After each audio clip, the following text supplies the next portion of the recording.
Welcome everybody to today's second play-in of the Chess.com Global Championships. I'm International Master David Pruess, and it is a great pleasure to be working for the first time with International Master Lawrence Trent. Hi, Lawrence. Hi, David. Lovely to see you. Lovely to see everybody again for today's second event. Should be fun. Yeah. How's your holiday going? Well, yeah, I mean, it's going all right. I brought the laptop just in case.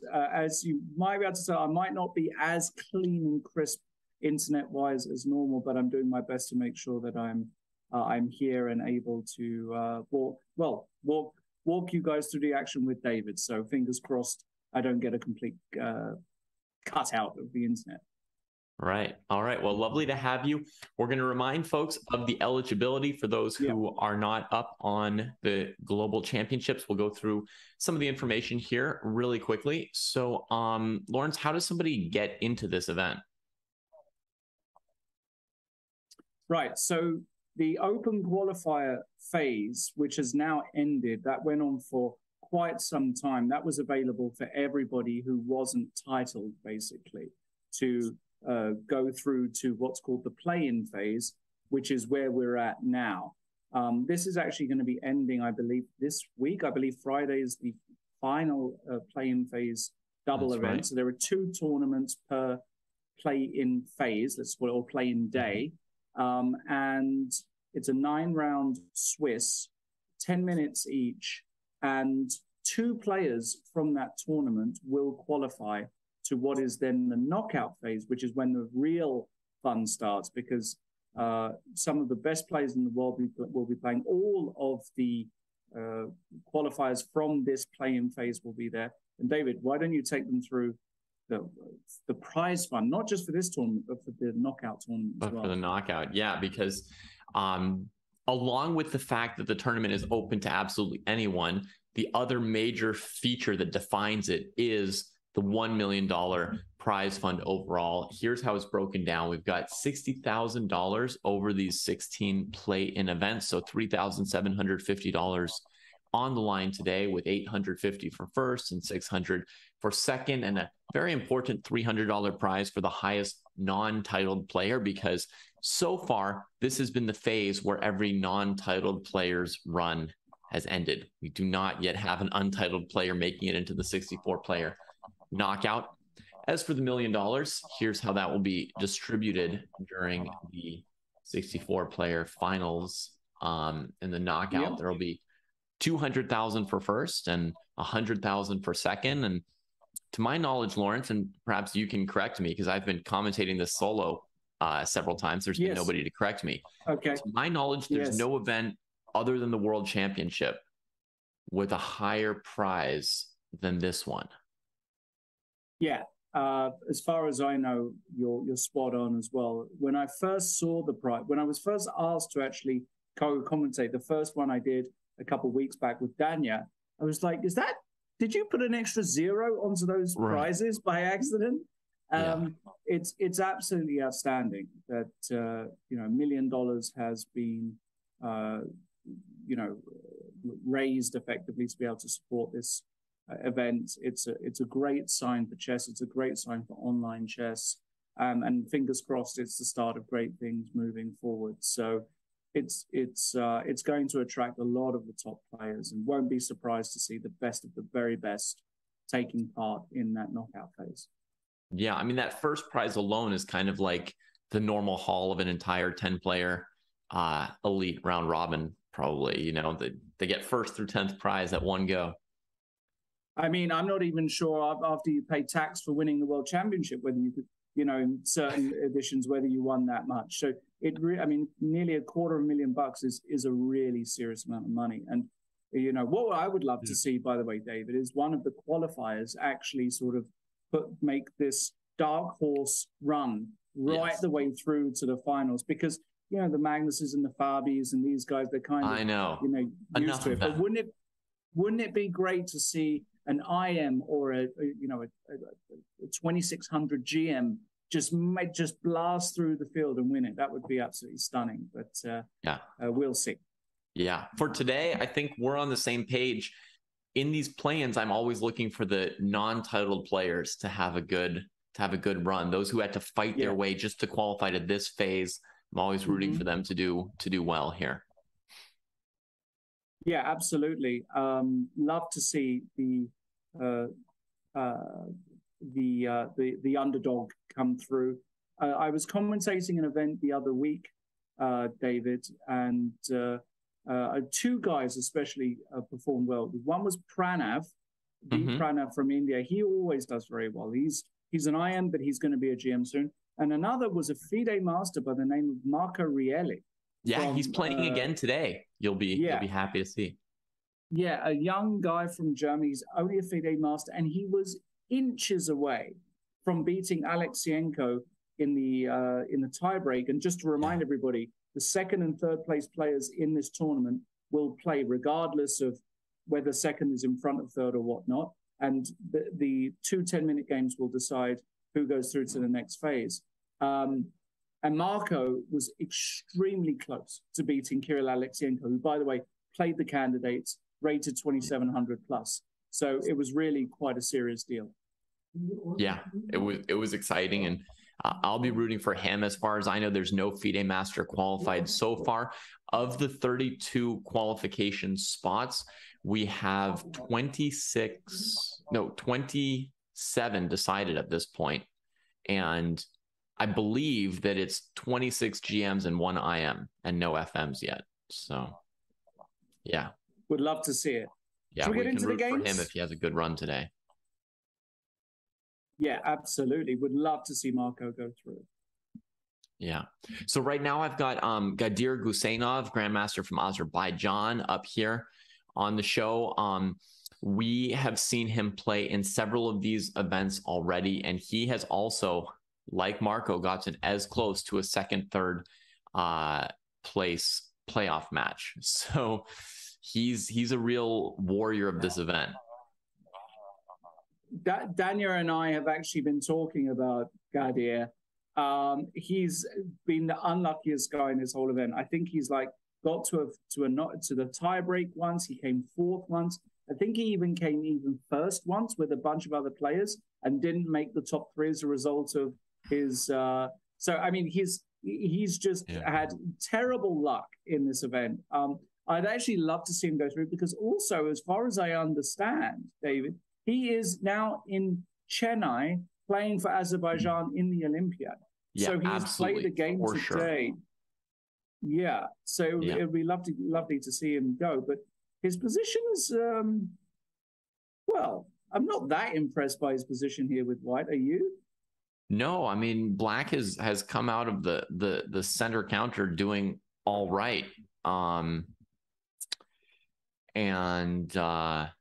You'll be happy to know one of the most recent times I've seen you was I watched your match with Greg. So rather a triumph for yourself. And so every time I see the Scandinavian, which is not that often, I think of Greg. How about you? Well, every time I think of the Scandinavian, I don't think of Greg. But then again, I don't think of Greg when I see anything. He doesn't. He's not. He's just nothing. Off the radar. Yeah, he's just completely a ghost to me. Shout out to Greg. No, I don't think of Greg when I think of the Scandinavian. I don't really know what I think of. But I tell you what, if I could get this with Black every time I played the Scandinavian, I might play it a bit more, because this pawn on f4. I mean, what is it doing there? It should be back on f2. The White King is super exposed with this, and the Black rooks come to d8 and c8 here.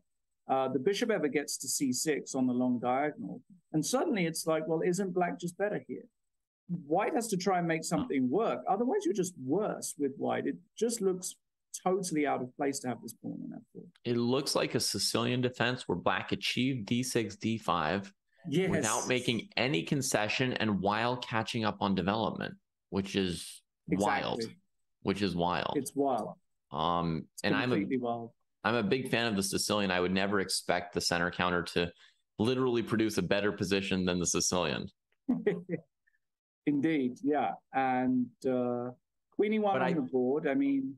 But you point out this f4 pawn, what is it doing? It is probably the major feature of this position. If it were back on f2, the game would look very differently. I think with the pawn on f4, it represents some commitment for white to do something further, like play f5 would be the obvious, or, outpost some pieces on e5 and g5 and look for kingside play. Yeah, you want to try to justify it, don't you? You, as you said, David, try and push f5 and just say, well, I've put the pawn on f4 now.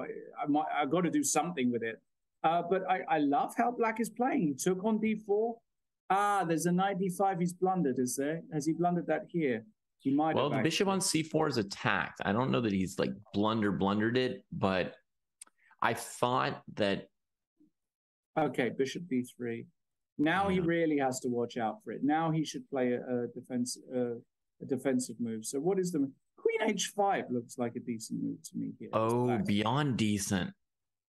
Yeah, just so you set up some knight g4 ideas, and already white might have some difficulty. And if you get that bishop on c6, then queen takes h3 happens if you ever push h3. So suddenly you're already reduced. Your options are really reduced. I really like queen h5 here, just optically, and I have been out in the sun all day, so if I start making ridiculous suggestions, pull me up on it.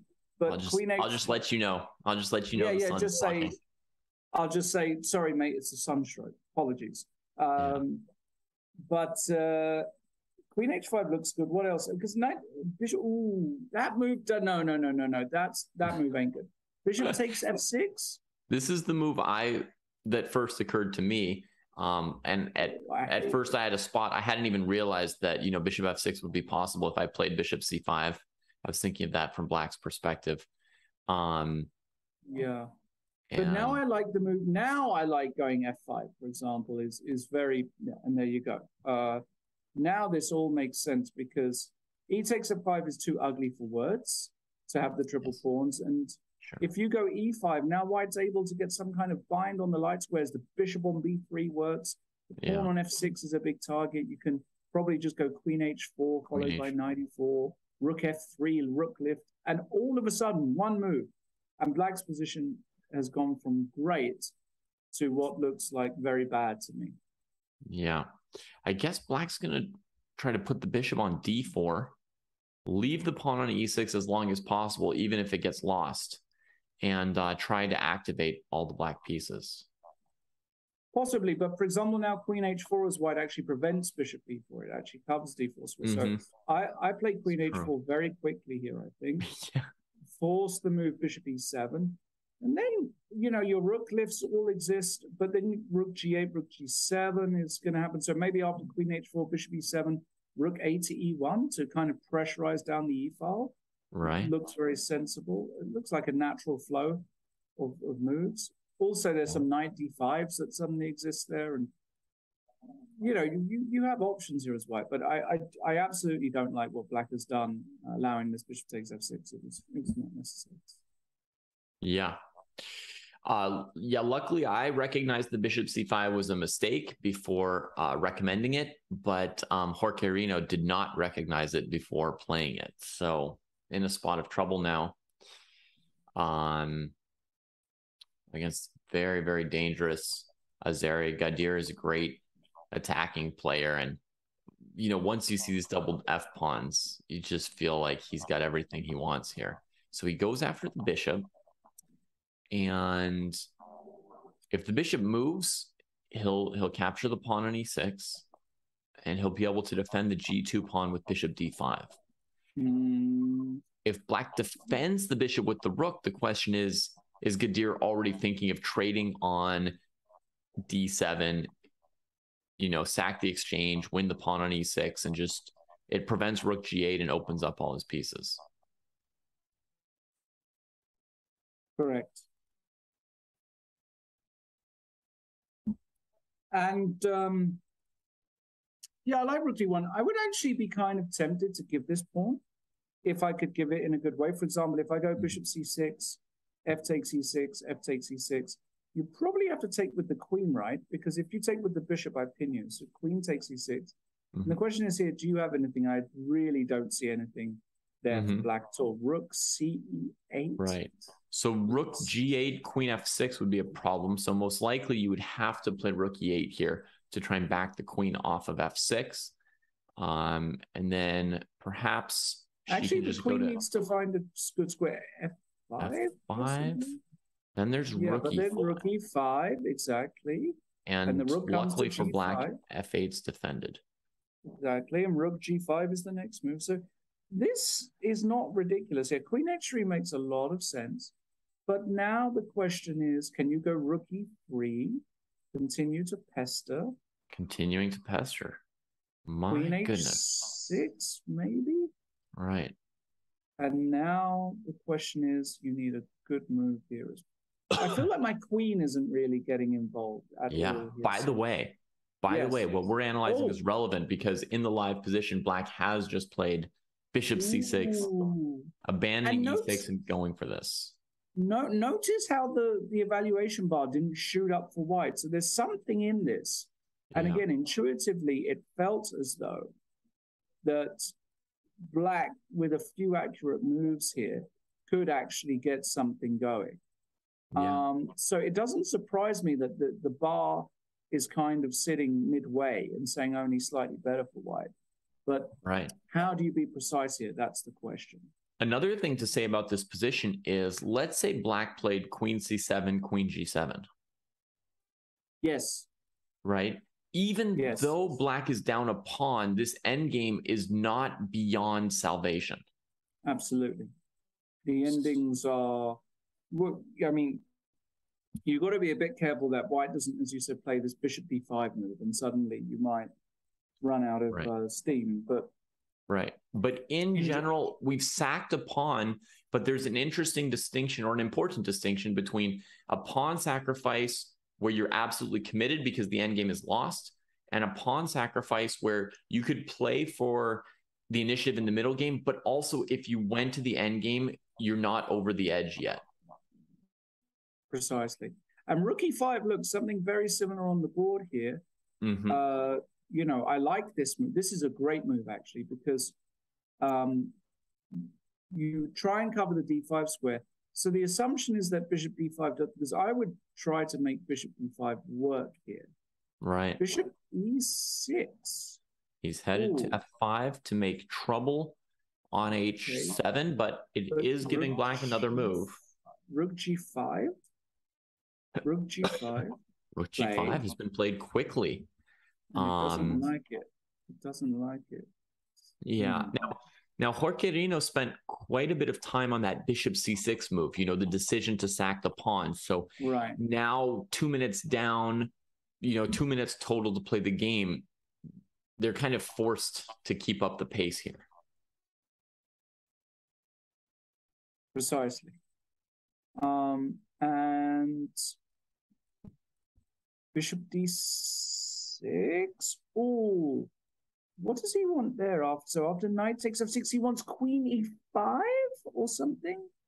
Or bishop g2 or Ah, sorry, I'm blundering bishop g2. I beg your pardon.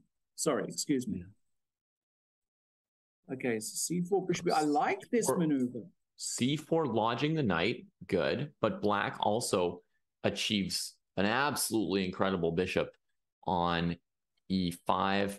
Has to watch out for the rook on f8 that's undefended, right? I mean, it's like everything's defending itself, but until when? Rook f7 I didn't like. I thought you could go rook g7 there. Keep the back rank defended. I wasn't a massive fan of rook f7, but not sure there's a way to actually take advantage of it. Right. Now, this queen could be improved. That is really what black needs, and Gadir just keeps it out of A2 for the moment, and it's struggling. It's struggling to find its way into the game. What's interesting? Has white got some knights? Jump, rook d8 check, and queen. Like, I feel as though b4. E4. The thing is, the queen can't actually move anywhere new from A4. I mean, she literally. It's like when you're in a noose and you're only tightening it by moving. You know, she's not actually getting anywhere. Yes. b5 makes a bunch of sense. But is knight f6 possible now? Oh, yes, it is. Because there's also rook d8 check. No, knight f6 is good, David. Knight f6 is very good. Oof. Yeah, that's a knockout. Yeah, that's KO, because bishop f6, bishop c6. You also pick up another pawn on b5. Not to mention, you know, all your ideas down the back. But rook d8 is really nice. Rook d8 is beautiful. Rook f8, yeah, that's gorgeous. That's gorgeous. Wow. Okay, black may resign, but folks, it's forcing the rook back. We'll just put the checkmate on the board, and we'll repeat this rook d8 move, which was played instantly.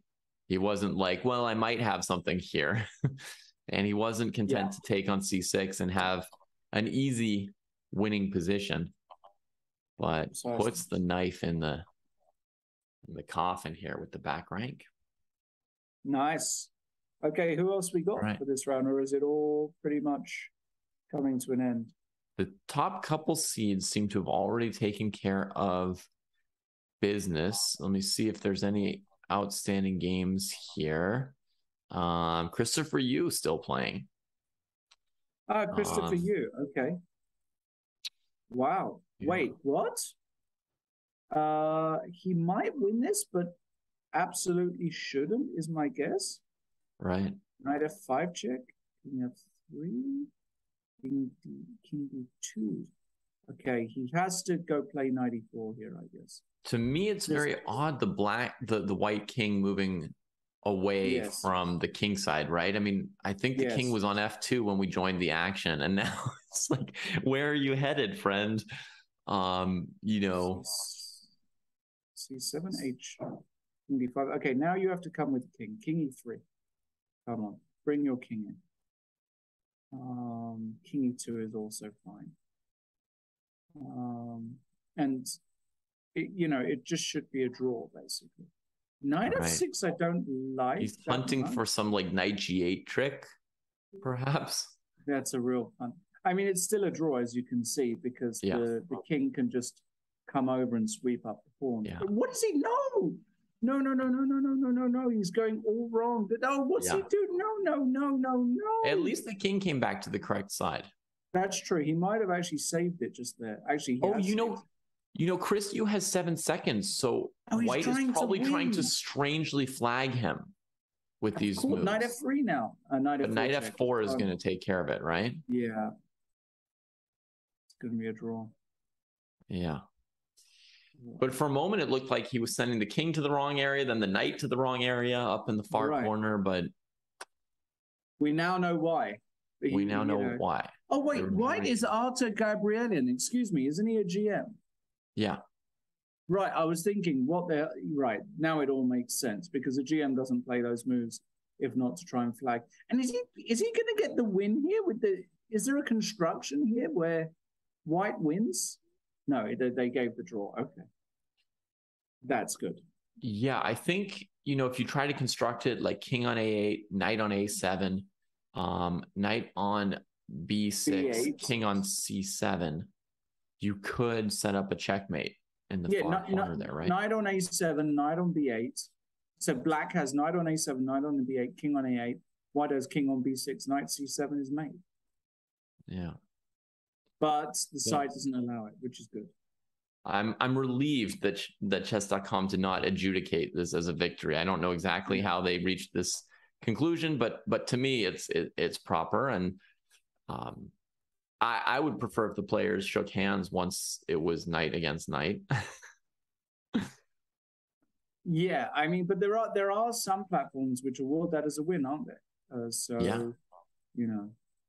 I mean, All right.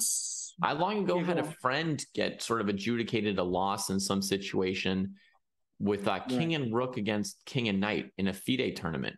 My friend had the right. rook, his opponent had the knight, and he flagged, and a full point was awarded to the grandmaster with the knight because you could set up one of these constructions. Got it. Yeah, absolutely. I mean, it's bizarre. I personally am not a fan of awarding the win there. I think it's obscene. Yeah. And I And the think, player with the knight tried to decline. He told the arbiter, like, yeah, I don't want to win. It's a draw. This is ridiculous. But the arbiter was adamant and wouldn't let him agree to a draw retroactively. right, exactly. Yeah, no, I don't like it. I think it's against the spirit of the game, actually. So um, glad that they're not doing it. Now, uh, next round should have kicked off, David. Yeah, next round will begin in moments. That was the last game of the first round. Let's take a moment to appreciate some of the names in this event today. We've got Lei Kwang Liem as the FIDE highest rated player, but Gadir tops him on the chess.com rapid rating, which tells us, you know, how much Gadir has been finishing near the top of event after event. Here in a very tough event that his rapid rating is higher than Lei Kwang Liem's. We also have Maxim Matlakov is a notably strong player here. Exactly. Yeah. Billy Kimba. And Grigory Oparin is somebody who's been near the top of several of these. I think he also has a 3rd place and a 4th place finish to his name. Right. So we're going to tell you all who won this morning real quick as the next round kicks off. We have that information, and you can see 6 places remaining. And from this morning, Maxim Chigayev or Fandorin was the winner, and Pavel Ponkratov came through in the playoff match. So 2 more powerful players from Russia coming through this morning. And yeah, there, I said it. I said the word Russia, Lawrence, on air. Well, you know, that's it for you. You're finished. They'll be snipering your window at 3 o'clock in the morning. No, I think we're still allowed to say Russian. Yeah. Russian, you know, Pavel Pankratov is Russian. Maxim Chigayev is Russian. They still got some good players, and I know we don't do politics here, so we'll just leave it there, shall we? But let's go to the game. Should we have a look at this? Walmer against Kusenov, and we've got a feisty-looking C3 Sicilian here. Right. I mean, Black, by playing this G6 move, is inviting some very aggressive options. I prepared and played this G6 line once myself for a game, and it worked out very well. But I think it's a fairly rare sideline, and I think the main continuation at the time when I prepared this, the move that, you know, I expected White to play to try and take advantage of this line was C4 in this position. Oh, right. Okay. From White. Interesting. And I deliberately played this line because I thought the move C4 looks very illogical to me in the face of the G7 bishop. Whether White thinks that they're going to get a pawn to D5 or win my pawn on C5 or whatnot, I was very unimpressed with this C4 move, which was kind of the main theoretical move and the move that my opponent had played in previous games. So I played into this line once, and I believe here B. Walmer is playing a simple developing move that I like better. I mean, I think Bishop E3 is the other main move, sort of sane development. But Knight BD2, and you see Gadir grabbing that pawn in D4. It's a very aggressive approach by Black. Yeah, it's very aggressive. But, you know, Gadir with Black, he doesn't want to go down a dry route. Yeah. Puts the knight on H6 to defend F7, of course. Knight B4, castles, knight of 3. Okay, there's a trade on c6, bc6. Mm-hmm. I have to say, black is probably doing all right here. It feels like that anyway. The queen on b3 feels a little bit misplaced now for white, because now that there's no real action down f7, a rook b8 is going to come very quickly. So bishop e3. Now, the bar hated that. So yeah, G4. I was thinking to play h3 in this position for white. It felt like this black knight on h6 and queen on h5, they kind of need access to g4 and f5, and somehow it felt like h3 would limit black's options, but I hadn't figured out in my mind what I would do against the move bishop g4 in that case. You know, would we sack an exchange, or I don't know what, play knight to g5 and leave those pieces, you know, strangely on the side of the board. I wasn't sure, but I had an instinct to play h3. White played bishop e3, and Gadir develops. Yeah, and bishop g4, knight e4, and this is it. Now rook b8 comes with tempo. You have to put the queen back on c2. He's hitting some initiative moves. Yeah, like a move like knight f5 here makes a lot of sense to me. There's also queen c5 with the idea. Oh no, queen c5, not quite. Not quite. Queen c5 looks weird to me because you set up this discovered attack. But what about knight f5? Because if you play knight c6, I have knight e3, right? And I guess then you might even have some. Then things can get really exciting, like knight c6, knight e3, f e3, queen c5. Then does that work? Sacking the exchange, protecting e7, or the e7 pawn. Yeah, queen c5. In fact, the knight might just be trapped after knight b8, queen c4. Yeah, that looks crushing. Yeah. So in the game, Gadir played c5 with the pawn in this situation. The knight went into c6, and Gadir defended the e7 pawn, and white needs to figure out what's happening with that knight. Right, exactly. So, you know, I think that white should be doing okay somehow, but yeah, I don't know. It's weird. The knight's now on a5. Like there it goes. Yeah, okay, bishop f5 now. Some bishop e5s and knight g4s are coming. Yeah, I feel like Gadir. Oh, queen e2 g4 probably his main idea. And B. Walmer, very alert. Yeah. Covering this, so some better options maybe against knight g4 here. H3, knight takes e3. What would he do then?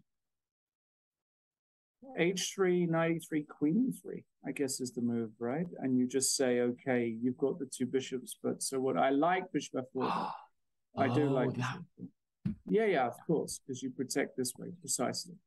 Yeah. And now on e5, you can drop the bishop back to g3 and go h3 next. Yeah. And you sense as though this position is actually a bit stretched here for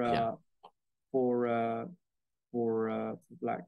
Yeah, I don't like it, but now if you, I mean, you know, you don't even have to go h3. You just go rook e1 here, or even rook a d1, taking the d file. Even a move like bishop e5 exists here, trying to just destabilize the black position slightly. And I don't like black's position. I think he's kind of over it, and he's now voluntarily offering the queen trade. Yeah, he's really out on a limb here. Now you can take on h5. This is fine.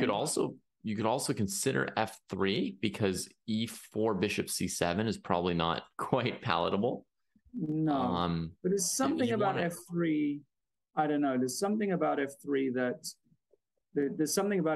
I don't particularly like. Do you know what I mean? Right. Yeah. The reason I came up with it was because I was thinking that rook fe1 might be a good move, you know, allowing queen e2, rook e2.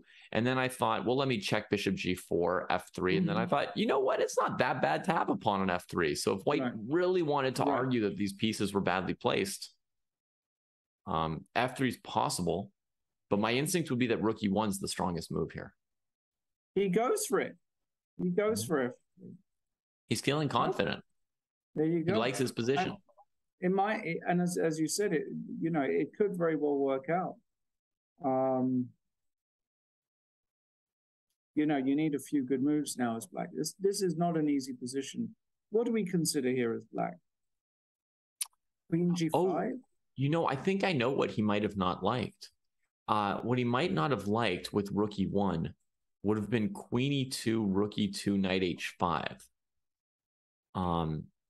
Yeah, but somehow I wasn't that bothered about giving that bishop if it meant me gaining some kind of control over the light squares. Like, I don't know. Bishop d5, you know, knight c4. Yeah, still. Like some grip. It feels like we still have a grip, but yeah, but I think black's getting reasonably into the game actually with this knight h5 move. There's, yeah, I mean, well, at least it seems plausible enough to me that that might be why white played f3, trying to insist on a bigger advantage. Yeah, and queen g5 and bishop e5, bishop e7. Okay, the trade of the light squares bishops absolutely does not harm white from a strategic perspective because black is the one with the light squared weaknesses. Yeah, so and white's dreaming of landing this knight on a light square. And yeah, and now knight c4 is the standard move, improving the knight. You've got knight d6 jumps, then queen c4 ideas, knight e4 ideas, knight c4 played. No, white is better here, David. I mean, h4. This is where Gadir kind of realizes, okay, time to try and pressurize this guy. Yeah, I think he's recognized for a while that he was sort of on risky ground. So he's trying to get h4 and break up white's position. Queen c4 could be played, but white goes to f2. I mean, you understand the idea. He wants to prevent h4. And does the move f4 now become a possibility for white? Maybe not right now, but you know, white was probably threatening f4. I think you're right, and that would be why the queen retreated out of the way. Precisely. So rook fe1, queen e6. Okay, f4. F4. The untitled player is giving Gusenov everything he can handle here. Maybe he's worried about queen takes a2. b3 is a very measured move. I like this. This is a beautiful move, actually. Yeah. This is a really serious move. Now f4 is a big threat. Truly, it looks like a positional masterpiece so far. Yeah, it's really good. Okay. Now knight also beautiful move, threatening rook d6 and the doubling of the rooks on the d file. Okay, rook c6. Gadir hanging on by the skin of his teeth. Now what? Yeah, I mean, we're looking at rook d7 takes on e5. Oh, that might just work, David. Yeah, he takes does it immediately. First. Also, now knight takes, he plays knight takes, bishop takes f4. Well, yeah, that's what he wants to do. Also good. Also good. Brilliant stuff by B. Where is he from? I mean, he's flying an American-looking flag down here. United States. United States of America. Yeah. Looking to do better against Gadir than they did against Uzbekistan today. Yeah, no, this is absolutely great stuff. Gadir, of course, realizes already that this is now damage control. Yeah, I mean, that is completely terminal. Frankly, a heavy piece ending with every pawn advanced in front of his king. It's like just looking for tricks. It is absolutely terminal. So the question is, okay, rook d6. You can take it. He can take with the f pawn. You know, my instinct is always to take with the rook to keep the file open to go after the king. But in this case, that pass pawn is strong enough, and there's queen takes c5. So the d6 queen will have to choose between blockade and defense of the second pawn. You mean after takes. So here fe5 is what you're saying. Right here. Yeah, my instinct was rook e5, but fe5, I think that's absolutely correct here concretely. Queen d5. Okay, and now black lets the pawn advance. So now there's like queen g3, king g7, e6. E6 immediately. E6 immediately. What's the plan on rook e8? I think he might just want to This to go all the way and then defend it from the queen on h4. h4, yes. Well, okay. Okay. Also queen e3 here, but then queen d6, queen Maybe e3, queen e6, e2 to have this check in reserve if black attacks it again. Yes, also. Oh, h4 has the same property. That's nice. Okay. By the way, are there some king and pawn endings that are actually losing for black here? For example, he went queen d3, but I was thinking if he goes queen d6 and I pass and you take on e7 and I trade everything and I go h4, are you actually losing that king and pawn? I guess it partly depends if black has time to go. It's an interesting one, actually. It's not completely clear to me. Okay, queen d3, c4 on the board. We could get something similar. Queen c3. Okay. Yeah. Now queen f2 feels possible. Then there's queen d4, and now you can win the king and pawn ending. Yeah. Now you take, and h3 is also fine. This is very sensible. Yeah. Very sensible. Now, if white had a time advantage, if white had 4 minutes against 2 instead of 2 against 4, then it would basically be losing in this format, because with no increment, you can't have the bad position and be down time. You just sort of, there's no scenario for you anymore, and black equalizes. Yeah, white blundered. Walmer just let the pawn go, and now it should be a ball. Yeah. Now Guseynov with the time advantage is gonna win this game. Yeah. And he'll know how to switch gears like this from playing for a draw to playing for a win. Yeah. Queen c6, king g7, or even king g5. He might go active, actually. Now, he's thinking that maybe he could win a king and pawn ending after queen e3, king h2, queen e5, something like that, because the white king on h2 and his king runs into d4 and c3 with white's majority kind of blockaded or whatever, handled. No, this is a gross position to defend with white. You know, you're blockaded. King g5 comes now, and you should be drawing this. You know, the top guys will all draw this easily, but you're 2 minutes down against Guseynov. You're just not really going to draw it. Are there any other games? Do you like to flick through the games, David, or do you like to? Yeah. I do like to. I do like to bounce around. Okay. So let me see who else is playing at the moment. Vinny the Pooh just won. Kovalyov and Matlakov are both still playing. So let's go to let's go to Kovalyov. All right, Kovalyov, he's an interesting guy. I mean, he's always there or thereabouts, playing against Bojan. And wait a second, is this? Sorry, Kovalyov is black. Yeah, sorry, Kovalyov has got a. I mean, he'll be able to recover the pawn on a2 at will. So this position is fairly equal. I'm just gonna glance at Matlakov's position as well. See what I think of that. A little more juicy. We'll go there. Oh, and Matlakov has a very interesting opponent, Amin Ohanyan, 16-year-old IM from Armenia. And this player opened up one of these play-in events with a 6-0 streak, I believe.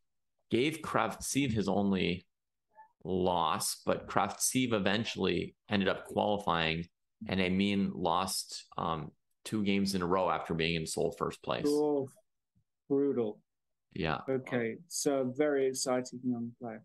Yeah, he's a strong player. He is down a pawn here against a 2,700 FIDE opponent. Yes. Who isn't though? I mean, have you ever been up a pawn against these guys? Because I never played these guys. You know, I've never played Matlakov. I've basically never played anyone over 2,700. I've played a few of them. I can tell you, I'm never a pawn up easy. Yeah. They don't give them away. Maybe that's where I'm going wrong, David. I give them away my pawns too easily.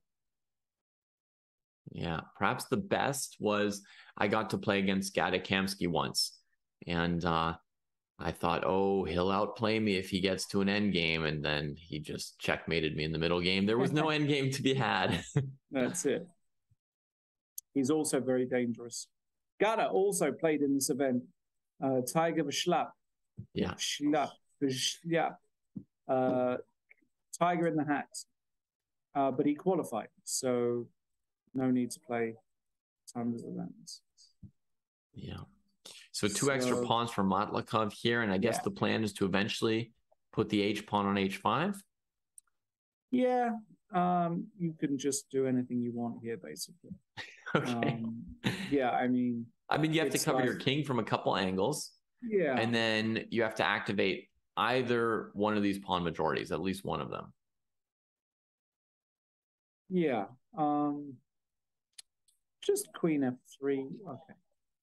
I should mention that I saw Amin flag somebody with something like 5 seconds against 20 in an endgame while playing only good moves. He wasn't doing like weird bullet tricks per se. I mean, he was moving instantaneously, which I guess is a weird bullet trick to me, but he wasn't doing weird moves or preying on obvious moves from the opponent. He literally kept playing all the correct moves, maintaining his advantage in the endgame. But he's extremely fast in the last couple seconds. Okay. You can see Matlakov, trying to, he has to make some kind of, got to be careful not to threefold in this position, actually. Right. He's got two extra pawns at this point. I don't know what's restraining them anymore. No, this is very weird. Queen b6. Ooh! Okay, he decided not to take, and you're right, look how, oh, and there's a threefold. Yeah. There it is. Isn't that incredible? And yeah, that's I mean, to put up this kind of resistance, you're down 3 pawns against the 2700, and in theory, you're losing on the clock, and yet he somehow resolves the game and doesn't blunder anything. I mean, to me, it's just a kind of, well done to, clearly a very, very talented guy. I'm going back to the game we'd been following before, and Gusenov is down a queen somehow in this endgame. Let's quickly see what happens. He mouse slipped. Oh, the A pawn is all the way up there. I mean, he's got reason to lose at this phase. Okay, but it's still... But it feels like there was a threefold repetition until he went to F7. Oh my goodness. Should we quickly see how that A pawn got all the way up the board? Because, I mean, if you're talking about things that don't happen every day, we just saw a lower rated player defend against a super GM, but you don't see them grind out and win an endgame like this. So what happened to the A pawn? He threw in queen d2, grabbed the A pawn. Well, that's already a big mistake to allow that. That's already a big deal, yeah. Right. Yeah, like he should never be allowing that. No, this is a huge blunder, king h6. He has to find another move. I mean, this is a blunder. Okay, he still probably has enough for a draw somehow, but let's see. And then the guy just tries to play f4, f3, which is logical. Yes. But white just covers it. Very well done. B. Walmer playing a full game queen here. e1 is lovely. Queen e1 is lovely. Because a5, well, actually, you could go a5 anyway. Queen a1, queen e1. But queen e1 I kind of like. f3, I guess Gusenov, no, king h6, a5. Now, queen d2, this is also nice. Yeah, now you force the weaknesses. Okay, a5. Now he starts to push. Wow. Wow. Okay. That's really well played. Yeah. Really well played. And that's Gusenov almost out of it already again. He's tried this event 24 times. 24 times. Maybe it just wasn't meant to be for him somehow. I don't know. Yeah. I mean, here's the thing. As we get down to the last couple spots, we've got more and more players playing. Like anyone who is desperate to play. 2 weeks ago, people are like, yeah, I might take a shot at it, but if it doesn't work with my Netflix schedule, I can always play next week. And now anyone who wants to qualify, they're counting down, 3 chances left. They have to play. So we've got more participants in this event than in previous events. And what that means is if you lose one game, you may be out of it, as you're saying, Lawrence, because the required score is probably going to be about 8 points out of 9 today instead of 7.5 a week ago or 7 2 weeks ago. Right. No, I mean, absolutely. I mean, with all these players, slipping up makes it really bad because, you know, the other guys have got a challenge just to get max points and you could just be toast. So losing that early. Also, it affects your tie breaks, right? So Husseinov, even if he comes, you know, joint on points, if he wins 6.5 out of the next 7, he's probably not going to make it. So Husseinov might just be done. Also, it's extremely late in India right now. It must be like he's played. And it's about 11 o'clock. And, you know, in order to prevail, you have to play until 2 a.m. Yeah. Yeah, I fully expect Husseinov to be too tired to make it through. But this is one of the events where I think the American players have got the American players. And sorry, I keep on, you see me looking away. I'm actually positioned in a half of a restaurant and I'm shooing people away when they enter because they can see I'm commentating. No food here tonight. So people are recognizing you. They want chess related autographs. Yeah, I wish. Never been. I was recognized in Berlin a couple of times, but I've never been recognized in Spain. There you go. All right, Liam Lequan playing against. Yeah. So our highest player in today's event by FIDE ratings, Lequan Liam, is playing against technically an untitled player who had to make their way through the qualifications. But this player, I've been told, is higher rated FIDE than myself and perhaps than yourself. He's 2450 FIDE, this Bog He's higher than me. So what's his technically name? Untitled, but I don't know his true name or their true name. Only Bog Patre, supposedly 2450 FIDE from Greece. Okay. Wow, that's very impressive, isn't it? That's very impressive. But that's a game, and I'm sort of leaning towards bouncing between 2 games this round if we can manage it, because there's a matchup here between Pichot and B. Walmer, which I'm excited to follow, because I always like to get on the horse of, you know, the best untitled player and follow them as far as they can get. Let's do it. So we've got a English or Maroczy bind here against a hedgehog. I mean, it could have started with E4 or C4. I don't know. Either way, B. Walmer would be looking for D5, but that rook on C1 is going to discourage him mightily. I don't see, how to do it without rearranging rook C8 and queen B8 before going for something. Yeah, it feels like a very bad hedgehog for black here, because after castles, like, I guess, can he take on, like, I want to go B4 here with white. That's where my hand is kind of moving. But can he take on C4? No. No, he can't. Takes knight D5, right? Still exists. So, yeah, and that's why B4 was played, right. All right. You did the titled player where suddenly you noticed a long variation. So I'm going to show people what you're talking about. Knight D5, hitting the queen and intentions on the bishop on E7. But miraculously, the space bar or valuation bar or whatever has alerted me to the fact that there's a miraculous saving tactic for black in this position. So I'm going to guess that it's knight takes knight, rook takes queen, knight takes E3. And you count yourself lucky if you get that as black. Yeah, and even that's not so clear, right? Queen E2. Right. And, you know, we have a game. Yeah, but black with the 2 bishops and the 2 rooks feels as though black should be sufficiently compensated. Quite good, right.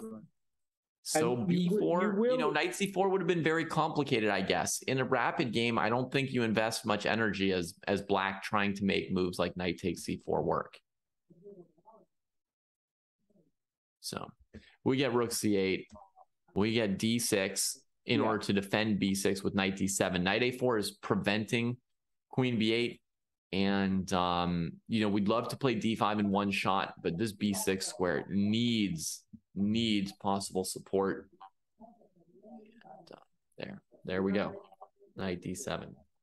Yeah. But it's one of those hedgehogs where basically you know, yeah, queen b8. You kind of have to play this move. And you know, one very interesting, like the knights are kind of, you don't tend to get these kind of knights in the hedgehog. So I'm wondering, you know, my favorite plan of all time was Bobby Fischer showed it from the white side, and various top hedgehog players have showed it from the black. Exactly. It's to go king h8. Nigel Short has shown it. King h8, rook g8, and g5. This is a fantastic idea in the hedgehog. And here you one of the coolest plans in chess. Yeah. Pichot is using the plan I was expecting for white here, which is you put the queen over on f2 and really pressure this b6 square. His position is, you know, showing the advantages of a space advantage. It's super flexible. He's got a bunch of space without too many weaknesses. Good blend of light squares and dark squares. Nice balance. So yeah, black's under some mild pressure, is to be expected in a hedgehog. Yeah, absolutely. Yeah, and yeah, this idea of queen f2 targeting the b6 pawn. This is the thing that kind of put me off playing the hedgehog. So I saw a bunch of top players playing it, and I didn't know how to defend against it. Basically, like, what are you supposed to do if white just plays knight b3 on the next and attacks his pawn? I guess, like, that's why I don't like rook fd8 so much. Like, if you keep the rook on f8 and like put the rook on g8, you can sometimes play bishop b8 and bishop a8 and just defend the pawn quite weirdly, but it still seems to work somehow. Right. Hey, here's king h8, prelude to a g5 perhaps, and we get knight b3. Now, I was thinking that black has two possible ideas against knight b3. One is to play b5 with the idea of takes, you know, bishop takes, and then some version of bishop takes e4 in that position. Yeah, exactly. I think that's what you've got to do. But there's a whole second idea as well, which I think is knight takes c4 followed by b5.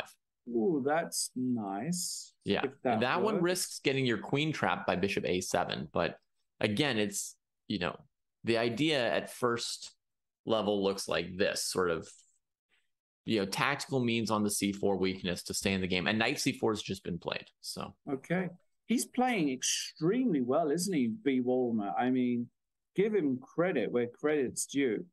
Just took out Gusainov and really giving Alan Pichot a run for his money. And yeah, bishop c4, b5. Can you? Is taking on c4 too? I guess it's too much. It's a bit much. It's a bit much. Is it? Yeah. Yeah, you might call it cheeky. Yeah, exactly. b5, knight b6. Okay, this is very logical, but so actually this is now here I would say, can you maybe now consider an exchange sack? The knight on a5 is probably going to ruin that party. But it seems like everything is an exchange sack now. You mean like bc4 here? And if so if bc4, knight c8, rook c8, knight a5, yeah, this doesn't look good enough for black. Yeah, if we had time to play bishop a8 and d5. d5, exactly. Maybe. Even that is a stretch. Okay, knight b6, bishop to b6 has been played.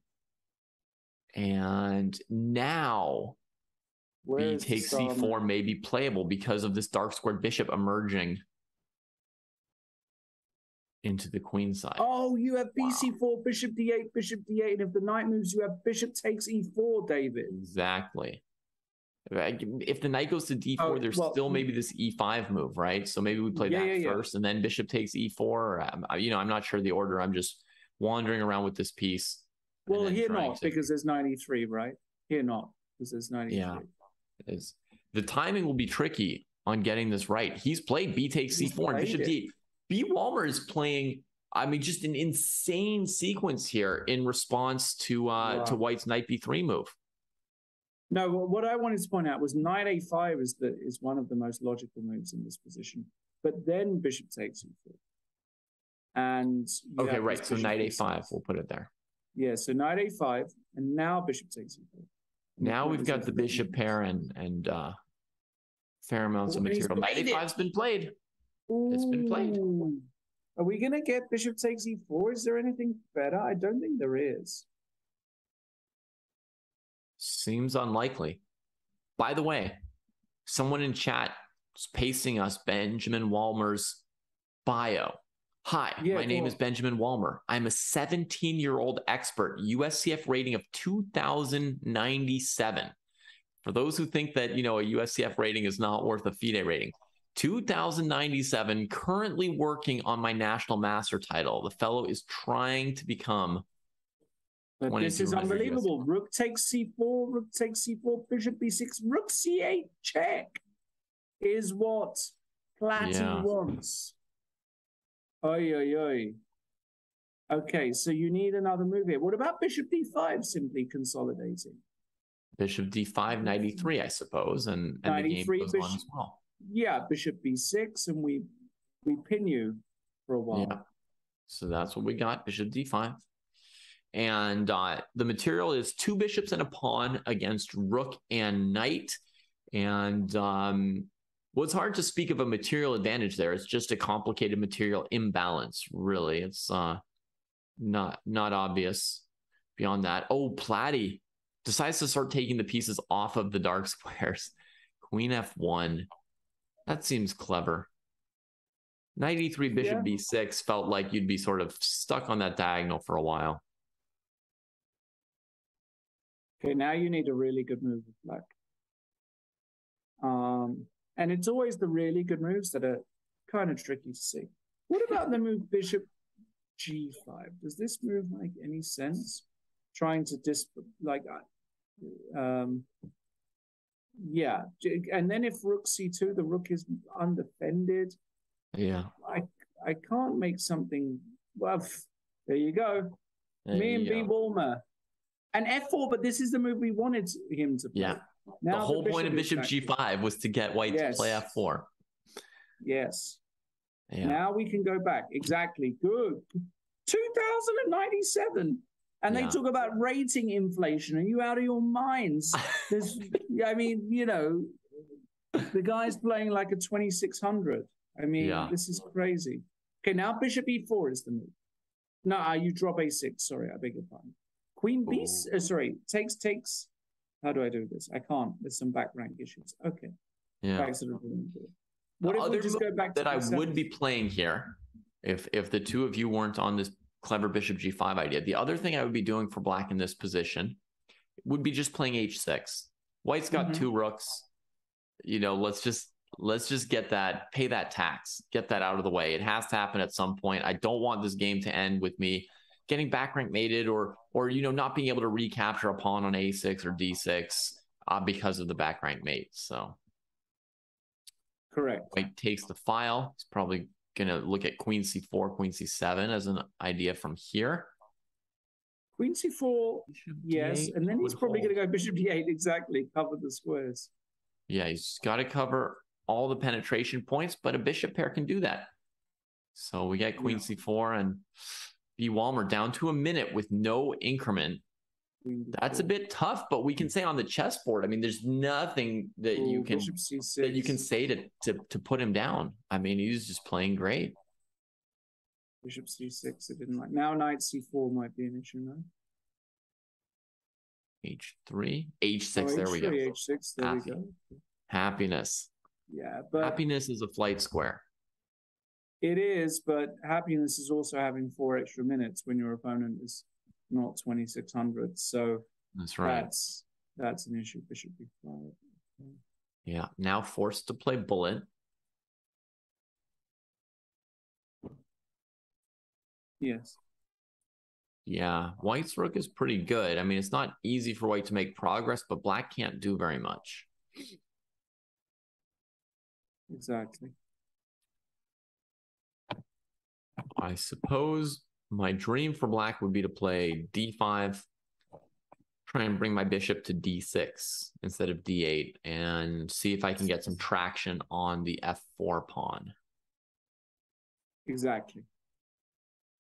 But yeah, just rook d1. Ooh, Pomp did not like that. Bishop e7. Yeah.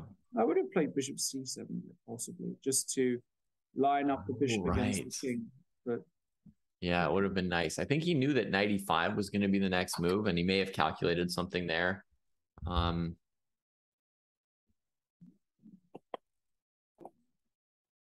Okay. Still look playing out of his skin, this guy. I mean, come on, give the guy some credit. Fantastic. Oh, we're going to get maybe queen e3 and knight d4 at some point, though. That e6 square is going to be hard to cover now. Ooh, yeah, queen e3 is nasty. Queen d2, he didn't see it. Okay. Yeah. Knight d4, yeah. You need e5, but yeah. It's now he breaks up the pair. A little bit loose now. Knight f5, queen d7. Rook e5, bishop f6, and he's I would actually go for that with white. Bishop f6, and now I would go queen f4. Okay, no need queen e4, but this probably is holding for black in a queen f6, he offered the queen trade. Wow. Outrageous. He's got 30 seconds, so he has to push the game towards a conclusion, you know, like king h8, king g8 in a way is sort of losing on time. Exactly. So it's a lot of responsibility for the 17-year-old expert.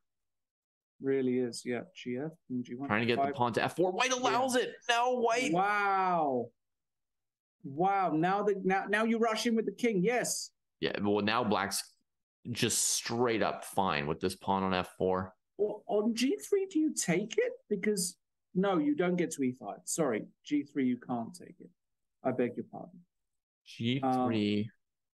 I mean, G3, you can push this pawn to E2, I think, and that's enough to hold.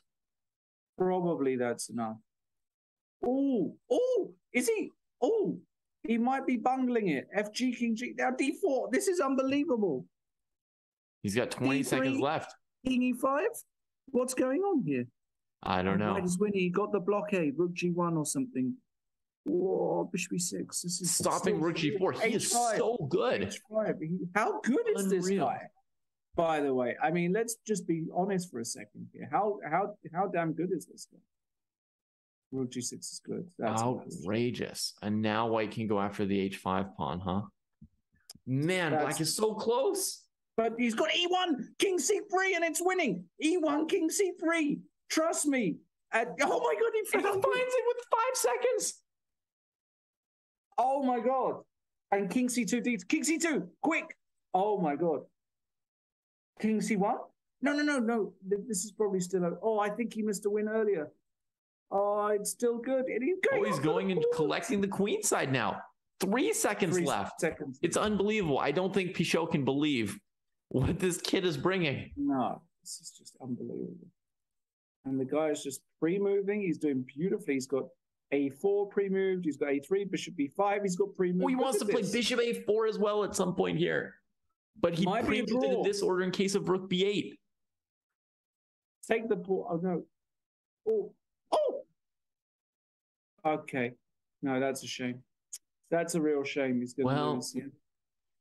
Some honor there. He managed to trade up every white pawn and prove that he could play, like he had enough time to find all the moves he needed to find, right? Just no time left at the end.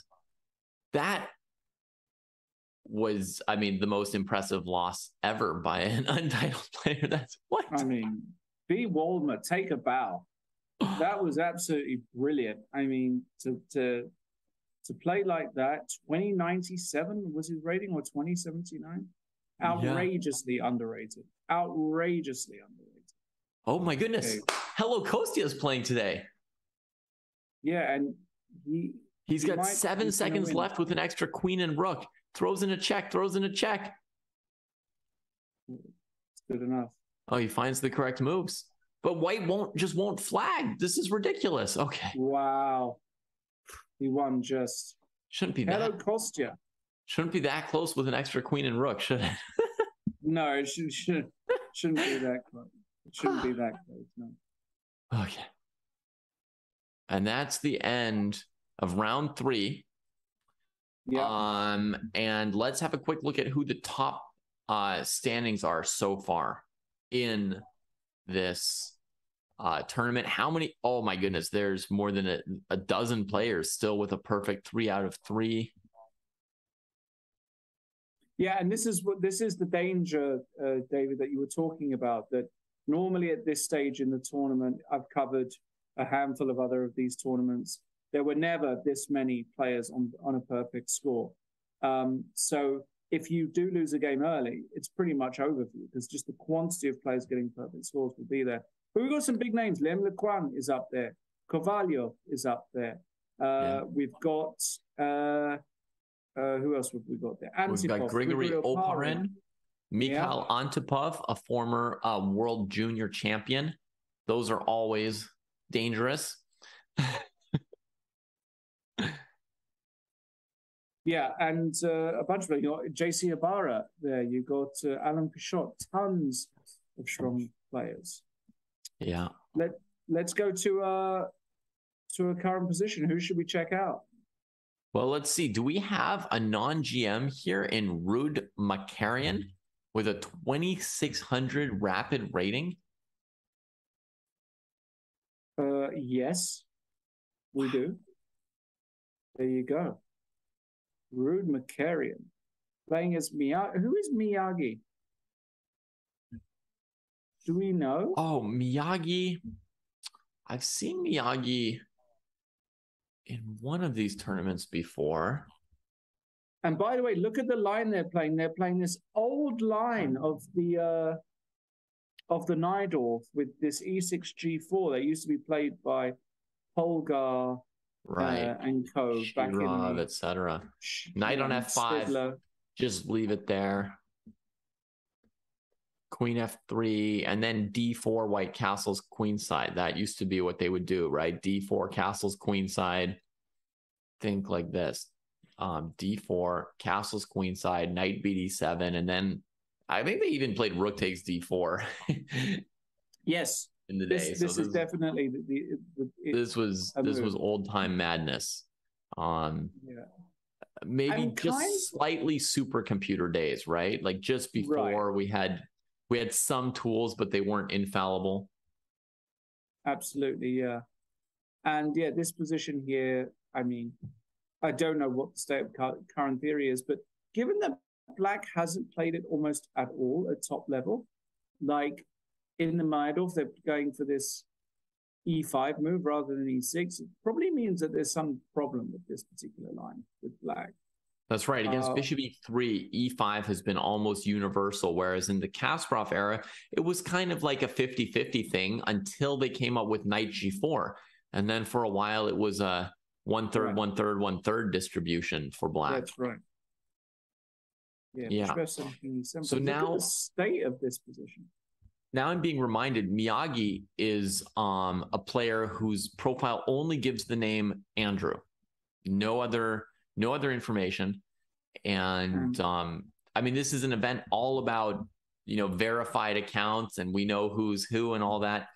But the public doesn't have all the best information on him right now. Absolutely. And look at this position. Look at this move. Castles queenside, giving the queen, David. And if queen takes e4, bishop g5 is mate. That's absolutely gorgeous. Look at castles queenside. And look at Black's responses to advance the king. King f6. When no one can defend you, and you just have to run around looking for flight squares, This is absolutely brilliant. This is absolutely brilliant. Wow, what a position, what a game. I mean, overall, the position looks terrible for Black, I would say. You've got a knight against 2 pawns plus the horror of playing this position. I mean, well, you're a piece up, so the only good news is that if you survive, you might win. But yeah, it doesn't feel like it in should fact, work. at the moment, white still has 3 pawns against the knight even. I mean, I'm assuming you would maybe lose the g6 one after a trade, but, you know, the odds of ever winning as black are not even that high. Okay, let's go to the current position because queen c4 was played. Yeah. Um, I would expect black to try and trade something. Precisely. But white has bishop g5 check in that case, right? So you trade once as white. Black recaptures, play bishop g5 check, king f5. And I wonder what can be done here. Maybe we can leave the queen hanging one more time. But I don't see a knockout. Yeah, I don't see a knockout either, if I'm honest. I mean, queen d3, black could take or play e4. Maybe this move, rook d5. Yeah, get your fireworks out. The bar went. The bar said not to that move. I've never seen an eval bar go from the total top to the total bottom so quickly. That was the elevator. That was the elevator after the cords are cut. You know, just yeah. The elevator move, that can be called. Yeah. I don't know. I just don't know. A lot to calculate. Tons to calculate. So it's very tricky. It's not Miyagi, it's Mlagle. The I's are L's in this name.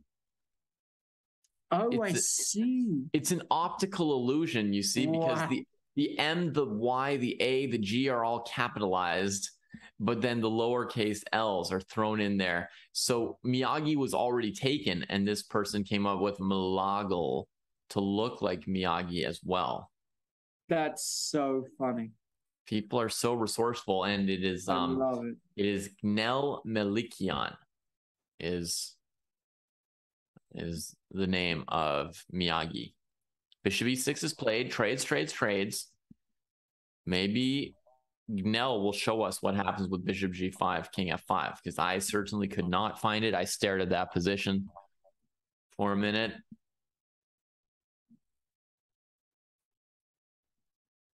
And it's on the board. Oh, this is what now we're going to find out. This is your moment of truth, David, because here we're going to find out if he plays rook d5 like me. Okay, so what? So the queen is on Pruess. So there has to be some kind of.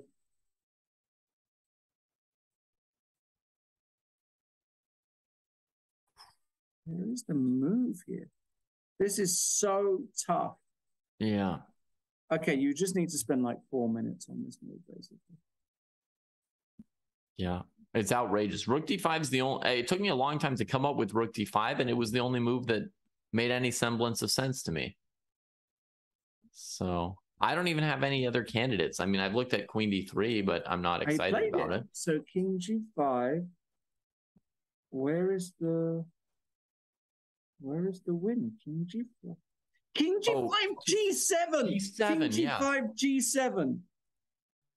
So that when you check, the king can't get away here. That's actually stunning. Clearance sacrifice. Clearing the g6 square so that after check, you can't go king f6 because rook g6. And you win. That is absolutely stunning. So this is where they're at, right? Live position. Who are these people? Who are these people? I don't know, but that's outrageous. I mean, you're telling me these people exist. I would be proud in a classical game.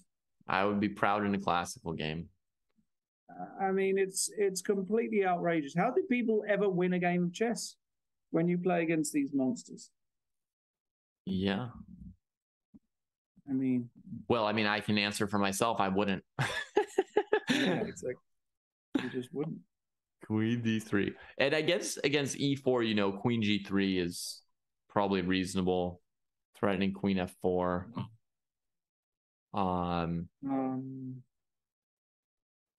E4 has been played, and then Queen E4, G3. Queen G3, of course.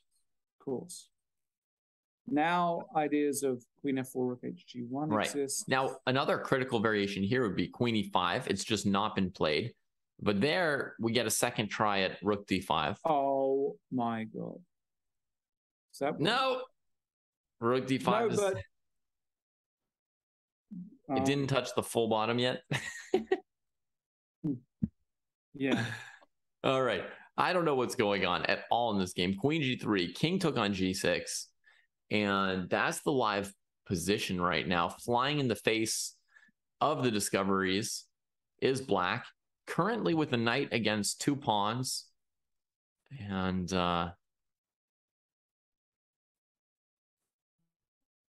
Rook H to G1, powering up. I mean, this guy's just playing an absolute blinder. Yeah, I mean, this is just unbelievable chess. I liked Queen E5 though. Yeah.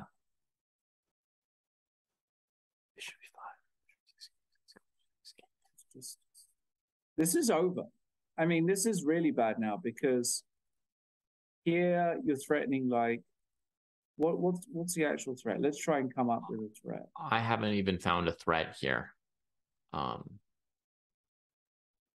So weird.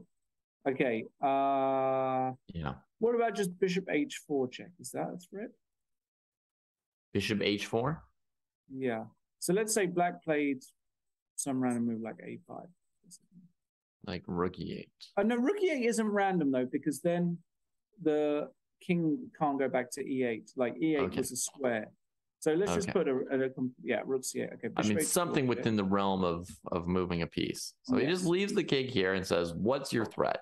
So you were thinking maybe Bishop H4 would do something. Yeah. Okay. So the king. We got the elevator. I haven't got the full elevator. I've only gone to ground floor. So it doesn't like that. Hold on, it's not that. What could it be? Yeah, I don't know. I mean, I was looking at the possibility of playing Bishop F6 as an interference to keep the queen from getting to G6. But you see, Lawrence, I've just got a knack for the for cutting the cable that you're going to have to work towards, because this move also sent it all the way down to negative infinity. So Rook HG1 is played. If we were Black, we'd be terrified that White's threatening something. As White, we don't know what we're threatening. And these players are calculating on another level. King F7 has been played to get off of the battery.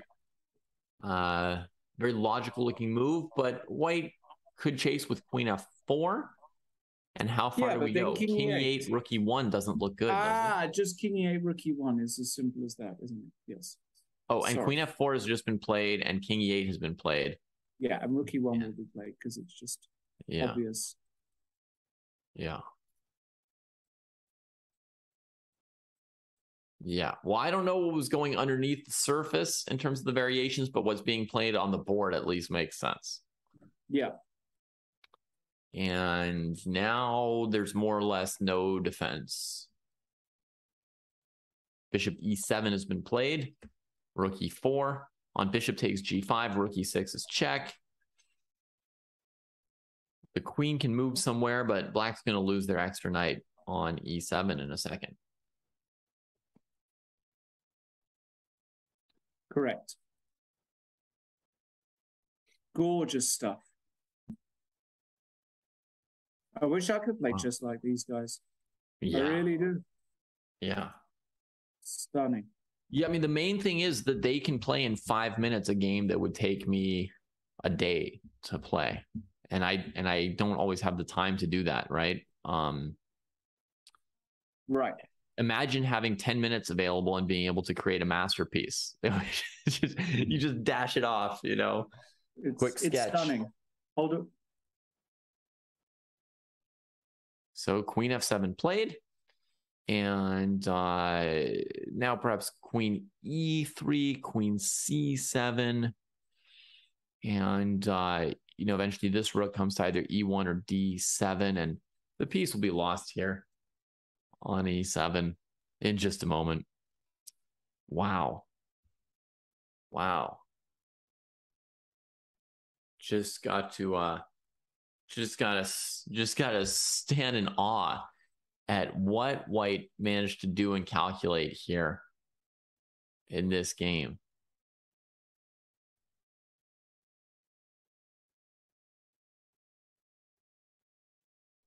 Queen c7 comes in. One of the expected moves here. Now, the remaining calculations are fairly standard. You know, you just see how Black's defending it, see how many times you attack it, play rook e1, or push one of the defenders off. Maybe king f8 could be considered. Maybe that's one last trick, because if White goes for the naive rook f4, would there be bishop g5? Nope, not even. Not even. How can...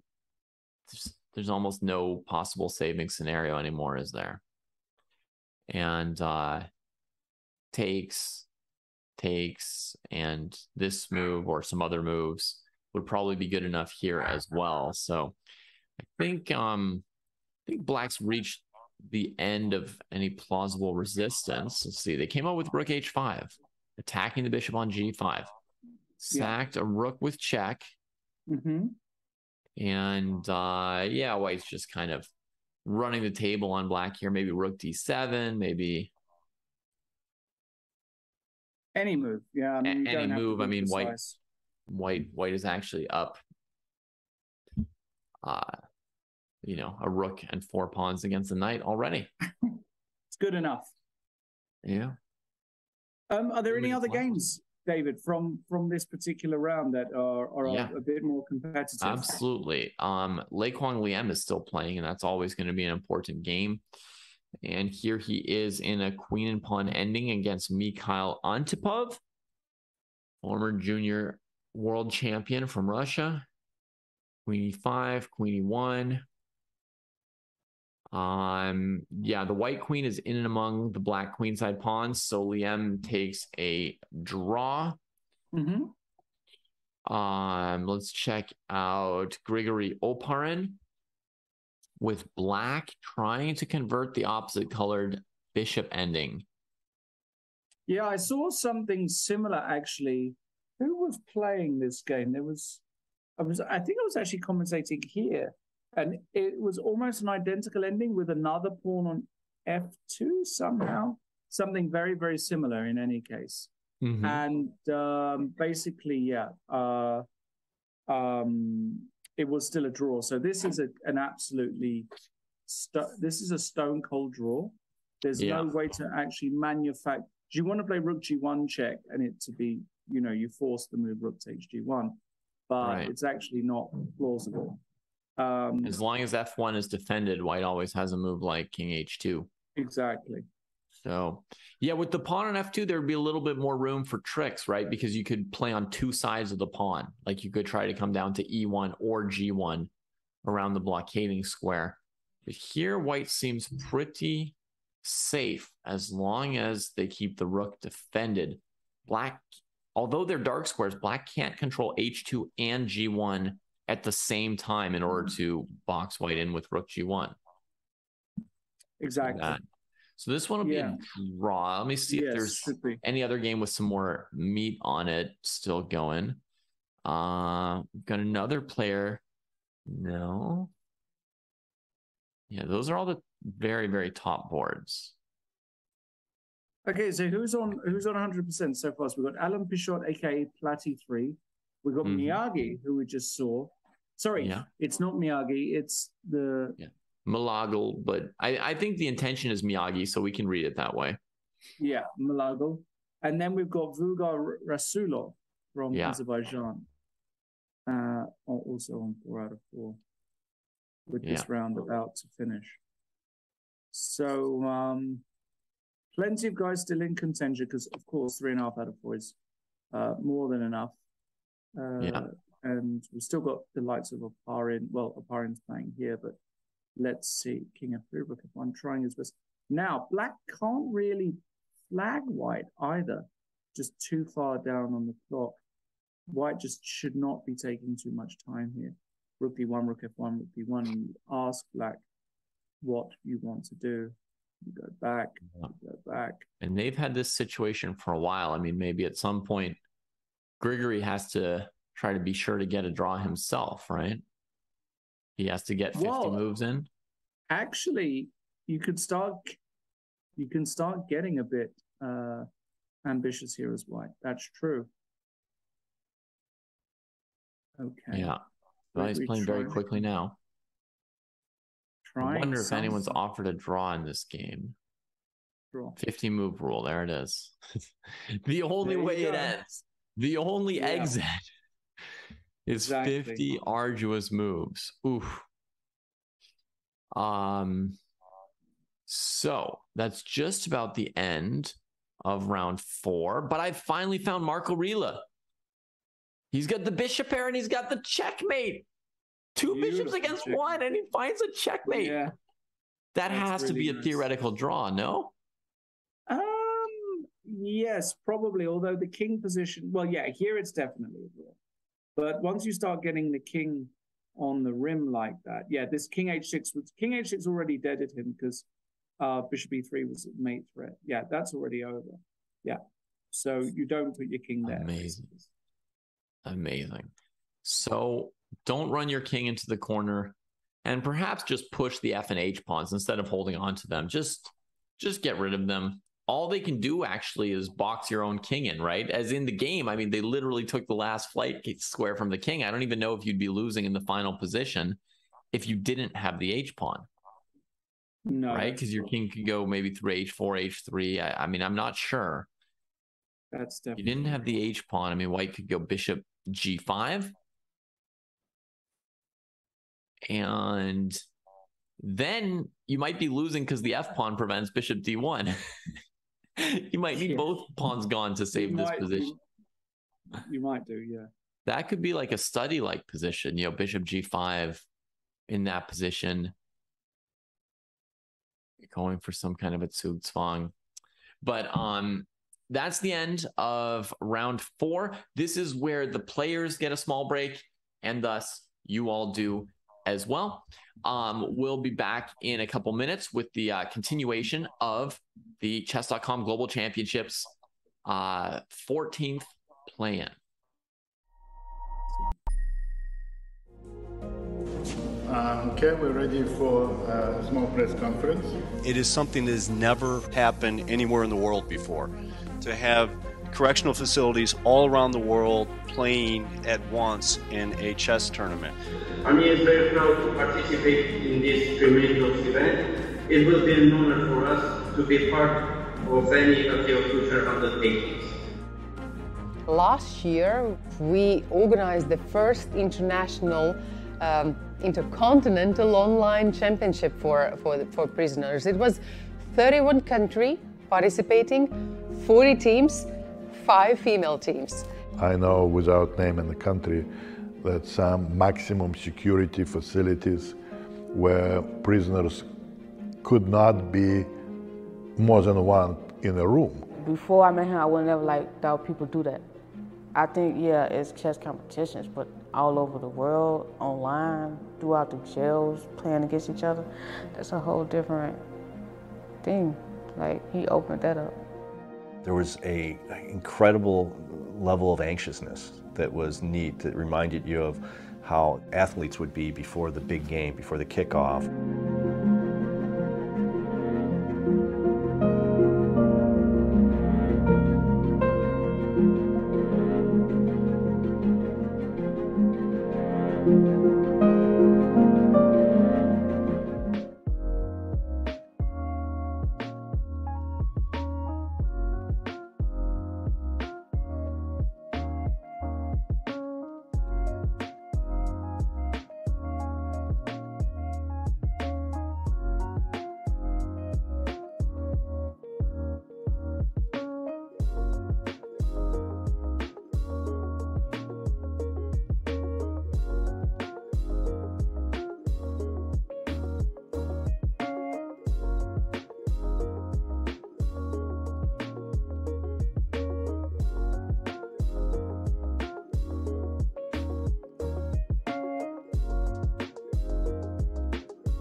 Go king Wait G4. a moment.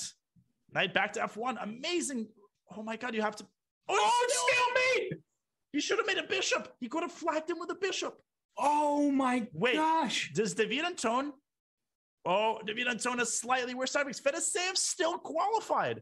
Wait, no. He didn't. No, he didn't. And David Anton qualifies. The stalemate gets him through. This is unreal. Oh my gosh. He surpasses Fedoseev, poor Vladimir, by less than one tiebreak point. And oh my goodness. Auto Queen on. Kovalyov is cursed in this tournament. Yeah, he got checkmated by Anish Giri in an unlosable position. Well, how do you draw this endgame? Oh my gosh. What? How is this even possible?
Welcome back, everybody, to the Chess.com Global Championship.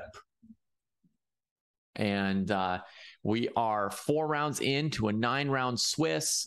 It is 10+0 for 9 rounds for 2 spots in the final knockout, 64-player knockout. We've got 2 spots on the line today. We've got another 2 spots Friday morning and 2 spots Friday midday. So there are only 6 spots left in the championship event. And look, our buddy Marco, he's up there playing a super GM. Let's go, Marco.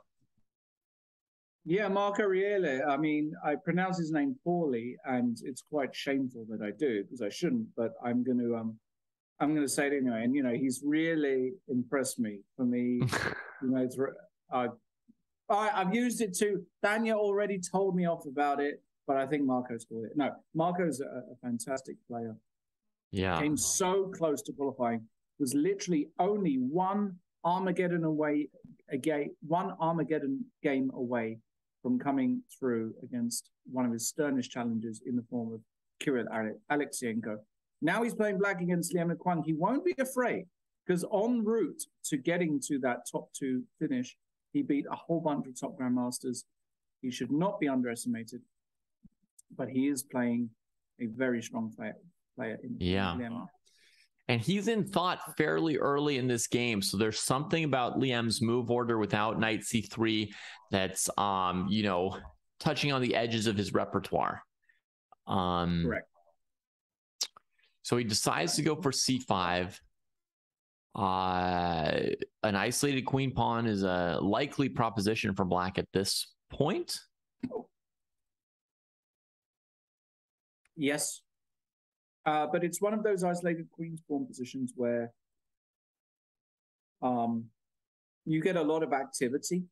And it looks gross for black optically because it's not your typical isolated queen's pawn where your bishops are working quickly and so on. But somehow the positioning of the white queen means it gets hit often either via rook c8 or some bishop f5. And also the positioning of the white bishop sometimes allows some knight e6 and d4. That's really a very quick d4 is often the key in this particular variation. And there were a bunch of games probably in the region of 5-6 years ago where they discussed this. Wesley So, Kramnik, all of the guys, and black was just equalizing without any particular issues. So I'm really curious. And just out of interest, after c65, knight takes d5 is actually is actually possible here. Because you might want to trade one pair of pieces, and after knight takes d5 to now, you've got bishop takes g5, but then you hang the knight. I don't know how that is, actually. Queen c5, e5. Like so. And then I guess we can't go queen d5. Let me be careful with my pieces. So I'll take it with my pawn. And white's really close to an advantage. Really close. I mean, you've got just light squared bishops left, which is kind of ideal for the person playing against the IQP. But if we go for knight g5, then we can't play bishop e2 because g2 is hanging. So that sort of just barely restrains white from achieving what they want. And if you castle queenside, then things just get more complicated and messy because your king's over here with minimal cover. Yeah. So no simple path for white against the move knight takes d5. Let's see what he's done in the actual game. He has chosen rook to d1, Liam has.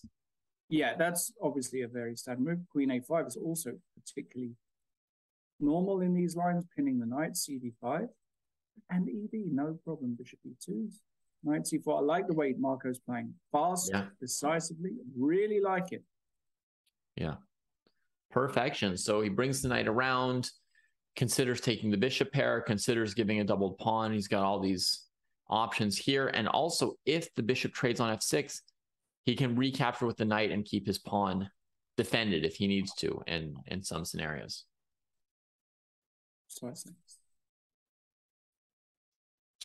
Yeah. Very nice work. Yeah. Maybe bishop f4 to e5 would be h4. Very odd move. I think that would be kind of like what I've seen once or twice is this kind of position here. Bishop f4 and then to e5. So bishop h4 also wanting that bishop pair. Bishop f5? f5, yeah, that looks good. Because castles you've got, I think knight g3 just is very good.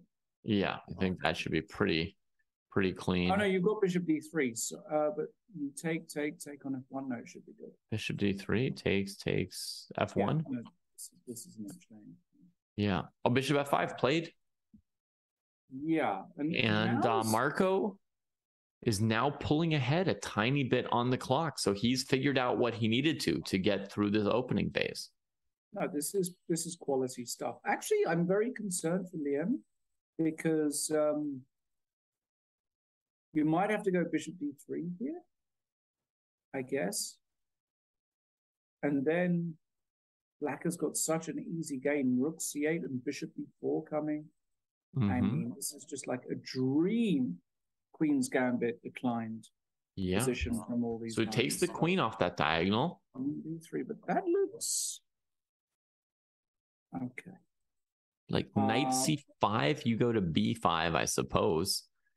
If black had a pawn on a6, it might be terminal already. It actually would just be game over already. That would be incredible. Oh, so he takes on c3. Yeah, because you can't go queen 6. This is also a perfectly legitimate move. Yeah. We'll just show folks why you can't take with the queen. So b takes, and now rook a c8, I guess. Or rook f c8. Is there a difference? So rook a c8 is going to castle and want to take on b7 when you take on c3. That's his grand plan, as we say in French. And it's happening. And now he takes with the queen, and on queen takes b7, he wants to just post the rook on c7? Is that what he wants? Yeah, I suppose so, and we're going to find out in a second. But yeah, I mean, this bishop's undefended. This bishop's undefended. Black needs to be careful. You don't want all your pieces hanging. Correct. And, okay, we have queen a6 on the board. And I think Liam has done a pretty good job to get to here because I think the position was quite dicey. But I also think black is running zero risk. Like, just go h6. Rook b8 is fine, but I would have given the king some look there with h6. the Luft looks reasonable, because now 94 maybe for white, bishop g6, and then still I think on black. knight d4 he might even play bishop c8. Yeah, because still this queen. Yes, that is true. Yeah. But I agree with you that, again, it's a position where I'd love to get an h6 when I can. Yeah, I'm mildly uneasy for black. I'm kind of at the maximum number of bad tactical elements to worry about. The back rank, the bishop on f5. It's just, I would love to have one or two more of my pieces arranged on defended squares. Yes. But okay, I mean, a decent time advantage here. Marco, knight d4 has been played. We get knight d4. Okay. Yeah, I didn't really see another decent move there for white. As black, I'm not scared of that move. I think bishop c8 leaves really nothing much for white to do. Queen a4. And then I go bishop d7 and back and forth. Ah, and you just want to repeat, huh? Hey, I'm black playing against the Queen's Gambit. All I want is for the game to be over. Yeah. All right, rook b6, more ambitious, but let's not get mated.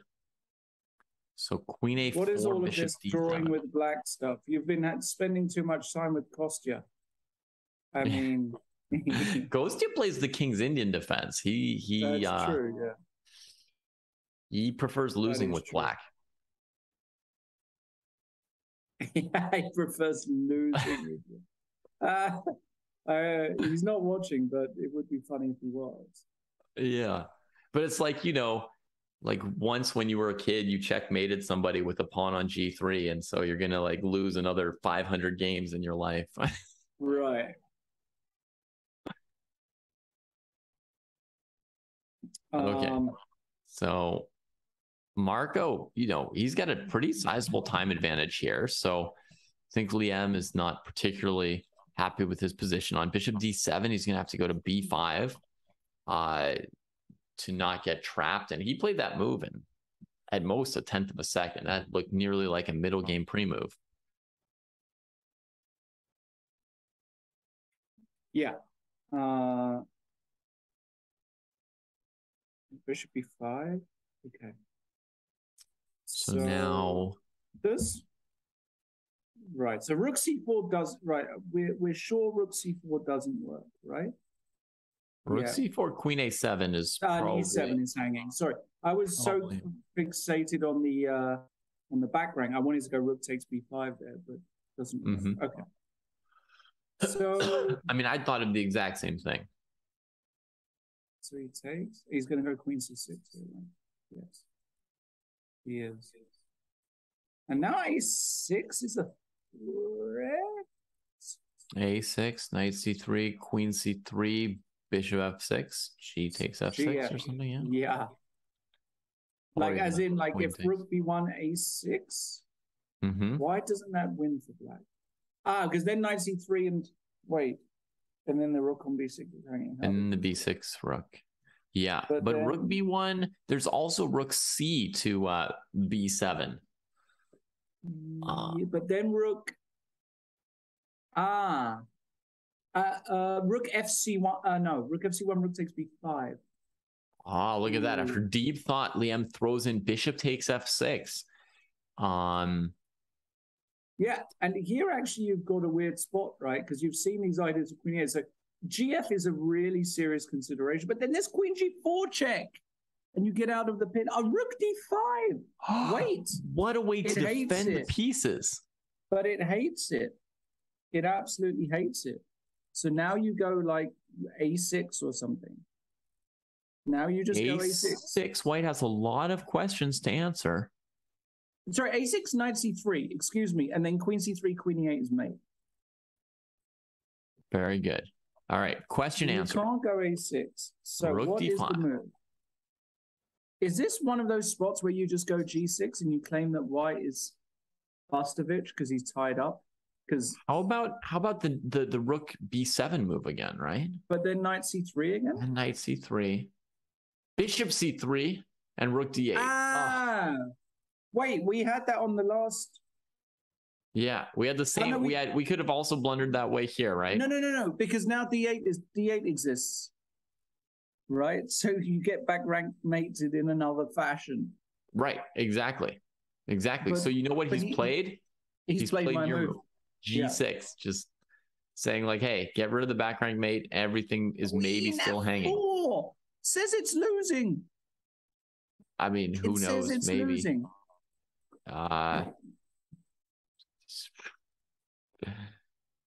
Why is this losing? Somebody explain to me why this. I don't know. I don't know. Maybe these pieces are still hanging, and you can just move the rook off of C7, right? Oh, he's trapping the knight. He's trapping the knight. Marco Reali. Is he really doing this? Unbelievable. Bishop E5 is now a threat. He's made good use of that extra 2 minutes he had. He has navigated an incredibly tricky position and found a series of sort of computer-like ideas like G6, leaving everything hanging. And then into this trade here. I mean, I can feel the gap, Lawrence. I can feel the gap between these people myself. It's this chasm right here. Look at this. He wants bishop E5, rook D8 check, king G7, knight E6 check, Fe6, queen F8 mate. That's what he wants. No, bishop E5, trying to win. Then rook D8, king G7, knight E6. Oh no, the F8's covered. Oh my god. There's also F6, rook E6. Yeah. Oh my god. Yeah, almost. But I think knight E8 would be knight E8 is just good enough. Yeah. A simpler approach for white here, followed by knight D6 and queen F7. Yeah. Or knight F6, rook G8 is probably nice. So in our live position, G5 was Marco's choice here, not bishop E5. What, maybe giving the king the extra square G6 in some of these crazy variations? Queen G3, queen into C2, looking at rook B1 now. I mean, because now bishop E5, there's queen G5. Can we just kind of understand what's going on here? We've got a 27-30 player playing with white against a guy who's 2,300 on FIDE. And you're telling me there's not rating deflation. I'm going to say it every round. There is huge rating deflation. Everybody can play amazing chess. Look at some of the chess we've seen. It's absolutely bonkers. Look at the way Marco is playing this game. It's just, honestly, it's just... Well, that knight is on its last leg now, isn't it? HG, and then you can just go bishop G7. Knight A8 in the corner, yes. It's so funny, that move. If you move the rook on the 7th rank, there's queen B8 to maybe defend it. I guess rook A8, rook E7 to E8 might refute that. But, you know, in theory, if you go on the B file, the knight can come back out. Why is it a blunder? HG, bishop E5. Why is it a blunder? Queen F3. He missed queen F3. Oh my goodness. Oh my god. So the game goes on or something. The game rook B7, rook C1. Bishop E5. Bishop E5 white can take and then play F4. It's a whole mass. Oh my god. G8, that's probably a good decision. Bishop E5, F4, bishop E6.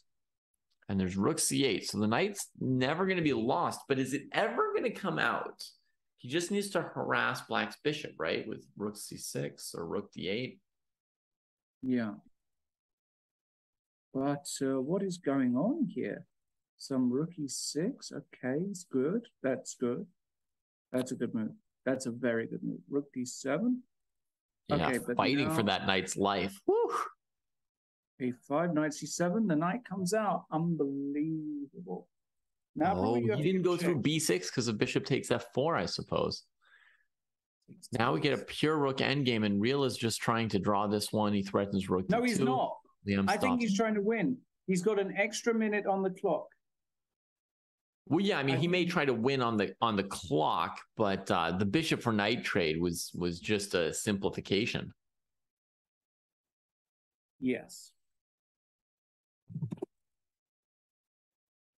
Wow, this is just unbelievable. Oh, keeping the king out of f5. That was a strong idea.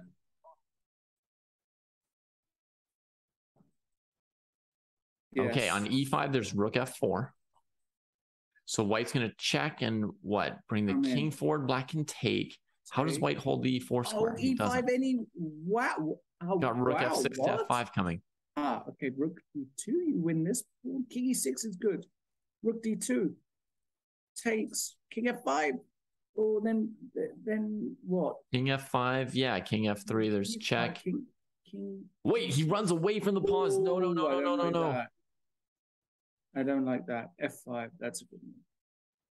Those pawns are going home. I don't like that. Shame. Such a shame. He was so close. Unbelievable how well you have to play.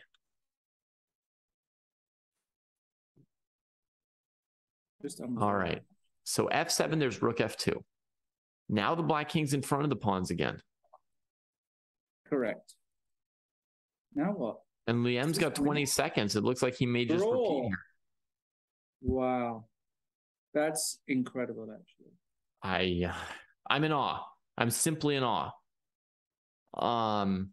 Just outstanding stuff from this player, Marco. He really does impress me. Ooh. What we got here? The action continues. We've got Rud Makarian having a tough time against Tatar Belarus. Okay.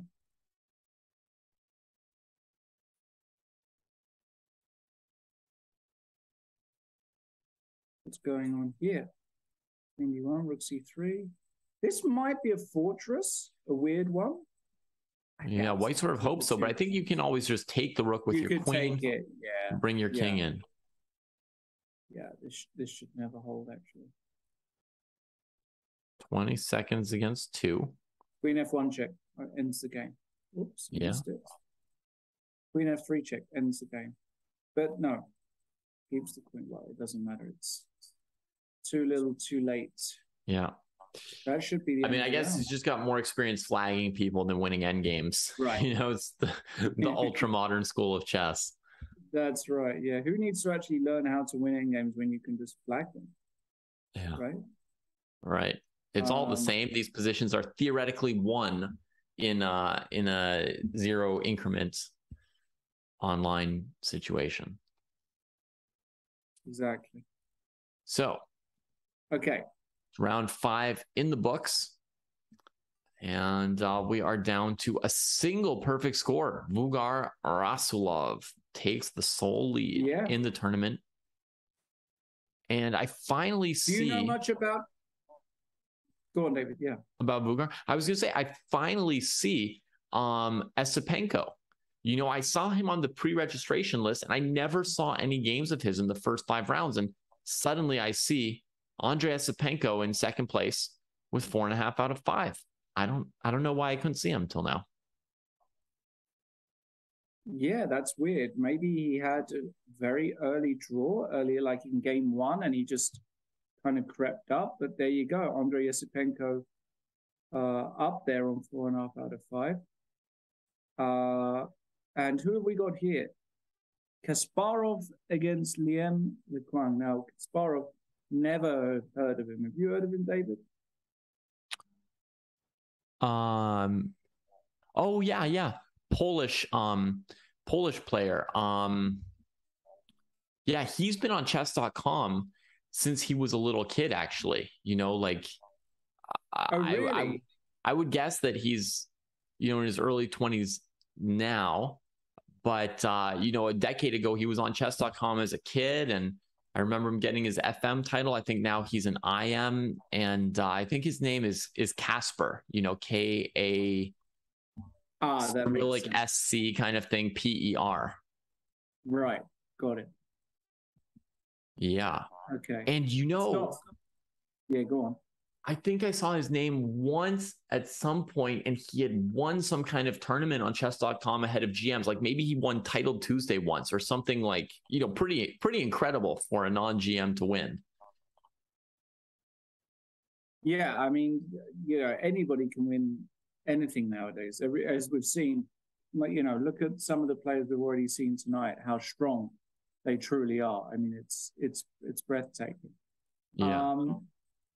And Liam Lequan just kind of escaping by the skin of his teeth in that last one. Yeah.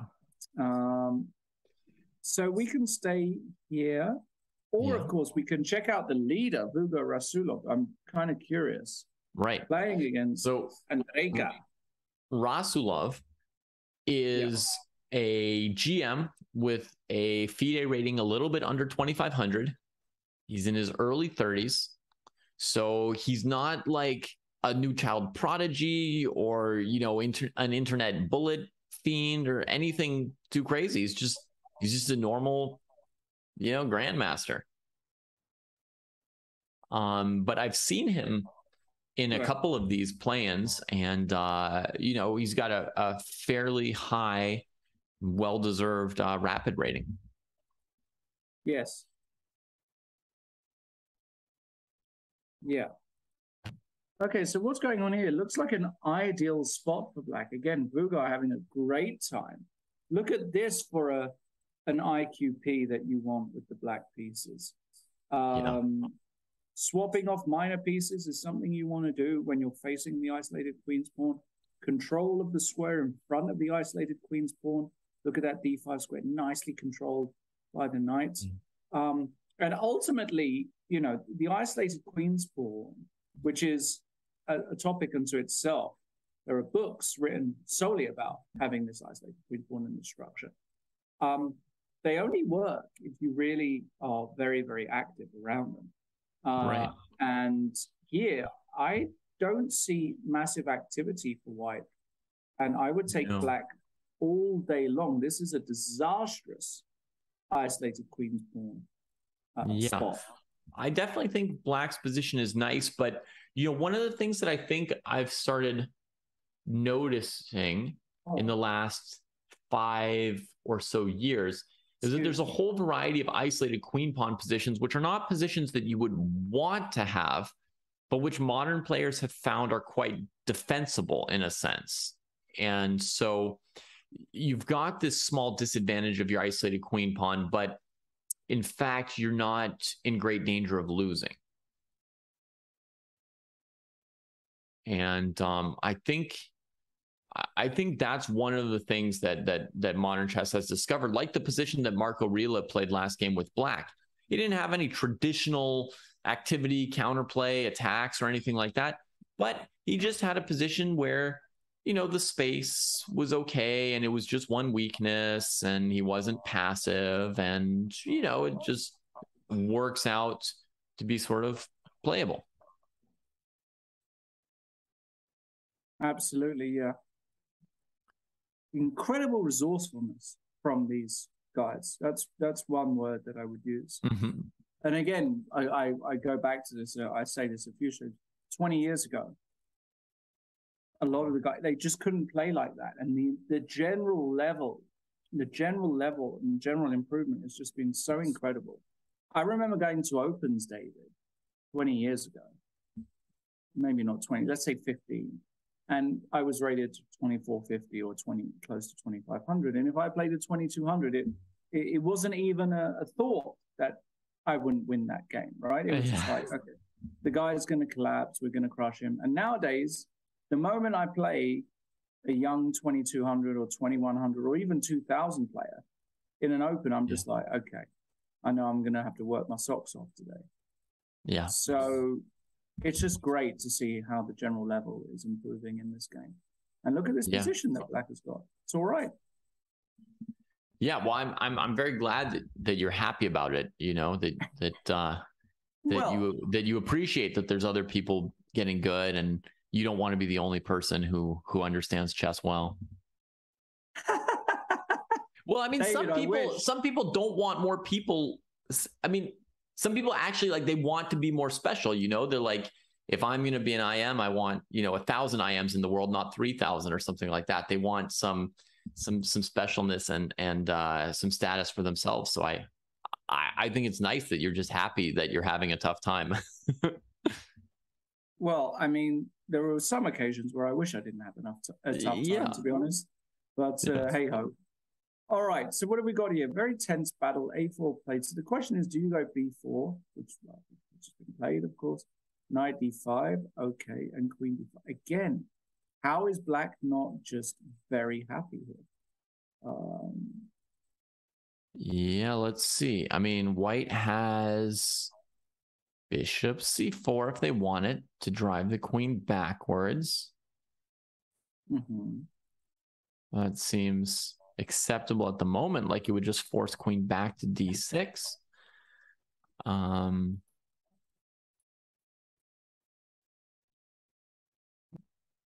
There's okay, so we go queen D6. We go queen D6. There's not yet knight F7 or anything super exciting.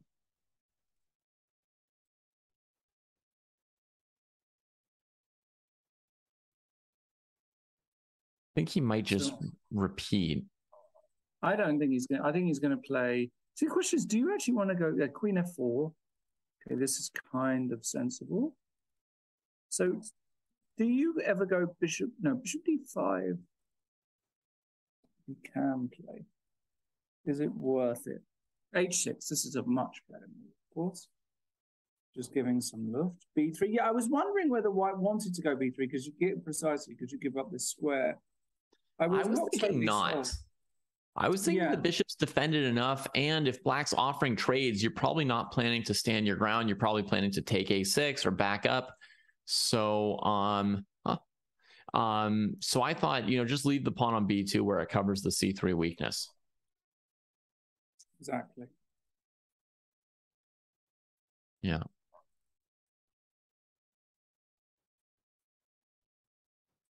Okay, still Queen a very tense battle with Queen E3. Yes, kind of shuffle. He did put the bishop on D5 in the end, which what I was thinking. Now, do you want to play A5 as Black? And that's the move I thought White might play one move ago when they played B3. Was I thought White might just play A5 actually to separate the Black pawns and just have all your pawns on dark squares with your bishop on a light square. And A6 is a little bit of a sensitive subject for Black, but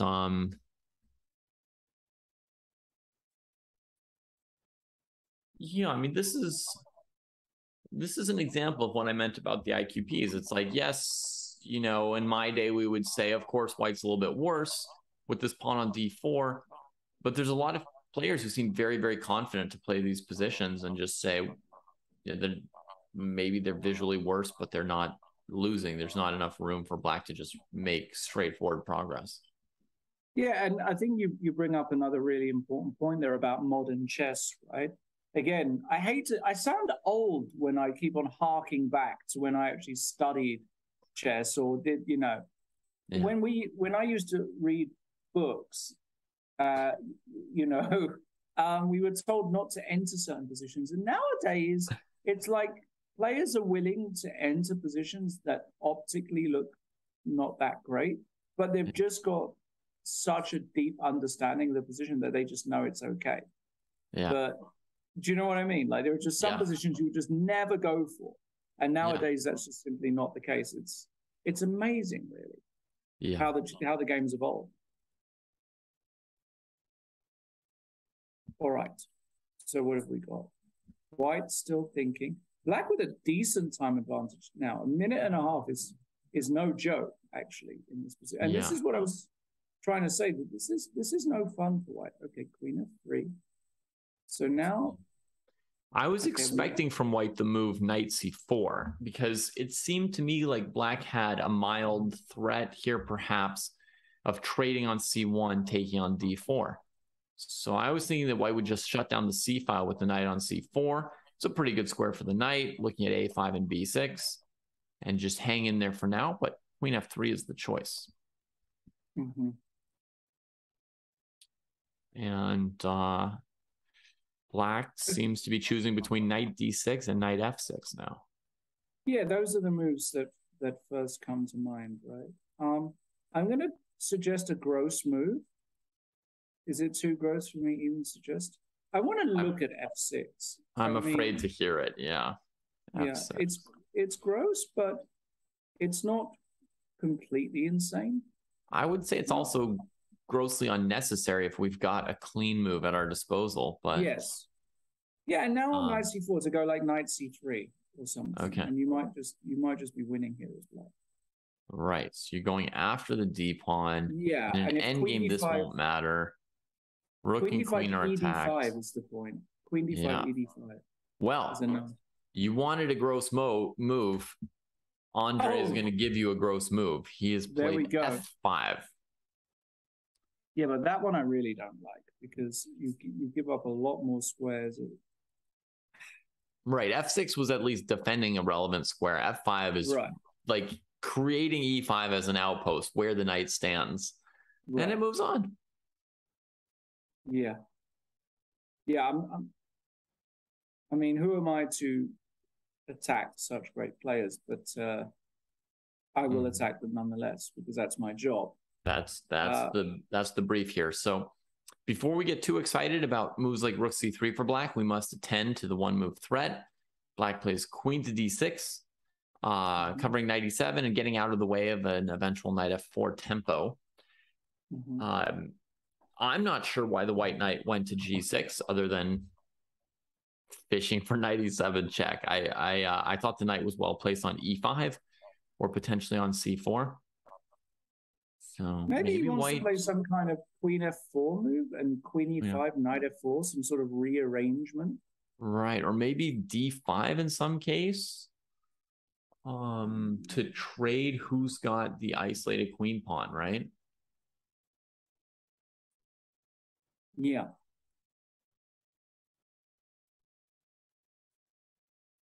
Three minutes for Vugar and plays rook c4. That avoids rook c3. Rook c4. So now there's actually a serious question about whether taking it is valid because it gives you the pass people. Yeah. Tough one. Yeah, you could see somebody just play like trades, takes, rook b8 or something, right? Just hey, we're getting behind this guy. Yeah, it's not stupid at all because the rook from b1 can't move easily. And the rook on b8 also avoids the checks. I actually don't mind that. And would probably go for it in a real, if I couldn't find anything else. Oh, there's one awkward option for white, but he's playing into it. But then he plays king h7 before rook b8. So here's what's slightly awkward, I think, Lawrence, is the move c5 for white right after rook b8. Because your queen can't go to c6 or d5 at the moment. And if c7? So it just knocks you back for a moment. And then I think in that position, white can follow with d5, creating a fair amount of mischief. So as Spanko plays king h7 first, getting really out of the range of this knight's stuff. And now after knight e5, threatening knight f7, I think rook b8 is pretty plausible here. Queen f8. Wow, okay. Still a really, really balanced one, isn't it? Tough one. Yeah. But white, white goes for d5. This is very logical because the f5 pawn is a target. But now you can, for example, take, go knight d6 in some positions and try to blockade and stabilize. Or maybe you can go like takes, queen f6, and then knight d6. You don't have to go knight d6. You stabilize, but it's also a bit passive. Right. All right. We get the trade. Now I would expect queen f6, but a5. No rush. Defends another thing. Yeah. Also, yeah, perfectly fine. Intense. We can certainly say the isolated queen pawn is not a problem for white anymore. It's a solid pass pawn. Knight into c6. Poking the a pawn. Where will the rook go?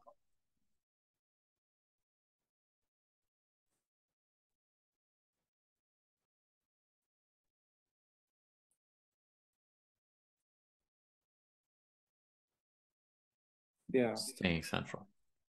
Central for the moment. I like it. Black is nicely coordinated. White takes the pawn. Knight c3 is correct. Yeah, now you have to be careful with white because you can't really leave the back rank, I don't think. You get into some potential danger there. So where do you put the rook? A1? But you do also want this pawn protected, and rook d3 was the choice, right? So, I mean, if we'd played something like rook f1, then queen c5 wins the d5 pawn, among other moves that would deal with that pawn. So he's gone rook d3. And now, yeah, black's got rook e1, queen d6, white's playing g3. And Espenko just removes the a pawn, keeps it square. Here comes the d pawn. Here it comes.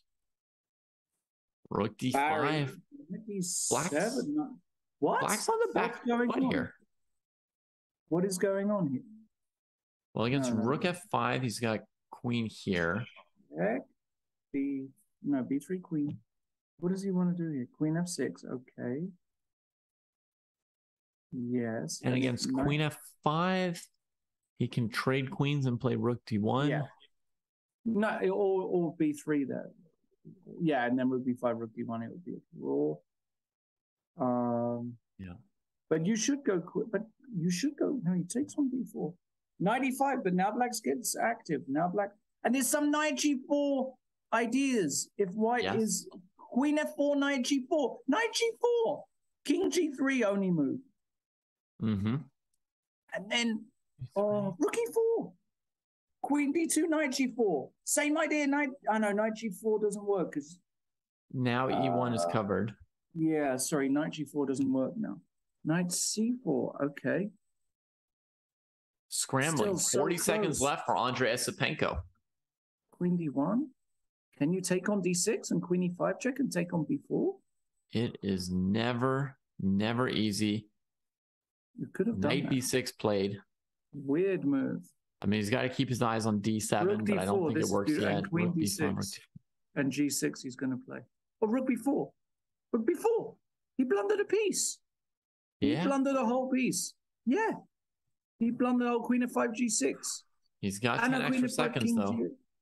Oh, g6 blundered a perpetual. Sorry. f6. And Draken, too strong. g6. Okay, doesn't blunder. Rook b2 is good. Yeah, that's game. Covers the knight in the checks. Wow. Yeah. He's quick, but white he's up on down the over clock. 10 seconds. Hold on. White up on the clock. Yeah. h4 is good. Ooh. Queen a3. Is he going to do it? Queen a4. Queen e8. Anything can happen. White's staying ahead 10 seconds on the clock, so black is not going to be able to win this game, barring Queen c7 brutal tactic. Oh, Queen f4 is beautiful. Is it beautiful? Can you? 4 seconds left. Brings the king in, takes the pawn. He's got all the pawns. Yeah, he's going to make a draw, isn't he? Probably. Oh, he had a chance there to queen it. He had a chance. Oh, man, he's got quite the mouse. The Esipenko showing the gears on his bike there. That was stressful. Actually. Yeah. That was actually stressful. That's got to be the end of the round. I mean, there's only 2 seconds left, maximum possible. Yes. I mean, yeah. Modern chess. in a nutshell there, as we see the isolated queen pawn, and then, you know, he just plays the game, and they posture around with the pieces. They grab pawns on the a file with the knights when they need to. Tough defense. Even if you lose a piece, you still draw the game on the clock. And there you have it. Absolutely. Yeah. So that's round 6. There are 3 rounds to go. We've got a single player with 5.5 out of 6, maintaining his lead, Vugar Rasulov, defending against the Super GM there, followed by a host of players with 5 out of 6, including at least 2 Super Grandmasters in Lei Huang Liam and Andrei Esipenko, and 1 FIDE Master, Marco Rila, up there with the 5 out of 6. My boy. We'll be back with the last 3 rounds of the Swiss after this short break.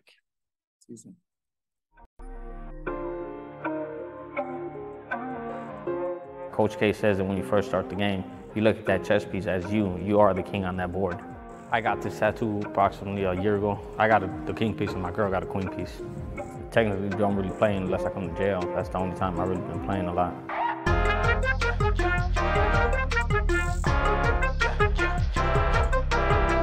We talk trash about who be who garbage. If they give us the chance to play with the man, I most definitely would. For me, it was trying to give people not just the skills in this really interesting game, but so that the way they think changed too. All right, so in a week. Mr. Scott, behave.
Okay, so I didn't realize that you can't play A8. Takes rook D2 or rook B2, and then you just take the pawn on B4. Oh, king of 6, rook B4, bishop E7. Only chance. If you go rook 6 B4, bishop E7. But then rook B8, and then black gives up an exchange, and he's got chances. Vladislav in 4 seconds. How does he win? Oh my, he doesn't know it's bishop E7. There's chances. Take E7. Oh, play rook B1. Play rook B1. If you play rook B1, rook B1 mate. Oh my gosh. Oh my gosh. That didn't just happen. Oh. Oh my God. I've never seen anything like this in my life. Oh, and he is just destroyed emotionally right now. Oh my God. How? What in the world? I didn't even see the mate. Me neither.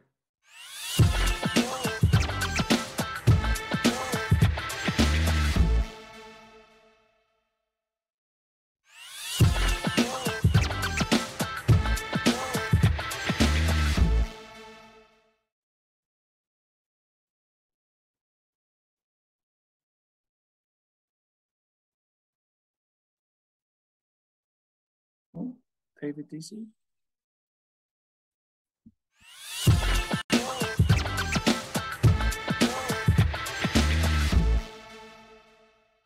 Okay, so I didn't realize that you can't play A8. Takes rook D2 or rook B2, and then you just take the pawn on B4.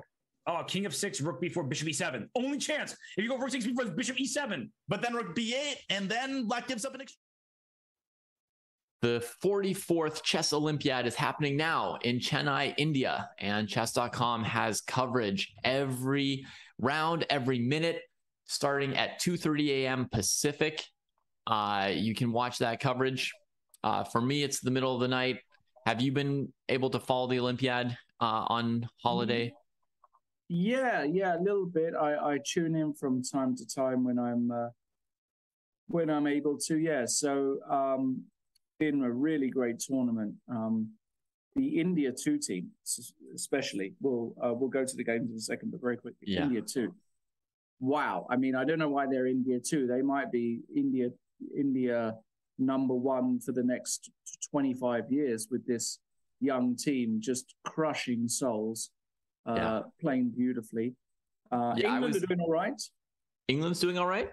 Yeah, England are doing all right. We've won all of our games so far, so slow and steady, but the India 2 team looks really good. And the US, giving half a point today, should have lost, actually, today, USA to Uzbekistan, but they held on.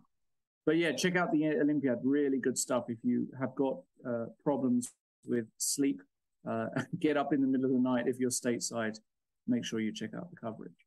Yeah, India's put so much into this event. I think it'd be really great if their teams continue to do well. And I was tempted to introduce this Olympiad coverage with something like, will India 1, India 2, or India 3 take the gold? Find out this week, because all of their teams are so competitive. But yeah, great to see them doing well. But what we are here for, everybody, right now is the Global Chess Championship, $1 million open tournament in many, many phases. We are nearing the end of the play-in qualifiers. We're in the 14th out of 16 qualifiers. There are 6 spots left, of which 2 will be decided today. And we're watching Super Grandmaster Lei Kwang Liem here, taking his shot against Vugar Rasulov, who, is it smooth sailing if he survives with black against the second Super GM in a row? And will he be able to roll in the last 2 rounds? No, I don't think so, because I think it's too tight. There are too many guys on 5 out of 6. And there's going to be too many decisive results. You've got at least sort of a dozen guys on 5 out of 6. So then if Vugar draws, then there's going to be another 5 guys with you, 4 guys. And then if you have an accident, you may very well not reach the top 3. So Vugar, I mean, a draw is not a bad result.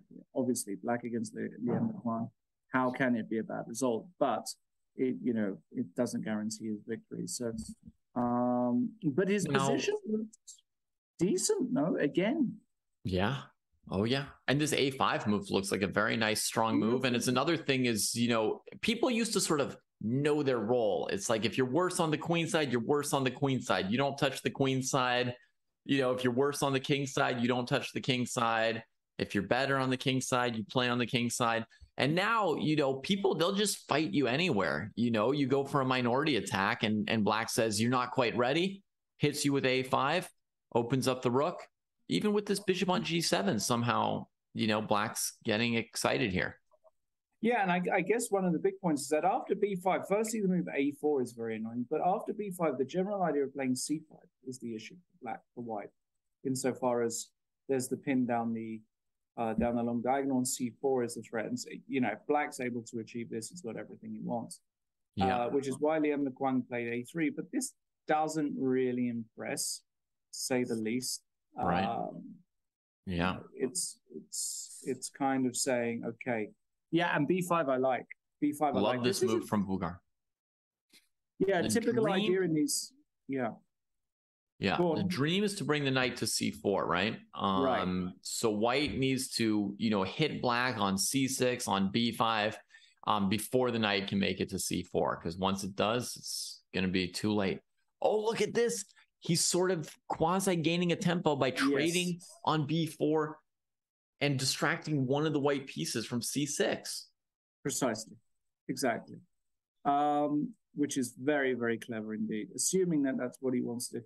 I'm not sure it's the only way, but it looks like the most logical way, because you do get that knight to c4. And when you get that knight to c4, it does become difficult for white to do something super useful there. I'm very curious how a master like Liam Lequang is actually going to treat this position. Yeah, I mean, this idea of trading the bishop, the dark square bishop for white, this is a very old idea, to trade the bishop into this structure, and then say this bishop on f6, g7, etc. is not able to help with the play on the queen side. But you showed that idea of c5 in some positions for black, where somehow its influence was felt, and white can't quite set up everything they want. And what is this choice? He left attention. I guess he did a severe calculation here, but let's double check him. Rook a8, rook a8, queen c6, queen c6, rook c6, like this, right? Now he wants to go rook a2, rook a1 check. No, I mean, I'm going to show what he's not playing. On rook a1, sorry. white has rook c1, so this is not trivial at all what black has gone for. And you think maybe rook a2 would be the idea here? No, I wasn't sure at all, actually. I was thinking it might be knight c4, just cutting the rook off knight after c4 it anyway. takes the pawn, and just occupying that strong square. The rook is active with follow-ups on a2, a1, or even a4. And that's incredible, right? To realize you can just lose the pawn into an endgame and achieve all your strategic goals here. So, carrying on, white agreed with him, played knight b3. And he brings the knight to a4 instead of c4. I mean, it's hard to keep up with the times. Well, knight a4. What? Knight a4, knight c4. Sorry, let's go to the live position, because... Yeah. So, I think, actually, there's... Okay, he can't take the knight off because there's rook takes rook intermezzo. So you have to do something else here. Bishop g4. Okay, I guess the idea is there that he kind of wants to provoke f3 and then claim that the dark squares are going to be massively weakened long term. Which I'm still surprised black didn't put the knight on c4. Do you think that he was just so excited about knight a4, or did white have some kind of a strong idea against knight c4? Not clear to me. Yeah. Okay, so here we are. White's challenging the a4 square, just trying to trade black's knight, leave black with two bishops, which at the moment are, at best underemployed. Also, this rook's hanging, so black can't even trade properly at the moment. Maybe bishop f8 would be the move here. So that if you lose a pawn on a4, you recover it on b4. Makes a whole bunch of sense. Yeah, this move he's probably going to play, actually. Because what else? And he has played it, well spotted. h3 on the board. He's going to go back to c8, precisely. Because he doesn't need to cover the back rank at the moment. And the good news for black is that you've got a bunch of improvement moves, and you could also possibly just go knight b6. I mean, you don't have to keep the knight on a4. The trade on the a file would come back to b6, and you're fine. I wonder if there's ever a moment to play e4 for white here. Precisely. This is exactly the move that I was going to suggest. But okay, he takes queen c2. So he has in mind to collect the pawn on a4 without lifting the knight from c5. I mean, it's for sure things have gone a little wrong for black in these past few moves, right? He was in complete control, and now he's not. Yeah.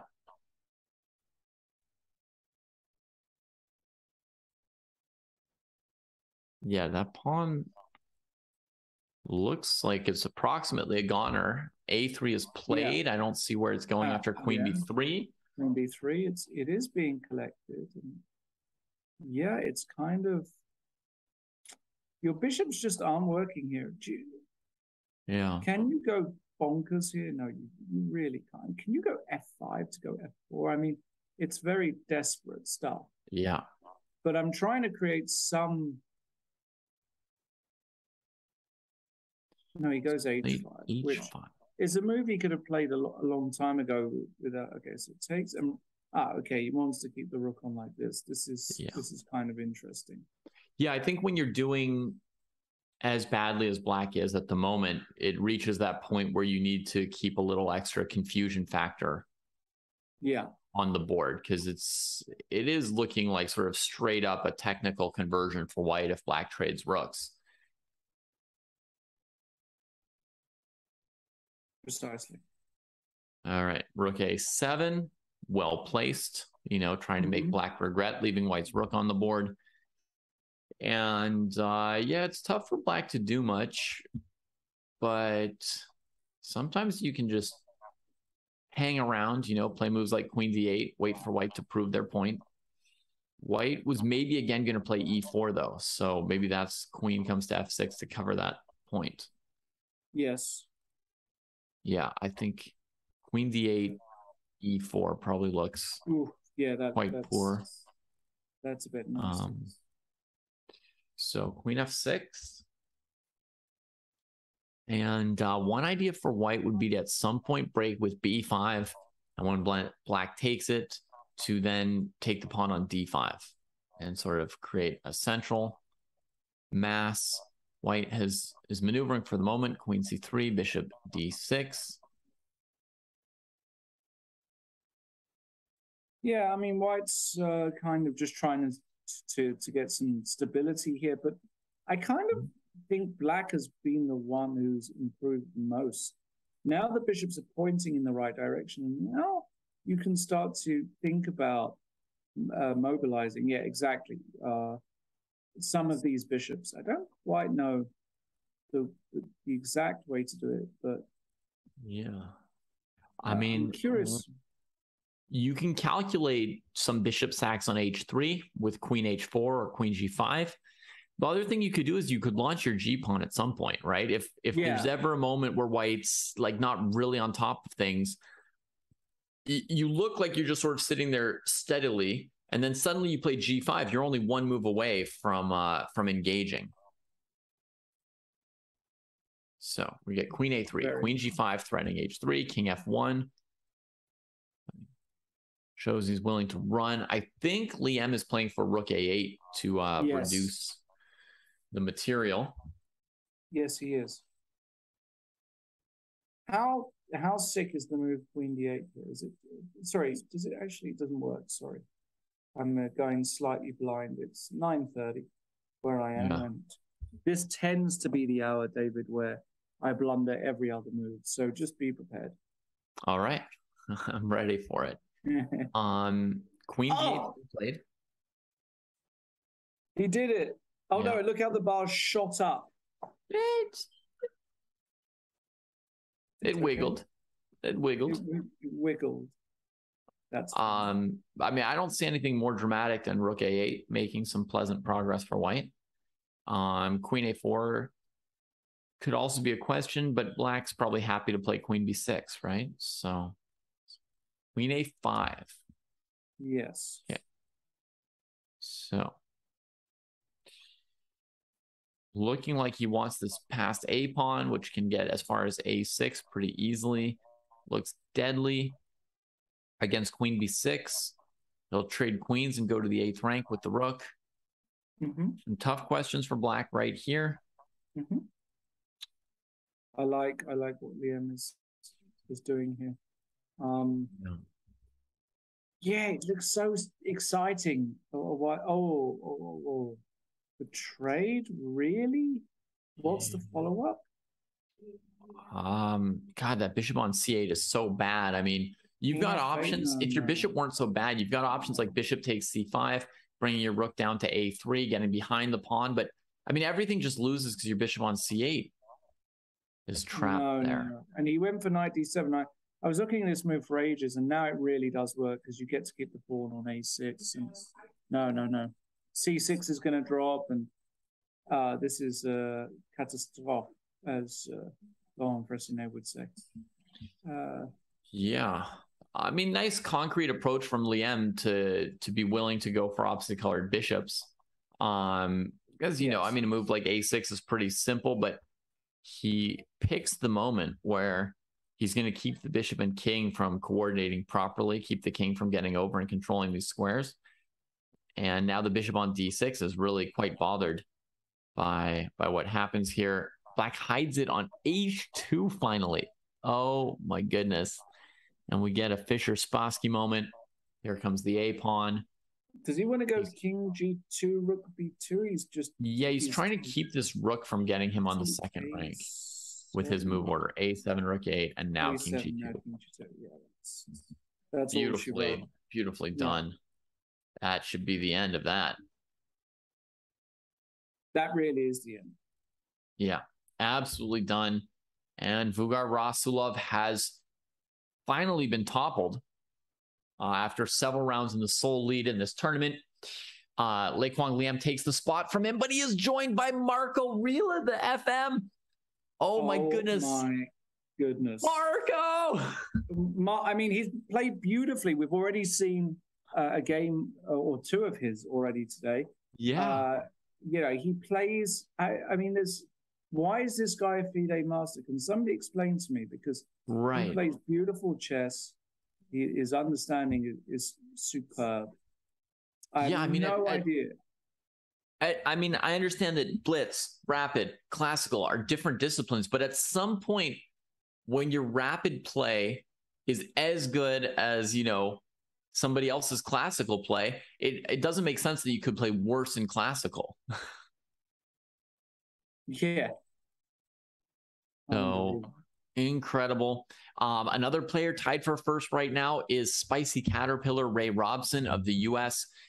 He always has a lot of fans in chat here, so that's nice to see. We do have a couple games still going, actually, so let me click on one of them. We've got Alain Pichot, plenty of pieces left on the board, with Anton Demchenko. Yeah, Pichot against Demchenko, two very, very strong grandmasters. And again, a very complex strategic battle here. Yeah, with, an anti-Sicilian, presumably. Yeah. Something in those lines, yeah. Right. Yeah, I've struggled in a lot of positions like this as black in my life. White at some point played a4, a5, got the file for the rook, now the 7th rank.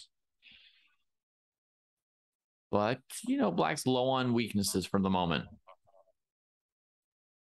Yeah, black is extremely solid, and the knight gets put. I think, you know, it's a typical position where I've had more this kind of structure from the white side.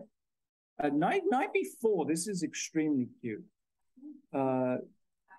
Exploiting that, and now knight e5. Okay, I thought he might just play b4 in that position. Instead, he trades the pawns, trades off white's big weakness on d3. Yeah. This might have benefited white, actually, this whole sequence. I'm not totally convinced. It might a tiny bit. I mean, you've got the queenside pawn majority, which the black king is pretty far away from. And, you know, the rook's still well placed attacking the c5 pawn. 35 seconds, though.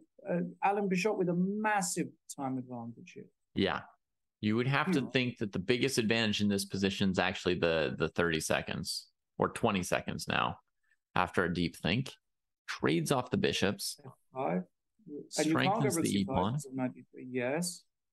Okay, knight c4. So now you need a good move. Yeah, this pawn's defended. Oh, blocks the defense of the pawn. No, he had rook c5. Oh, and his king gets trapped in the body bag. Knight e5, knight g6. Oh, no. It's that's worse than worse. Yeah. Oh, my goodness. That's a catastrophe. Can't choose where to go. He's going to go king h7, knight e5, and then he's going to go rook rook d6 and knight sack takes f7. Oh, then you can play g5. Then you can play g5. No, then you blunder the rook. The rook is hanging on d6 in that line. Oh, knight f7 hits the rook. Oh my goodness. Yes. Oh, that's brutal. No, and his time advantage is gone too. So there's less and less hope for Pichot. Oh man. Oh, yeah, that's good enough. B6. Death blow. Yeah, that's gonna do it. King h7. Oh, he didn't go king h7. That's surprising that he didn't insert that, but doesn't matter. h7 g7. Yeah. Queen g3 and queen g6 is the end of the game. Seems to have somehow pre-moved the last 7 moves there. And Demchenko joins the lead with 6 out of 7. We've got an absolute crowd, fortunately, depending on how you... Unfortunate for Lei Kwang Liam that 4 more people have joined this lead. But we've got JC Barra. We've got Andrei Esipenko up here in the lead. And tie-break points are going to matter today. That's going to be my prediction for this event. Yeah, and the other point is, remember that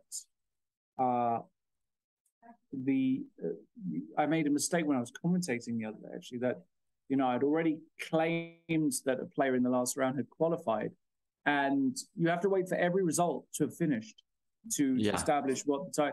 And I could forget, and I said, "Oh, he's through." He didn't get through in the end. I can't remember who it was at the time, but so every single game counts to make the decision for that. Is it Buchholz or something? I don't know the exact. I think so, but I also don't know what Buchholz are. So it's like, isn't it the all of your opponent's scores added up? So that's why every single game of your opponents is relevant.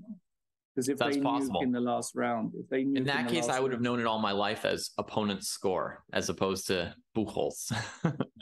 I think it's the same thing, but I could be wrong, and I hope I get horribly corrected. Yeah. Okay, so we go into round 8. There are 2 rounds to go. Let's follow Marco. Oh, he's got the black pieces here against Demchenko. I mean, for chess.com rapid ratings, they got about the same ratings. He plays the knight takes e4 trap in the Petrov? Now, let me talk about this, because he played this before against another very strong player, d6, d4, and now de, and this is called the which variation of the Petrov? Yeah, queen takes queen, bishop f4 is an edge for white now. Yeah, bishop f4 could be an edge now. Yeah, I analyzed this recently. Oh, did you? Yeah. Oh my goodness. Yeah. But I mean, I was going to ask, why are you playing the Petrov defense at all in a situation where you kind of need to win? Because, I mean, there's just too big a crowd to just draw. But to play the Petrov with knight takes e4, it's like, what are you even hoping for? Knight b5 is not as good. If white had played c3 after bishop b4, the bishop just goes to a5 and black's totally okay. Oh, okay. I was surprised that there were positions black could survive with with knight takes e4. Okay, f6, f4. Wow. Mm-hmm. Okay. Let's see. So how do we view this position? Just a bit better for white, no? To move like king c3. Yeah. Yeah, I mean, the pull would be based on the rook a8 struggling a wee bit. Knight d4. The knight on g6 is also a little bit silly here. One good plane. Yeah. Yeah, it's being handled. No, I like this. I like this. Bishop g2 comes next. c6. Maybe you have to go c6 anyway. I don't know. Mm-hmm. And I mean, white might just play knight e6 to take the bishop at that point. Yeah, I was going to ask C5, but now I really like knight e6 because you get this grip over the light squares. And now rook e6, king d7, bishop h3 exists.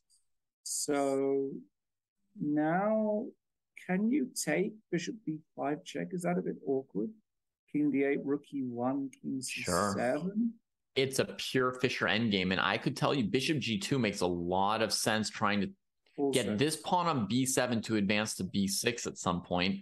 In the famous, Fischer Taimanov game, I've done some analysis on that recently, and it seems that the b pawn advancing worsened black's position in Fischer Taimanov, and so you want to defend with rook b8 as long as you can to control that light square. So bishop g2, I agree with this from Demchenko. You want to try to get that pawn to move up. You want to get full access to the light squares, unopposed.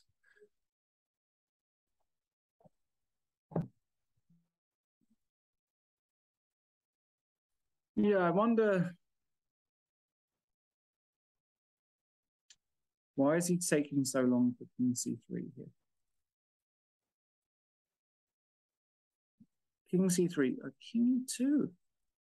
Wow, is he going for a very low variance route here against Marco? I'm kind of surprised. Yeah. See, casually plays b6. I think. Well, in the Fischer Taimanov game, there was also the king was on d7, so there's like rook b8, maybe even king c7. Like you had real options to keep the b pawn there. This is just going to be a really tough position. Wow, he does offer the rook trade, but I don't think you. No, that's it. Draw agreed. Draw agreed. And Marco offers the draw.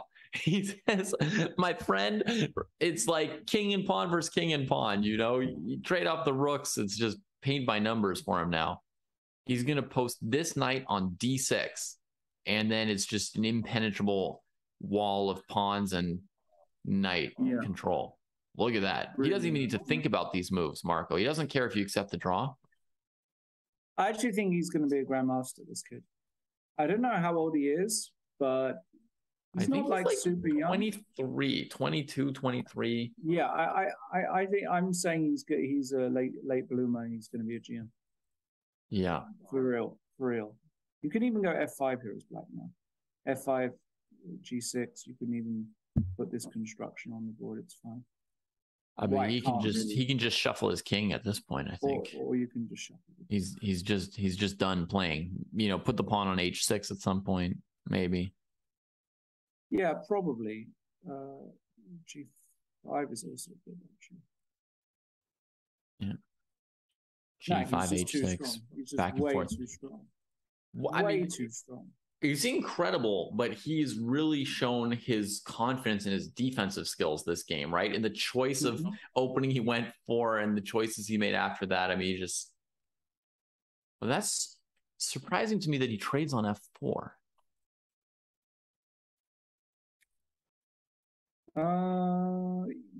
Because now there's the plan for the white king to walk up the h file. Yeah, but not really. Like, I put my pawn on f5, my pawn on h6.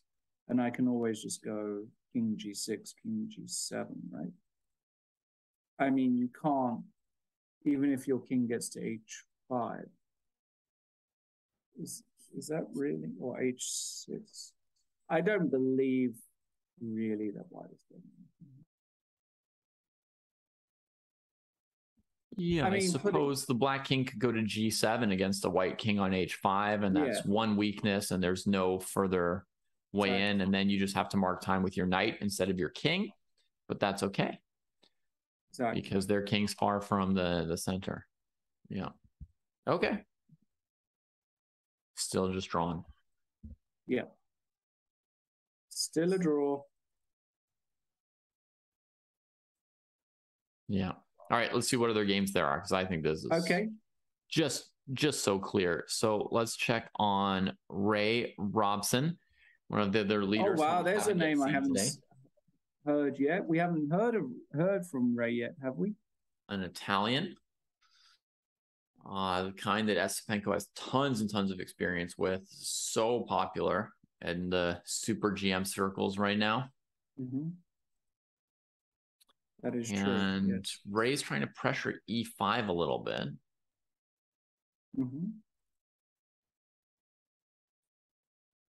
Well, it's one of those structures where I understand it horribly amongst many others.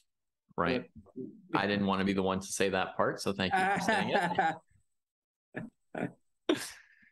Yeah, taking out d5 looks reasonable to me. I think Black's response is going to be rook d5, looking to trade the e pawn for the d3 pawn.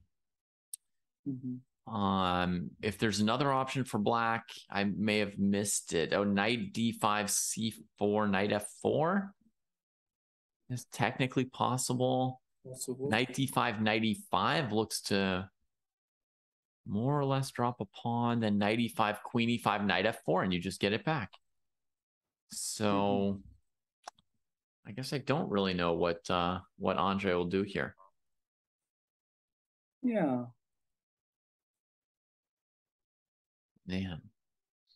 Yeah, again, I'm just a fish in these positions. I mean, it's quite outstanding. It boggles the mind the amount of material there is to study in chess right now out there, right? Because on the daily, you've got 2,700 plus players playing just nonstop games. And, you know, it may not be a classical game, but if there's $1 million on the line, you can bet that most of them are playing openings they consider pretty good and showing ideas that are relevant. No doubt. I mean, this is a serious tournament, showing new ideas or bringing out new ideas that you had prepared for classical in this tournament is just not beyond reason. This is you're playing for more money in this tournament potentially than you would do in any classical tournament ever. So, you know, life-changing money. Let's call it what it is. $200,000 is life-changing. Yeah. Money for some of these participants. Yeah, I mean, you could hire the second that you've been dreaming about, right? Or the manager. Who knows? I don't think I could afford Postia. I just Postia would be too expensive still. But maybe. So Esipenko, by the way, has sacrificed this pawn. I mean, I said that it seemed like there were more options than I was certain of, and this was one of the least likely ones. He just gave that e5 pawn, left the rook on b5. I'm not really sure what he has in mind here. I always just look at the violent moves like d4, sacking the second pawn, as I try to understand what's going on. You're a fan of violent chess moves, David? I don't know if I'm like a fan of it. It's just like, the only thing I can think of, maybe. So yeah, I mean, could there be a simple approach to this for Black? Does Black have just some kind of normal compensation that I don't see? Maybe d6 would be that normal move. Just try d4 for a second. You hit the queen. Queen goes to d4. Yeah, but rook d5, queen c4. Rook d5, right? Queen goes to c4, and it's just terrible. And if you trade the queen, then the bishop on b4 is hanging. You have to go here, and I don't know. Probably okay. Not obvious. Yeah. So we go straight to the end game, and he's just trading more pieces. He's literally sacked a pawn and then just trading all the pieces. Yeah, his claim is that the white pieces are so bad that the ones he's leaving. Yeah, and he can even break the #1 rule, which is trading down when you're material down. Right. But he's saying, look, rook e8, he's probably going to go king e8, knight f3, and then he needs to move.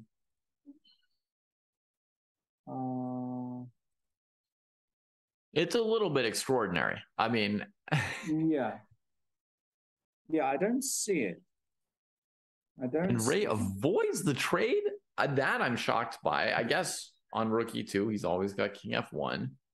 But what better fate was there for this rook d1 than to exchange itself for the counterpart on e8? Exactly. Bishop e5. Okay, messing with him a little bit. Absolutely. Ray is ahead 2 full minutes on the clock. It should be noted that unless he gets in trouble, that's going to be, pretty comfortable to have that time advantage. No, definitely. But Ray is, I've discussed this with Danya. I mean, Ray is just a time trouble addict, isn't he? Basically. Right? Ray is just a ridiculous time trouble addict. What's Esipenko's plan? C4? Again, it's almost like I would take black here all day because I could just play moves that I know are okay. Knight d7 now, perhaps to go bishop b5. He just wants to make a draw. Yeah. Does he just want to make a draw here? I mean, Ray can avoid it pretty easily. Like rook a3, bishop d6, rook a2, bishop e5, c4, right? Which is kind of the move I've been wanting him to play. But, right. I've just been wanting him to put the pawn on c4 this whole time. Let's see what happens. d4, bishop d6, c4 get played here with the rook connected on a1. Sure. Yes. Fair enough. I mean, still. What do you think? Who do you think is going to give me a prediction for this game as a result? I think Ray should win this game eventually.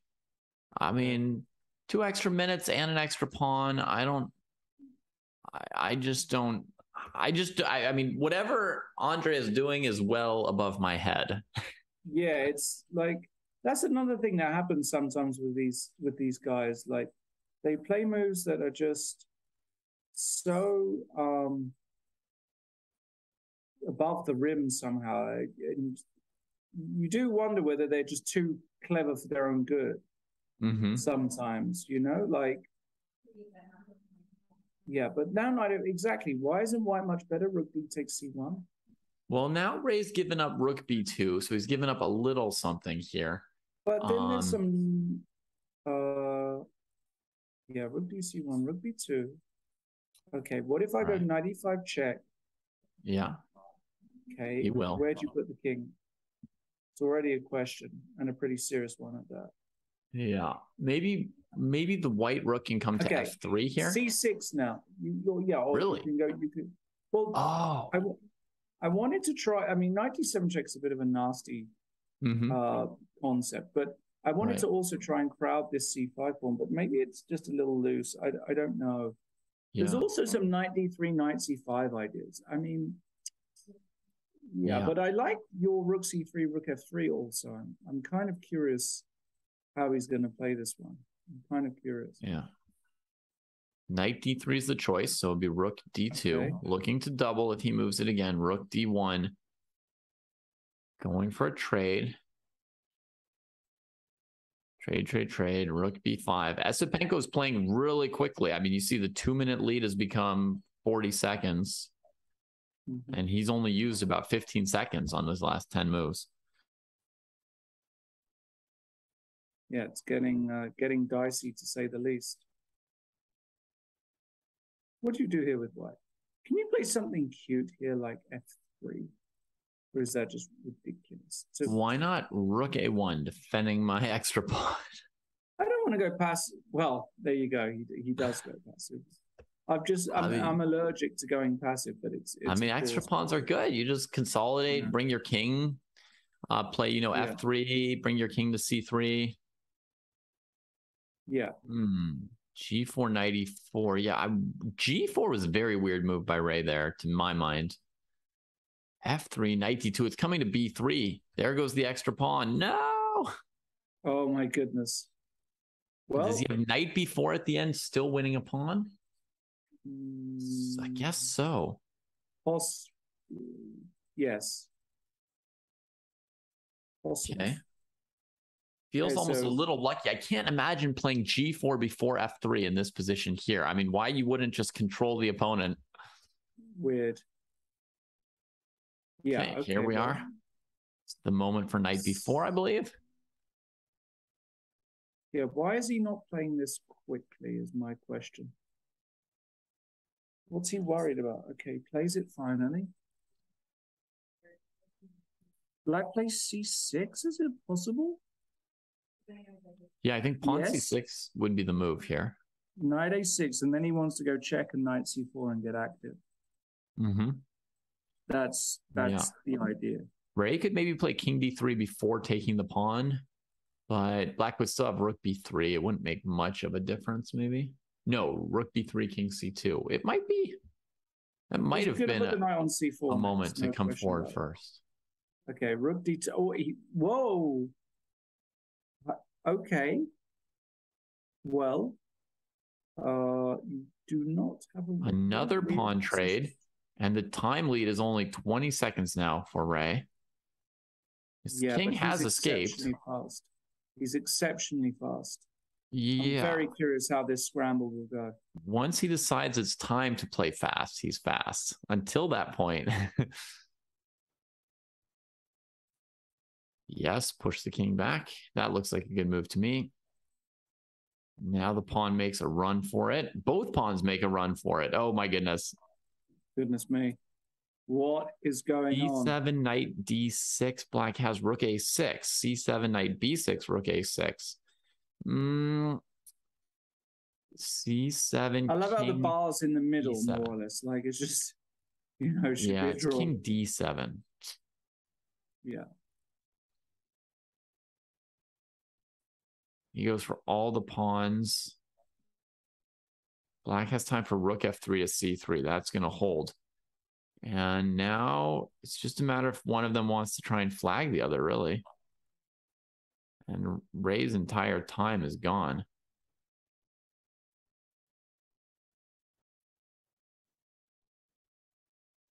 Goodness me. This is going to go right down to the wire. Oh, avoids the repetition at the last moment. Avoids it. He wants to win.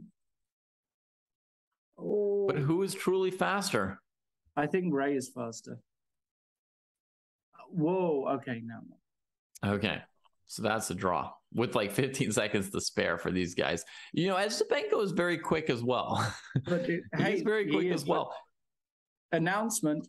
J.C. Ibarra, my good buddy, Jose Carlos from Spain, leading the pack on 7 out of 8. He's finally coming through. And that would mean, wait, look at this. What is this? Why are they playing at breakneck speed? Oh, this is me. I'm checking the game that we missed because it's such a big game. I'm just trying to catch up. Beg your pardon. Yeah. Right. So Ibarra beat Lequan, it seems. Yeah. Oh, look, Lei Kwang avoiding the draw by repetition with black in the opening, sacking his c5 pawn to keep the game going. And then what is he doing here? Oh, the knight on d2. Wow, that was quite a calculation. Holy moly. And so they go into an endgame. Yes. And I think Liam was doing quite well for a while here. Yeah, looks all right. What happened? He just missed some rook. What did he miss here? Yeah, he just miscalculated that the rook is actually stronger than the two pieces. Yeah, and then suddenly you just win the whole king side. That makes sense. It was a close fight they had. Trades off another pawn. White's almost out of resources to win the game here. H5 tricky. And we're into round 9. Somehow he pulled that one out. So I'm glad we got to see a piece of it there. So J.C. Barra is the only player who wants a draw this round, I think. Everybody else has got to play to win. Yeah, well, even Ibarra United, it's a weird spot, right? Because Ibarra draw definitely guarantees him top 3, right? Because there are 5 players on 6.5, so maximum it can be on 7.5 are 3 players. Yeah, so I mean, if Ibarra, he sees an opportunity to take the advantage and he wants to avoid being in that playoff, then certainly a win is better than a draw. Absolutely.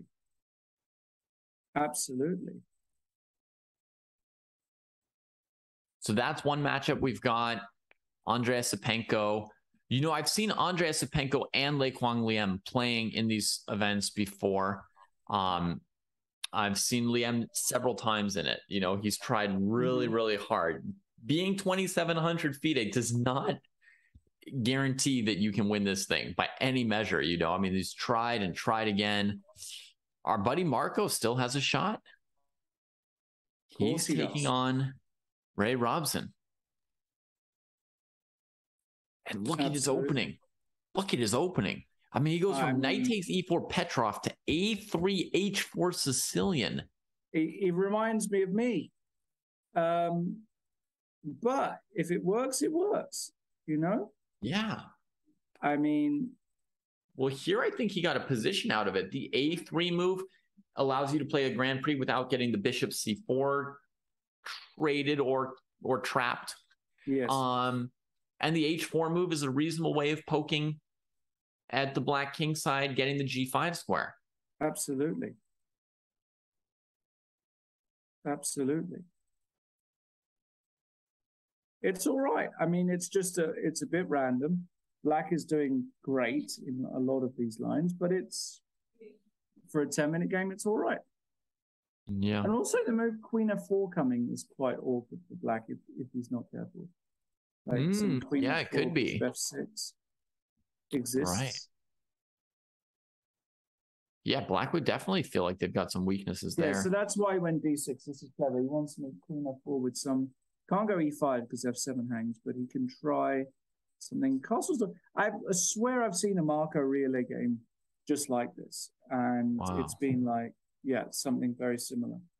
But can you go Queen a5 or something? This quick castling queenside here looks risky to my taste, Lawrence. It feels like Black's got this pawn storm coming already. We haven't yet come to grips in the center or on the king side. There's no quick way to diffuse attention.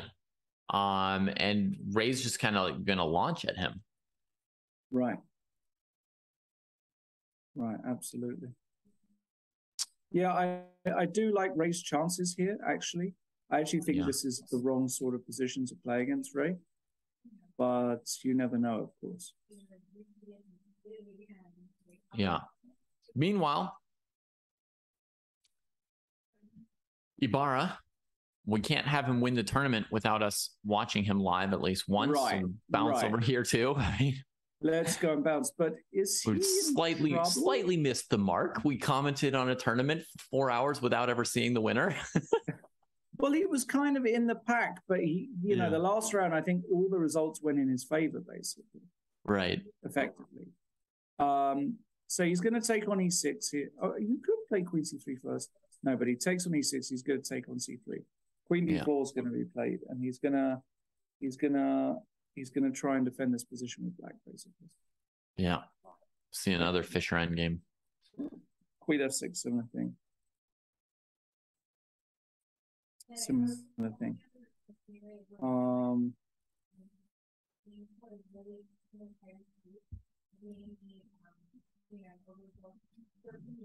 So, I mean, bishop f3 would be a logical move, but knight d4 might be acceptable for Black in response. Yes. Yes. So white comes to the d file. Yeah, but winning these positions it's a pain, to say the least. It's like you can grind, but it always feels like Black is like the one weakness isn't enough, right? That brings you to the concept of two weaknesses, right? That's interesting. You call it a pain. I would call it a pleasure to win this position with white. No, I mean trying to win it. Okay. I really just enjoy any endgame now. It's such a happy feeling to. You're at that stage in your chess career. Exactly. I went from the King's Gambit to like, queen trade. How wonderful. What a tranquil situation we have here. Sure. Yeah. King's Gambit, huh? Okay. Yeah. Goodness. Yeah. I've got a lifetime of sin behind me. Yeah, you do. The confession is waiting for you. All right. Now it's a little bit awkward to get this king involved for Andre. Bishop's being controlled for the moment. Yeah. But, you know. His F4 approach surprised me a little bit. Did you expect that idea? Or No, I didn't expect that. I thought that was way too quick, way too premature. I actually feel like Bar is completely fine here with this knight chilling on e5. Mm-hmm. But we need, I mean, if we get the rooks off, it's just easy stuff. But yeah, how do we actually, okay, c5 makes sense. Okay, so how to improve here with white? So rook d6, king f6 with the idea king e7 probably. Yeah. Right, because the king isn't really doing very much on g5. Right, I agree. I think maybe bringing the king more central would make sense. If your rook were like on f7 or somewhere defended, you could also go for king f5, king e4 maybe. That would be an ideal square for the king. That's kind of interesting as well, yeah. What you shouldn't do, and I think a lot of amateurs would go for this, just there's a default to try and do something, right? And I think a lot of people would go for this h5, h4 plan. This is a terrible plan for two reasons. Yes. First of all, if you achieve your plan, it's bad because you give white an outside pass to h-pawn against your knight. So you're literally making your position worse, even if you achieve your plan. Secondarily, if you play h5, sometimes white can play h4, check, and leave you with that pawn on h5 to defend. So it's like if you succeed or you fail, either way, h5 is a terrible move. Well put. Yes, it is. h6 is the choice. That's fine by me. Yeah, that's kind of just saying, okay, what do you want to do? How does white improve? Because actually improving moves here for white, like, do you want to play a4 here on the queen side and just trying to prod around over there? Because you're going to play a move like rook d2 and just wait? Yeah. What do you do here with white? You're also a bit down on the clock, right? So it's not, you know, completely clear.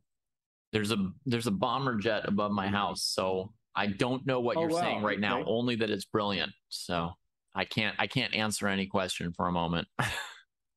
Okay. Bomber jet alerts. All right. Where are you based, David? Generally California, but I've been spending the summer in Hawaii. Hawaii. Yeah. Tough life, huh? Yeah. Our answer to Grenada. I'm in Grenada at the moment. Yeah. Yeah. But yeah, Hawaii. I've never been actually. I guess it's absolutely beautiful. Yeah, they don't have a lot of chess tournaments here, so. No, I bet there isn't much chess, but I guess there's a fair amount of beach. Yes, indeed. Let's check some of our other leaders real quick. For example, Rila and Ray. There's a knight on f6. Oddly, how did it come by the square? White played bishop f6. Okay, it came by the square deliberately. Trades, king f7. What's the follow-up? Interesting one. Yeah, I don't exactly know. And the score, by the way, is he's down a pawn. It's not like that's an extra knight or anything. No, and it's just saying that this is completely winning for black, right? I mean, the bar is flawed. So what happened here for Marco? I mean, Ray was playing b5, b4. He tried to do something in the center. I mean, he didn't have control of d4 or e5, right? He tries to do something in the center. Ray takes it, you know, accepts it. Knight e4 going after the f6 square. And Ray just makes space for the king.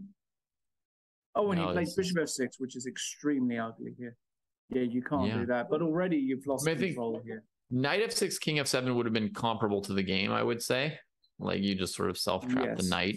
Of course, you could just back up after f5 and bring the knight back to c3 where it came from. But I mean, I mean, you keep more practical chances, but what has white been doing, right? Exactly.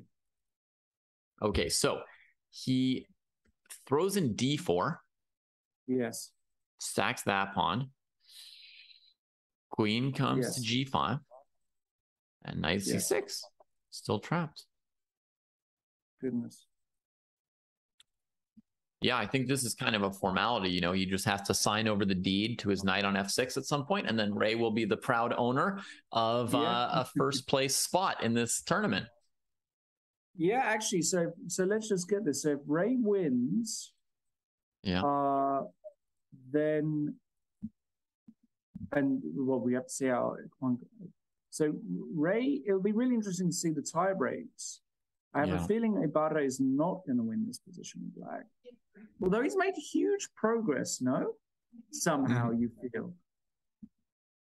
Yeah. He's made a not. Can Andrakin actually blunder? Yeah, Rook D4 I like very much.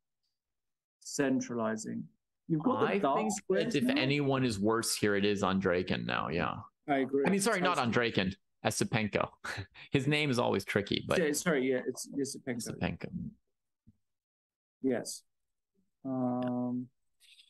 I think Elf Matthews is asking whether F5 is sort of an easy move to play. You know, there's a 1 minute delay in that Robson game. Is it easy for Black to play F5, letting White into F6? And I think the answer is yes. I mean, you can see the knight on F6 is going to be trapped, and also you're better off gaining that space for your king on F7. Yeah.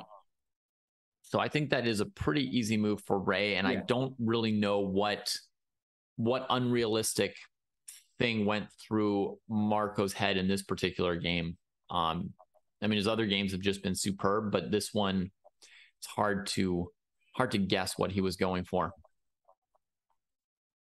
Correct. So this knight could maneuver to F4. I think there's one other game between leaders that we could check in on. Let's have a look. It would be Demchenko's game, right? Yes. Let's have a look. He's playing Lei Kwang Liem. Two big heavyweights here, and position looks disgusting for Black. Look at the open king and the G7. Now there isn't direct mate. 96 Rook F7 exists, and I don't see. Oh, what about this? 96 Rook F7. Take on F5. No, take on F5. And if knight F5, I'm going to go Rook F5, and you're overloaded. If Rook F5, Queen G7 mate, and if GF5, Rook G1 ends the game. Yeah, that looks utterly crushing. And 96 has just been played, and after Rook F7, GF5 instantly. So, you know, Liam calculates before just sinking the knight on the good square, but when he finds the win, he just goes through it. Yeah.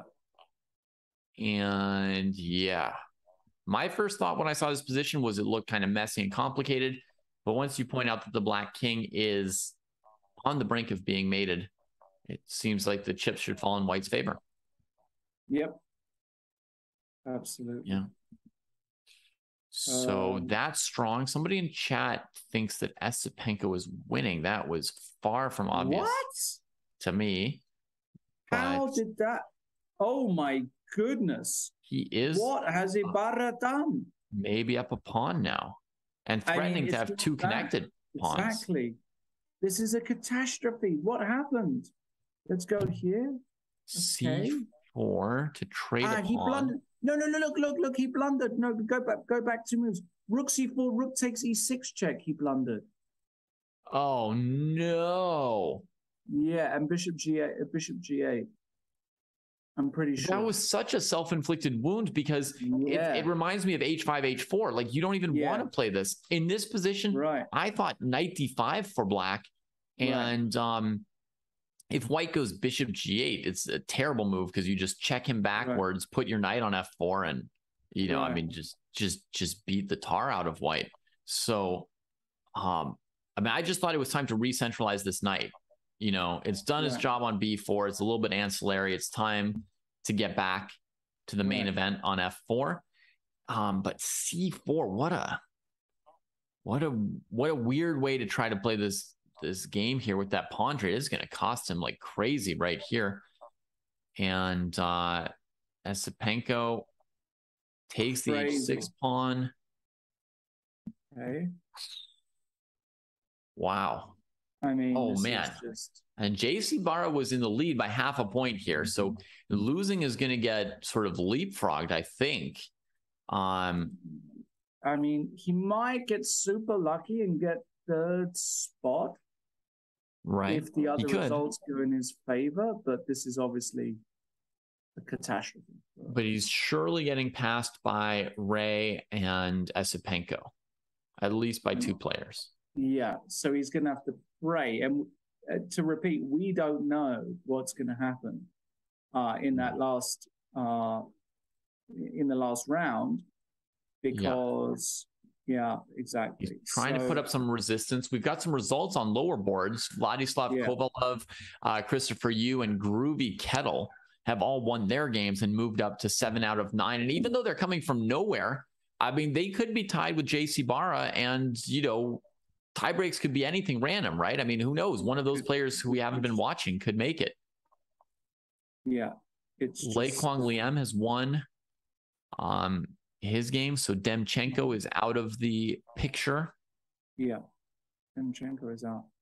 Oh my God. There's going to be 5 or 6 players on 7 points, I guess. There's just going to be no way for us to know who is going to finish. We just have to wait until literally the tournament is over, until that little pop-up comes in the middle of the board. I'm going to check on Ray's game to see if it's still going logically. Sometimes it doesn't.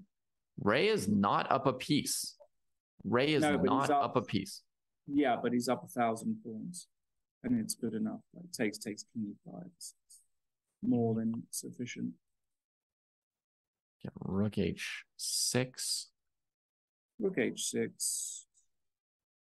Okay, rook h3. Then go holding F4. all the pawns. Or king f4 is also good enough. I mean, Ray's got 40 seconds. He's one slip away from messing this one up. The last play I commented last Friday, in the final round, somebody had maybe a rook and pawn ending down a pawn, and they won it at the last moment. And the opponent let them queen their last pawn. And that changed who qualified. Wow. Okay. There are tactics in these situations. I guess that e-pawn's gone, though, at this point. Yeah, okay, but doesn't really feel like even close, because you just it's over. E1 is coming and the H pawn runs. So okay, he's got the queen. He's got the queen. So yeah, Marco again, so close. You got a feel for him, you know, like super unlucky. What's this? There's another queen on the board here. Andreikin is also queened. Not Andreikin. Andrei Esipenko is also queened. And now he's collecting stuff. And that's it. He's got the point.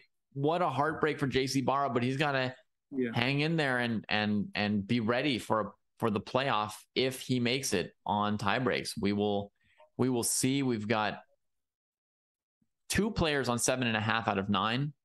Esipenko and Ray Robson. So congratulations to them. One of them will go through. One of them will play a 2-game tiebreak match. Whew. Yeah, and the question is with who? That is something we're going to find out in the next minute. Totally unclear. So. It's going to be between Liem Lequang, JC Ibarra, Christopher Yu, Groovy Kettle, who I don't actually know who that is, and Coach Poker so far, but there are still people like Antipov on 6 out of 8. Can we go to his game? Is he still playing? Let's see. Here's a game. Oh, it finished as I clicked on it. Okay. We're getting very close. Call it up. Yeah, we're close to the end. And I want to mention that 2 people in chat are correctly pointing out that I overestimated the number of points required to finish at the top today. I thought it would be 8 out of 9. And we see, one player with 7 out of 9 is even going to be in that playoff. They're telling me there are not more players in other events, but I feel pretty confident that there had been about 100 to 120 players in other events, and there were 155 or 160 in this one. I feel like there were more players. I don't know.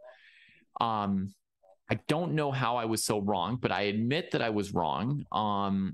Felt like partly there were more draws than normal on some of these top boards, so everybody got nicked a little bit, but I'm not sure. I apologize. Sorry to interrupt, David. Antipov, out of nowhere, has leaped into third position on tiebreak. Confirmed.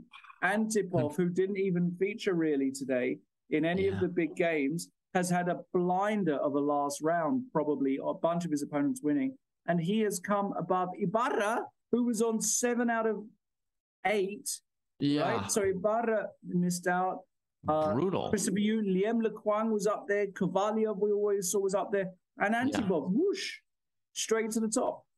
Yeah, that's crazy. I mean, based on what we saw, I mean, we didn't watch a lot of Ibarra's games, but I mean, I saw him on board, 2 or 3 most of the tournament. I saw he was like right behind there and then leaping into first place.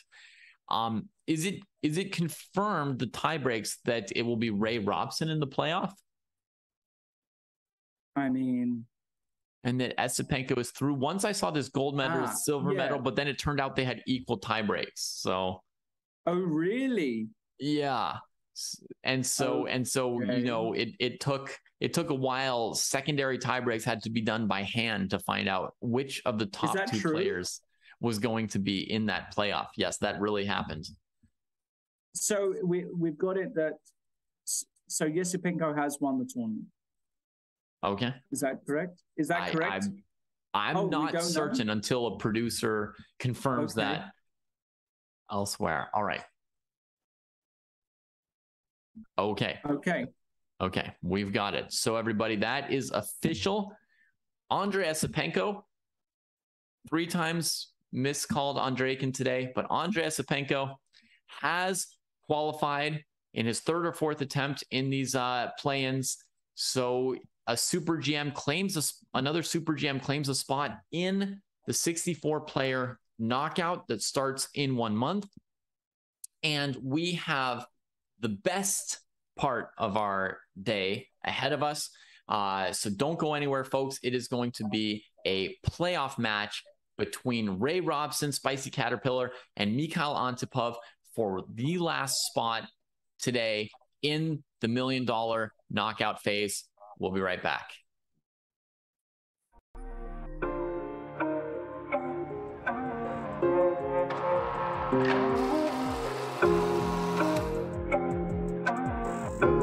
Some chess works over there.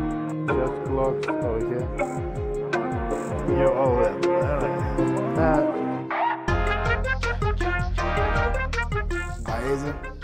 He just beat me, man. We just played like 3 games. It's a 4-1 streak my way. Me and him actually learned around the same time, and it's been fun watching him grow. He's early on, he'll trade his queen off too. He doesn't mind losing his queen, but he uses his horses more. I'm a little mad if you take my horses, because they the deadliest piece on the board. Everybody think it's the queen, but it's the horse, because you can't defend it.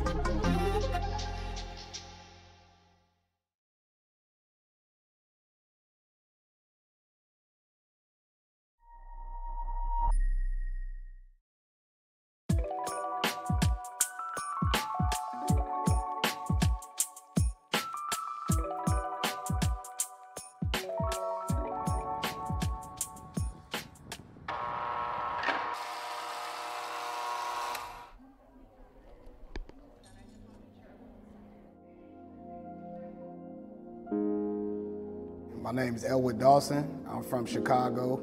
I'm Secret Blackman. My name is Roberto Beza, Jr. And what I want to share is I love tacos. Tacos and chess. So, yeah.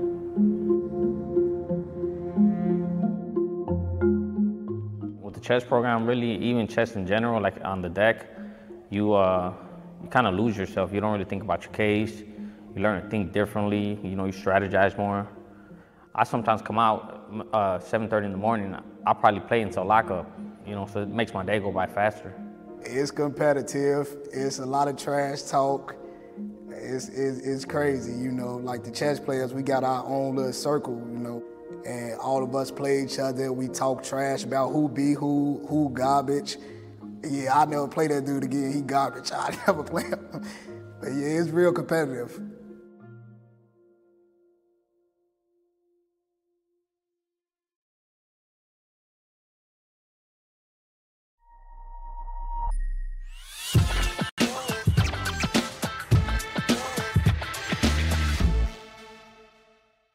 Okay, so I didn't realize that you can't play A8. Takes rook D2 or rook B2, and then you just take the pawn on B4. Oh, king of 6, rook B4, bishop E7. Only.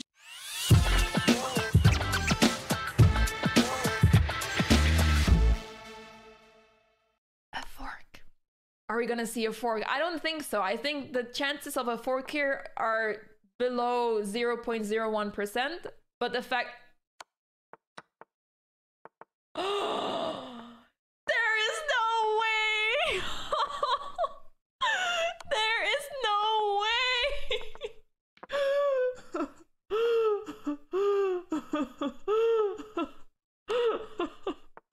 There is no way that just happened! This is a formal apology to Evil Morty 23, National Master from the United States of America.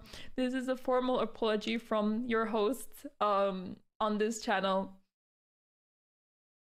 This should not have happened.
And we are back with the final portion of today's play-in of the Global Chess Championships.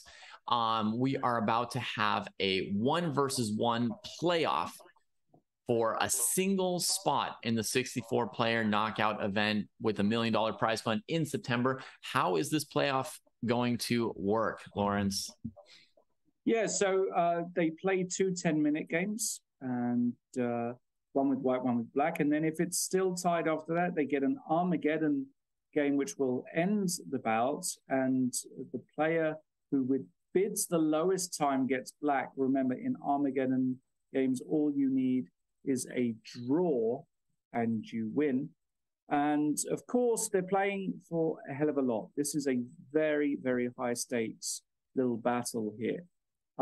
You are not just playing for the $600 second prize as black, because if you, as a participant here, because if you qualify, you actually get a guaranteed $5,000, because in the knockout phase of the tournament, the minimum you go away with is $5,000. You come third, you get $400, and you don't qualify. So this is actually a $5,200 10-minute double, 2 10-minute game match potentially, or 3 games at most. Yeah. So it's hard to imagine. It's hard to imagine playing, 20 minutes of chess that's going to be worth more than that amount of money, but that will be the situation for whoever gets through. They'll end up playing games that are worth even more in the knockout phase. Well, yeah, I mean, it's $5,200, $5,600 minimum. I should put a cap on that. If you win your knockouts, suddenly it's $10,000, and it could lead to $200,000. Yeah. I mean, it's quite extraordinary. Who do you like in this match, Robson or Antipov, David? Who's your favorite? Well, I mean, I guess Robson is probably a little bit higher rated in most formats than Antipov. From classical chess to online formats, blitz, bullet, etc. Ray had 1 or 2 shaky moments today, despite overall a great performance. Antipov, we didn't really see what kind of form he's in today so much. But, whenever I'm not sure, I just go with the higher rated player. So I'll take Ray. Okay, I'll take Antipov, because I think he's a tricky little guy. And look at this, talking of tricky, look at this system played by Antipov here. Knight E7 in the Berlin against D3. We might want to put that on the board very quickly. I'm going to show people the little trick. I mean, as soon as you called him a tricky player, he plays this Knight E7 move, leaving the E5 pawn hanging. And on Knight takes E5, black has C6. And wherever you go with this piece, Queen A5 cleans you up. So, yeah, instant trick. Yeah, and I still didn't understand why it hasn't been played more, actually, somehow. Like, do you know what I mean? Like, yeah. I do know this position looks really logical for black. Yeah. Like, I don't know of a refutation of it just yet. Do you? No. Absolutely not. Then again, I'm a King's Gambit player, but I don't know how to refute any line of the Rui, but it makes a lot of sense to transfer this knight from C6 to G6 on the king side. It's like white's knight D2 to F1 to G3 sort of situation. You'll see this maneuver in the Italian game. Exactly. You see this maneuver in all these kind of structures. And it's just very surprising, actually, that it's not seen more somehow. I don't know. Maybe that's me. Who knows? Yeah, but I guess the problem with black's position is the bishop on E7 is a little bit passive, huh? It would rather be out on B6 here or something like that. Maybe so. Maybe so. I'd say there's some little pluses and minuses either way, but overall it's a very, very flexible central structure, and the knights are where they need to be. So it feels pretty acceptable for black. Oh, wow. What happened? There's a huge move. He just chose to stick the bishop on H5 forever. Well, he's kind of saying to Ray, look, if you want to go G4, pal, go for it. If you want to win a piece, you've got to be confident that you're not gonna regret it. And how do you feel about it? I mean, Ray's puzzled. He did not expect that. No, he did not. So what's the follow-up? So let's say G4 takes. The problem is your queen doesn't have a really amazing square. You have to go to C2 probably, right? Because queen B3, B5 exactly traps your own bishop. And after queen C2, does black want to just go F5 here and rip one, or knight F4 or something? I don't. Right. I think F5 and knight F4 are the major alternatives right there. And I mean, it's just an absolute mess. Just an absolute mess. And Ray decided not to risk it, which is a first psychological moment in Antipov's favor. Yeah, now can you take, and D5? This is what he wants. Or queen B6. Yeah. Okay. Antipov playing very fast. Note how he's already a minute and a half up. So Antipov knows that Ray is a time trouble addict, and he's actually going to be banking a little on kind of getting some advantage here on the clock. But I'm not sure about his approach, because he's given up the two bishops, and where is the follow-up now? Right. Yeah. I mean, queen b6 is a move that's concrete. It's not a positional move. It's not a, just putting my piece on its best square.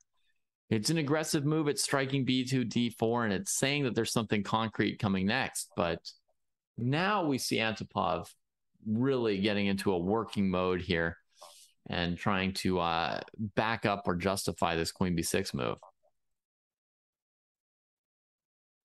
Yeah. Yeah. Well, he's not sure. Yeah, I think he might have even missed queen d1. I think queen d1 is quite a clever move. You just hold everything together. And the problem Antipov has got, of course, is that Ray, if he's given a few moves here, he's just going to go knight g3, a move like bishop b3, knight f5 suddenly is in the picture. And you can build up a very serious initiative here as white. Yeah. This is not what you want with black, which is why Antipov is now, and he finally goes d5, e5, knight e4. Okay, he finally goes for this. He probably felt like he had nothing better. But so what's he doing against f3? He wants to go knight g5. But then f4, knight e4, f5, knight h4. Oh, no, knight takes e5 exists even. Oh, yeah, we can't do it this way. No. Sorry, that exists. Okay, still, I don't know how good the knight is on g5, right? You could just stop at f3 and then play bishop e3. Yeah. Maybe I'm offering the b pawn incorrectly. I'm not sure. Planning rook b1 to b7. There's never an incorrect offer of a b pawn. So Ray's just chosen bishop c2. Yeah, also very good. Cool. Yeah, because now you can't go f5 because ef6, knight f6, bishop takes g6. Simply wins a piece. Speaking of sneaky. Yeah. So, but ef6 black could maybe take with the bishop and just keep playing. Yes. This is probably the correct way. Yeah. See what he's done. He's played c5. Okay, this shouldn't be holding black this intuitively. But what is the way here? I mean, one move that stands out to me is knight e3, and he's played it. He's played it. So, I mean, taking a knight d5 is terrible, but if black spends a move on rook d8, then the knight goes to this really good square on f5, potentially supporting d4, threatening the second bishop. Black always needs to make sure this knight has a retreat. You can also play knight takes d5 even if black defends it maybe and take on e4. Depends how black does it. Exactly. The rook a8 played. So here if he went knight d5, be rook d5, he has. Be rook d5, bishop e4, rook d4. Queen c2 he's going to play. Queen h. Oh, c2. Queen h5. Really as aggressive as that? I thought he just wanted to go queen c2 to then be able to play bishop e3. and right, cover this. Yeah. Bring everything out. Sure. And you win. I win? You win.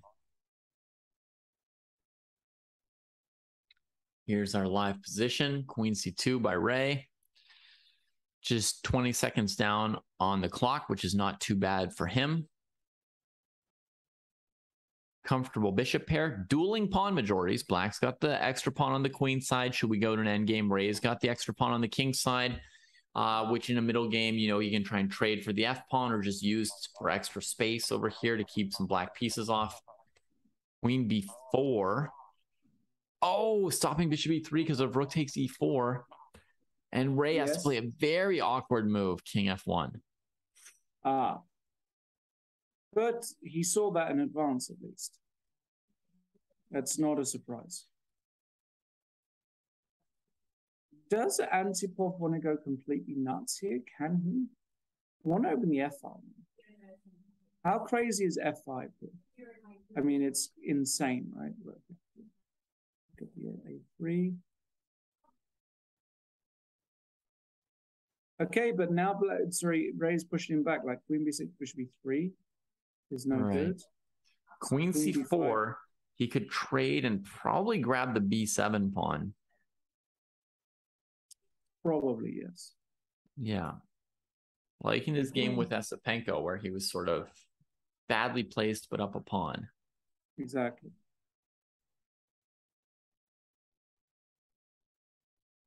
A3.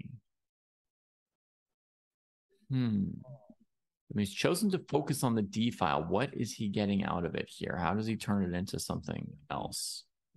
It reminds me of those positions, like there were a few Ivanchuk games where I've watched where it looks as though the D file is really important, but maybe it's just not. You know, like maybe control of this file isn't what it's cracked up to be. Maybe Black could take on E5 here, actually, if we speak concretely. Really? Knight E5, check, here. Rook takes, check, here. Bishop D6, and then G6 to follow. You might be right. So if I go... that would be a way of using the D file. I've got...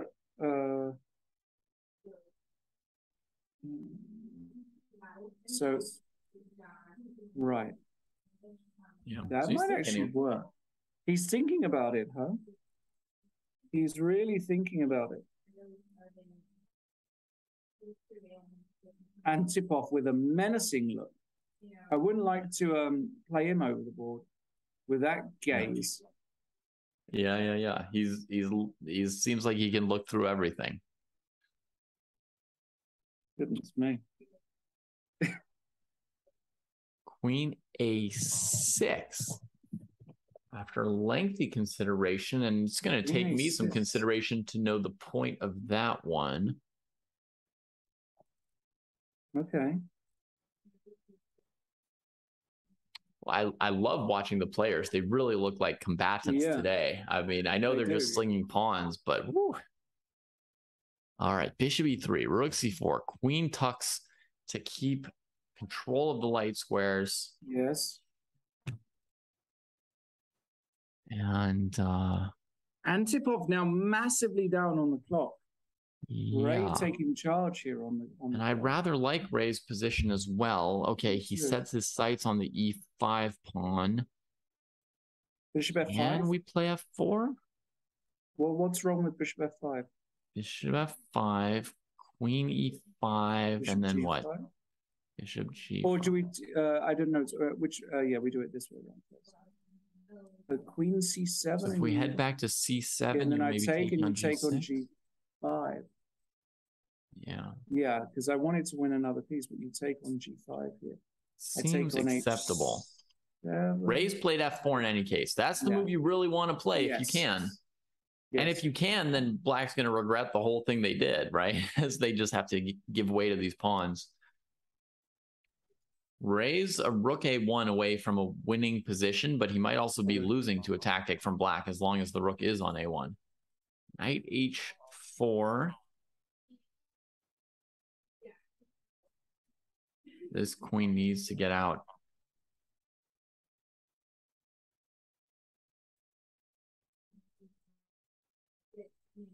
Supporting G2, but what is Ray's plan for the untangling rook, queen, bishop situation? He's not taking either of these pawns. F5. Hate it.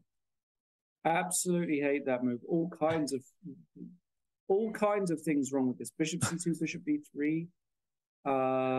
Antipov strikes, but will Ray strike back? Bishop D3 played. Bishop D3, good enough. I mean, I love how you hate that F5 move. Rook A4, B3. Yeah. Is another idea, and then I can follow that far. So I imagine Antipov has seen that too now. Yeah. B5 the choice, given the exchange. If you play B3, where does the rook go? D4? C3? C3, you can take on B5 and then come back. Oh, then you get B3 and then time. you get the B3. Okay. Rook takes B3. So Ray just takes the exchange, and black doubles the pawns too. Yeah, he Queen wants to C4. land There was with rook. What's that? I think he wants to land on D3 with the rook and play Queen D5. Yeah, but you know why he doesn't play Queen C4? It's a simple but unusual move, I think. Go on. Oh no, I'm wrong. It doesn't even work. I was thinking Queen A2. Check. Rook D1 check and you lose. But there's Rook D1. And knight, King H2 and King H2, Rook takes A1. A1 and Queen takes E2. Yeah, disastrous. So, okay. Maybe he just really wanted this pawn on C4. Surprises me a little bit. But Ray's done very well. He's just ganging up on this pawn. Queen takes C4 really does end the, Ray targets this terrible pawn. Antipov's going to resign here. Because there's no point playing. You're 2 minutes down. Queen He's C4 near the end of his rope. The bishop and knight are not coordinated to do anything. Mostly the bishop being really passive while the rest of black's position is out on a limb. Yeah, resigns is a good move here. You want to save your energy for the next game. You're not beating Ray. You're 2 minutes down. You're in exchange and a gazillion pawns. It's time to give it up here. Yeah. Well, you could take a minute to think about what opening you want to play next game, perhaps. Well, right? Like let the clock run while your opponent's still thinking about that game and you're meanwhile sort of figuring out what's coming next, clearing your head. Otherwise, the games come just, back to back, breakneck. That's true. Gioco Piano. Situation is clear. Antipov needs to win with the white pieces here. We'll make sure that the names are correct. Antipov with white. Simple situation. Needs to win to stay in the tournament. Anything but a win. And Ray Robson advances through. A lot of people would love to see Ray advance through today. Yeah. So white gains some space on the queen side. B4 available at will, and it will be played at some point this game by white. B4. Yep. It's a typical Italian structure. I like the fact that Antipov has gone for this because really at this level, trying something too wacky, tends to backfire. Sometimes it works. So you've got a much better chance just playing a more orthodox structure like this and trying to work a small advantage. Even if it's something that Ray also plays with white all the time? Yeah. Yeah. Although that being, like you do stuff like this. Hope for the best. D5 though, yeah. Bishop E3. This is played. Oh, he's playing it very solidly by playing Bishop E3. D4, Bishop D2, I guess, is the idea, right? And Ray's playing the aggressive moves. That's interesting. Antipov, to my eyes, is playing the moves that you would play if you had draw odds, let's say, right? If you were up a game, you would go for trading bishops on E6, trading bishops on E3. And Ray is taking on some real risk with this D5, D4 push. It is, but at the same time, it's quite concrete, right? If Ray equalizes, it's just Fine, queen d3. So queen b7 here. Mm-hmm. What's the idea? Really? I don't see a move other than rook d8, preventing rook d1 for the moment, but it does look like he's down a pawn. Rookie. Oh, Ray grimacing here. I mean, I think he's messed something up around here. Yeah, I mean, he sure played his move quickly. Okay, and Antipov goes into his thinking mode. He's working hard here. How to keep that extra pawn on b4.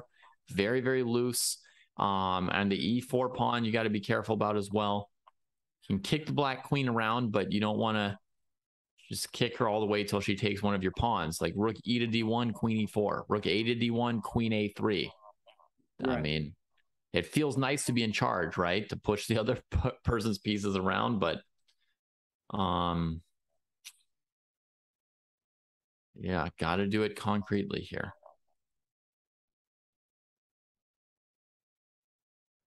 Indeed. Huh. I'm not seeing a great move for Antipov here, actually. No, me neither. I mean, he's up a pawn and he gets a whole move to get things ready. Ray's maybe threatening rook a to b8 if Ray got to move again here. So maybe b5 is a move in that case, because b5 at least prevents rook a b8 with queen a6. Right? And rook e b8 I think is much less threatening because you can either go after the e5 pawn with queen c7, or you can play this move queen c6 where you kind of freeze the b8 rook because it's defending the a8 rook. Right.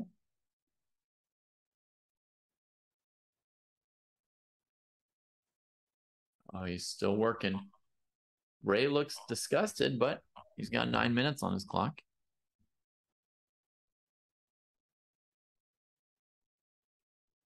Yeah, and Antipov in the deep tank here. And this is a position like in a classical game where you could easily spend 20 minutes, right? Because like you need to play very, very precisely in this position if you're going to have any sort of chance to manufacture something here. Because as you were saying, some of those variations, really tough for white, actually. Not easy at all to get something going here.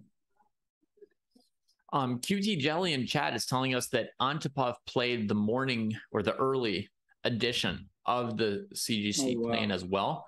So that's pretty much back-to-back 8.5 hours of 10-minute games. You know, you're playing your 20th game in a row, all those highs and lows and ups and downs. That is quite a toll. There's definitely a factor here of endurance, grit, stamina. Brutal stuff, huh? I mean, that's 8 hours. That's a crazy day. Yeah. Yeah, it's a full day. So finally he decides nothing doing on the queen side. He prepares to bring the knight to f5 pretty quickly, and gives e-pawn extra protection. But looks like Ray's probably going to recover his pawn for the moment. Yeah, it does look like that. And again, I'm concerned with how long Antipov is kind of taking here. Feels like he's out of ideas to me. Mm-hmm. Feels like he's really out of ideas. Yeah, to think that long on knight g3 and then not be ready for rook a b8. I mean, obviously he predicted rook a b8. It just means he didn't have something he wanted to do against it. Right. Yeah.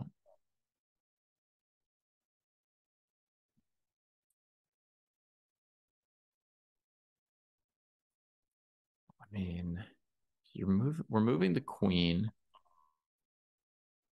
I guess we even have to be careful where, like queen c6, rook e c8. I mean, what do we do there?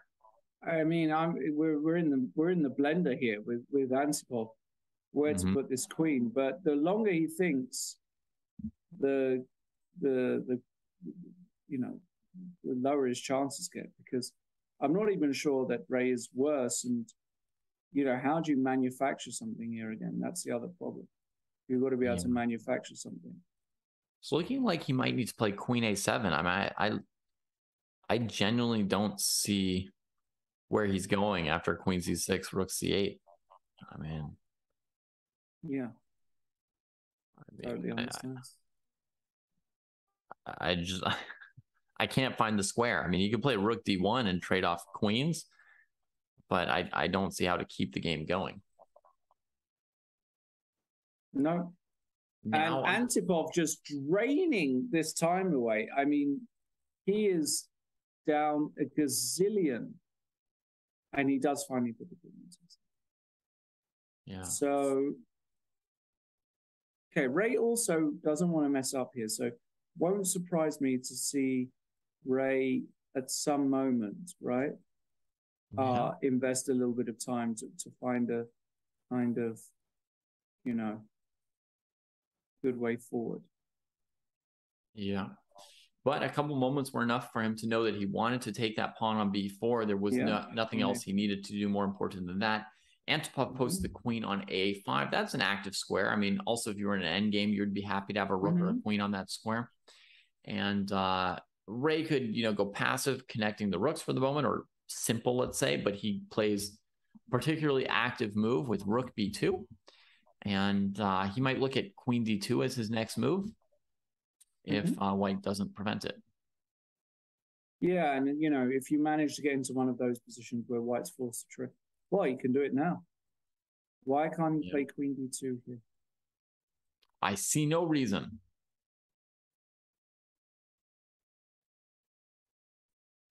Why queen d2 should ever be forgot.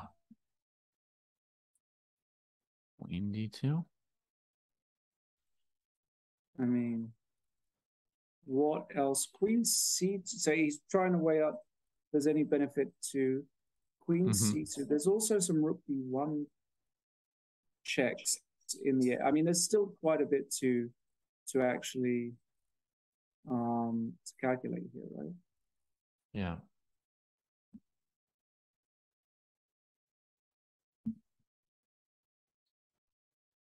Ray's got the time to spend, and he's played queen d2.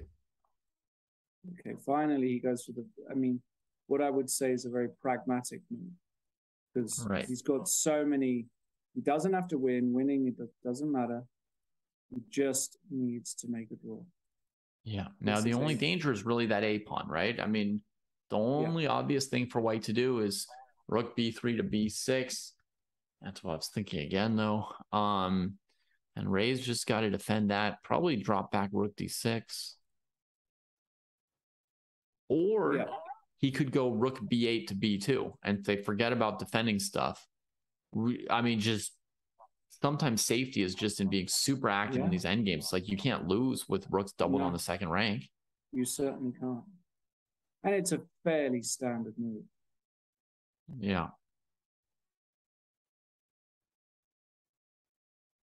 So maybe on rook b3, rook c8, and on rook c3, rook b8. Yeah, I mean, the more I think about it, that's how I would want to play with black. I would just want to go to the other open file and stay active.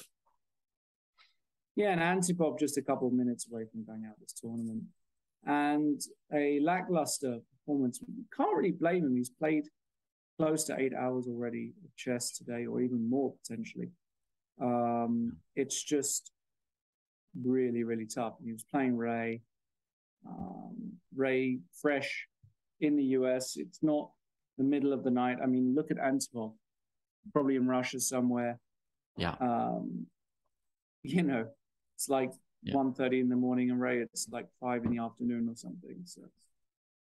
Yeah. So, I mean, and I would say he played very feistily in the first game, but then lost. And then this game here, you know, he chose to play a standard opening, but, you know, Ray hasn't given him too many opportunities. And sometimes the Italian is, you know, comes out a little bit balanced.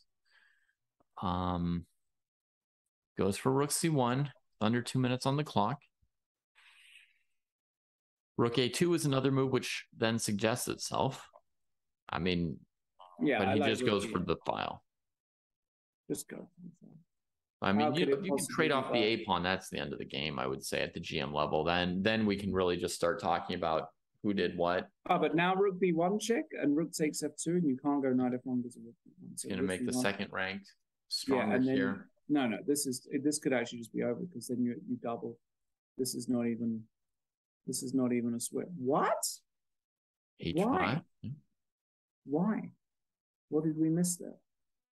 Did I miss something? No, we didn't. You didn't miss anything. I would say Ray missed a little something there. I mean, but I guess what he was thinking. Okay, here's what he was thinking. He was thinking on rook b1, king h2. He can't take on. No, his pawn's already on h6. He can do whatever he wants there. Yeah, I mean, he has enough look. There's no back rank issues. Bizarre. I don't know. Don't get it. Now knight f5.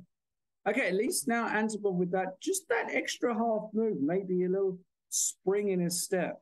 Mm-hmm. But can't Ray still play rook b1, rook f2, and be very comfortable? No, but now there's some rook g3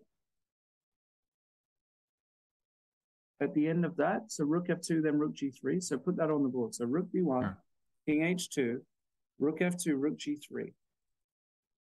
Are you not Bustovich? Oh, my knight. Yeah, because g6, rook takes f6, and that's that extra half move that's making a difference here. And all of a sudden, it's all she wrote. Rook c8, rook g7, rook h8 is mate. h4 to keep the rook off g3. I love this. Great move. Great move. And distracting the knight away for that half move so that now he has the half move to deal with it. So this is excellent. Should Ray try the same maneuver as Antipov now with knight h5? Yes, absolutely he should, to stop rook g3. This is a classy move, David. 5 minutes against 1. I mean, he's getting really close to the line. But his A pawn is hanging the whole time. So, I mean, it is a position that requires precision. But I think Ray's easily able to supply that as long as he stays focused like he is.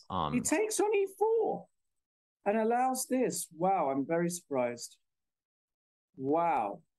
Okay. Okay, well, not king f8, please. Yeah. We don't want things to end like that. Well, it would give us an Armageddon, but... And now he's just down a pawn. It was very, very bizarre. I mean, rook g5 is coming, so you cover g2. So white has got no issues covering the g file, but you feel as though Ray should still hold this, right? Because double rook endings... I suppose so, but I've got a very bad feeling about how that stretch went. It felt like he's playing kind of, from behind, scared. Yeah. Sort of, how can I try to simplify, convert towards something that I know better while giving up evaluation along the way? I know he was close, but it didn't look good at all.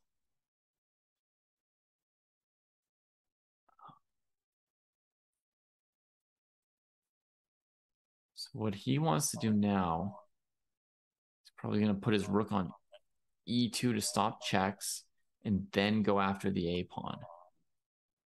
Okay, he's just going to bring the king to g7 and then do that. King f6 is good. Yeah, this is good. 51 seconds Antipov. Is it enough he can just time? go after this pawn here with rook f4. He can. That's actually rook f4 just immediately ends the game because rook h3, rook g4. Yep. And if h5, rook h4 check, rook h3, you can take on h5. So, and if king h3, you can double against the f pawn or the a pawn, either one. But you could actually go rook a4 here, right? Yep. Or rook f8. But then rook f8 for rook g5, he holds just temporarily. So I like rook a4. Yeah, best to go after that thing that's hanging. Ray slams it in there, that's it. Well, actually, he managed to trade it by a rook. Sorry, we missed that rook f3. Oh, yeah. What did he do? Yeah, he had rook f3. Missed it. Underestimated the grandmasters. He had one more resource to keep the game alive. But it's not really. So you just have to just be careful. Yeah, he wants to zigzag his way over, but it's never enough. Yeah. Right. Like king f4 here is good enough, yeah, because rook f8, rook a7, easy draw, king g3, not even close. because you take the F pawn and the H pawn is never enough. King F3, you're even threatening mate. Yeah. Can't even. Yeah. Now you just go rook H7. H7. That's it. Pawn. That is it. That's it. Yeah. Extend the And hand. Ray, fist pumping. Yeah. Ray Robson, a favorite player of many, many, many players. He is through in this tournament, gaining the second spot. Wow. Well, Yeah. I think he deserved it, David. I mean, it looked like a slightly tired fist bump, right? Like you saw like the effort and the sort of, it's like he was sighing as he celebrated. But he has achieved what he set out to achieve, 4.5 hours ago. Like you enter this tournament, it's to get that spot. That's it. It's to get that spot. And if you get that at the end of the day, I mean, it's got to be just incredible. Yeah, huge match. Huge win for Ray Robson. That means with that victory, he goes through to the knockout stage. There are only 2 qualifiers left. Remember, Andrejka, a.k.a. not Mr. Andrejkin. How many times did we see? Andrei Esipenko. Yes, Esipenko. But how many times did we thought it was Andrejka, but it's not. Andrei Esipenko, Ray Robson go through.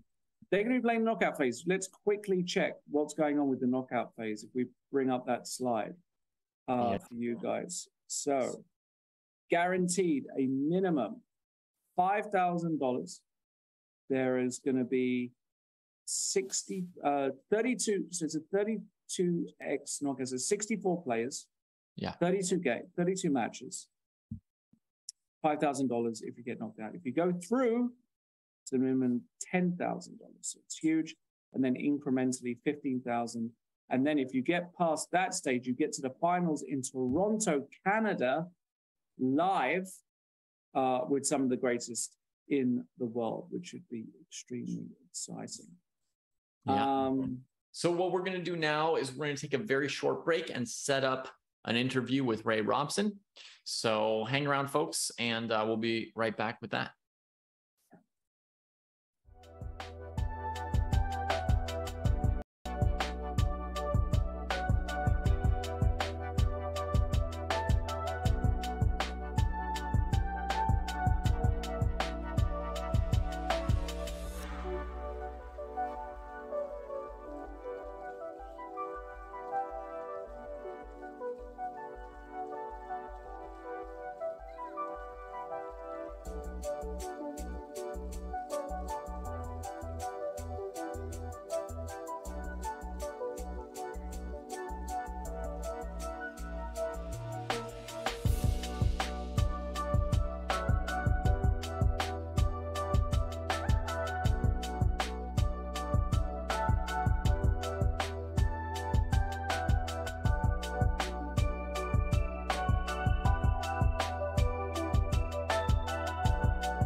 And we are back with Ray Robson, who has just qualified for the Global Chess Championships knockout phase and a whole pile of money. Ray, how are you feeling after this event?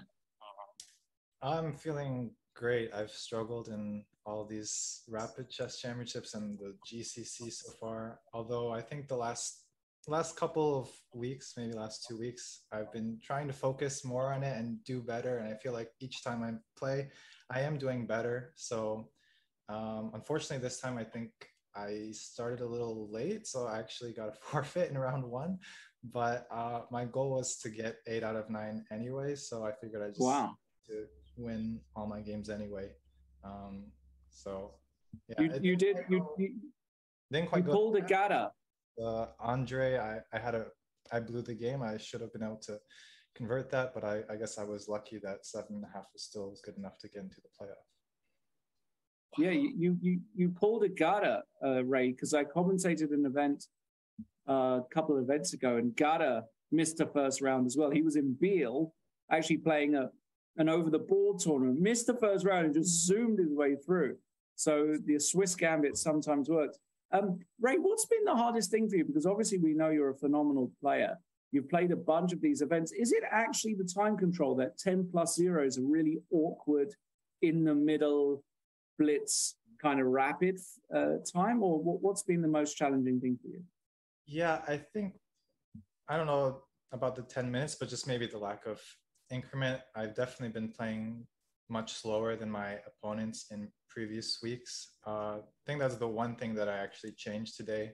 Maybe I was a little bit sharper, and I just felt like I have to go for it. I have to score really big. So I just played much faster than I had before. And yeah, apparently I didn't blunder too much. So I guess it paid off.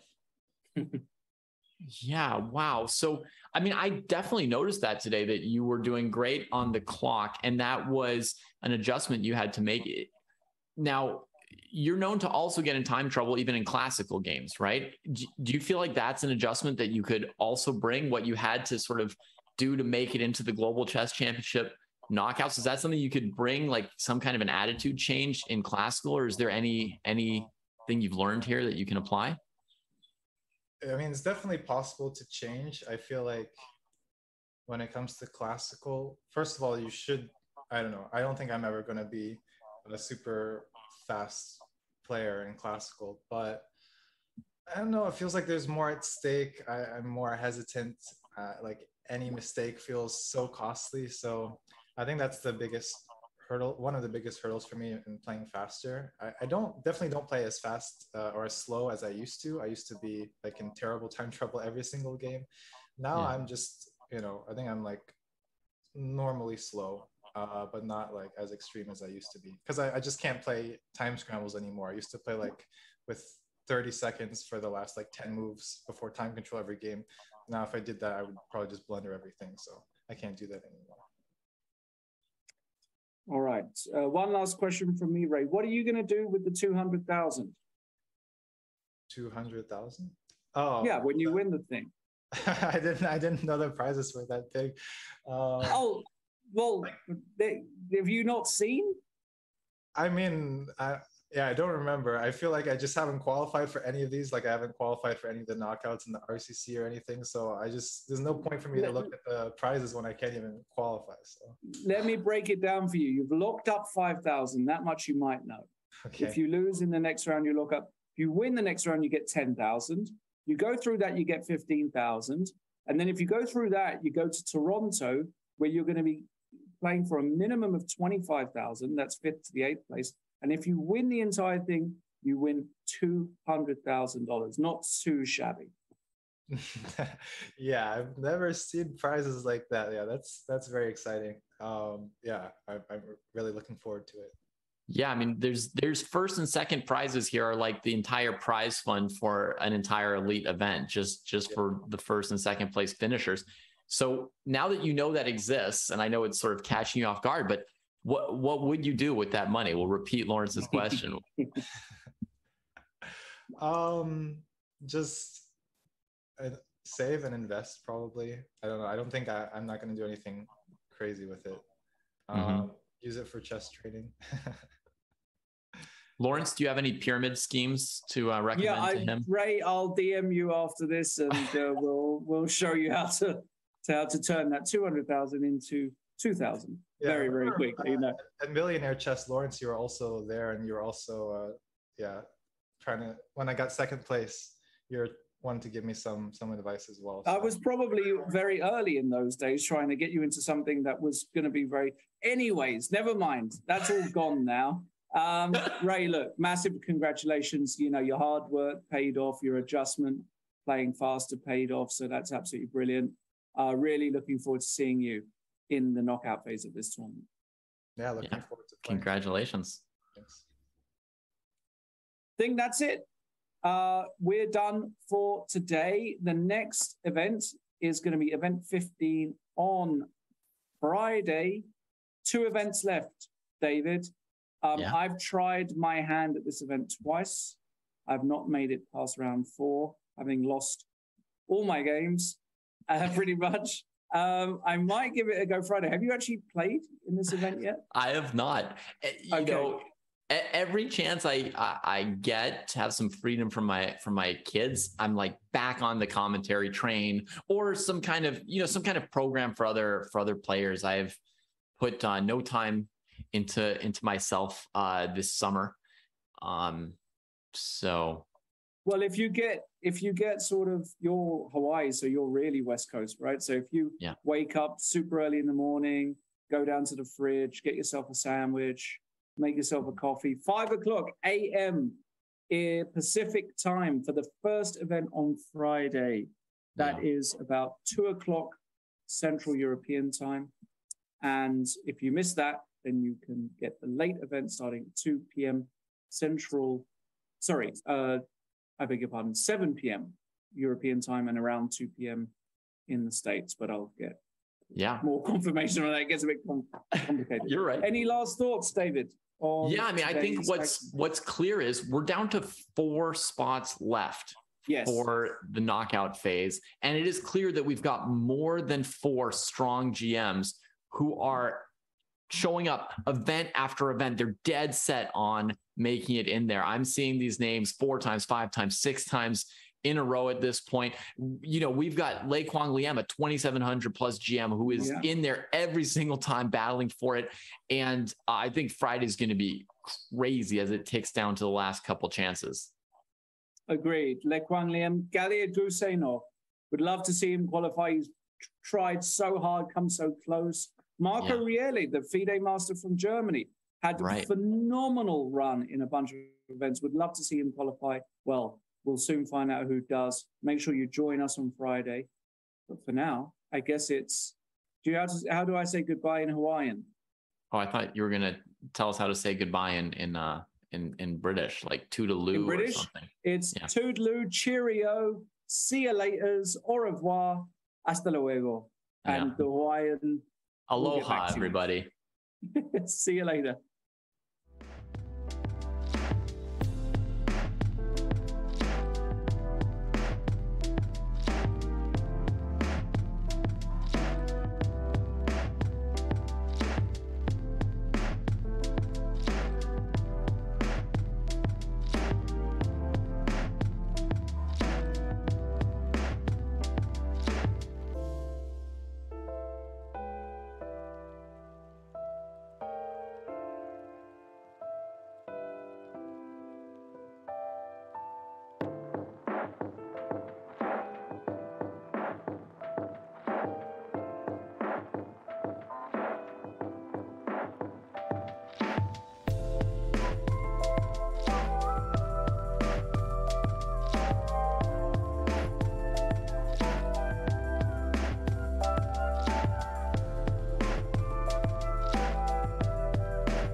you.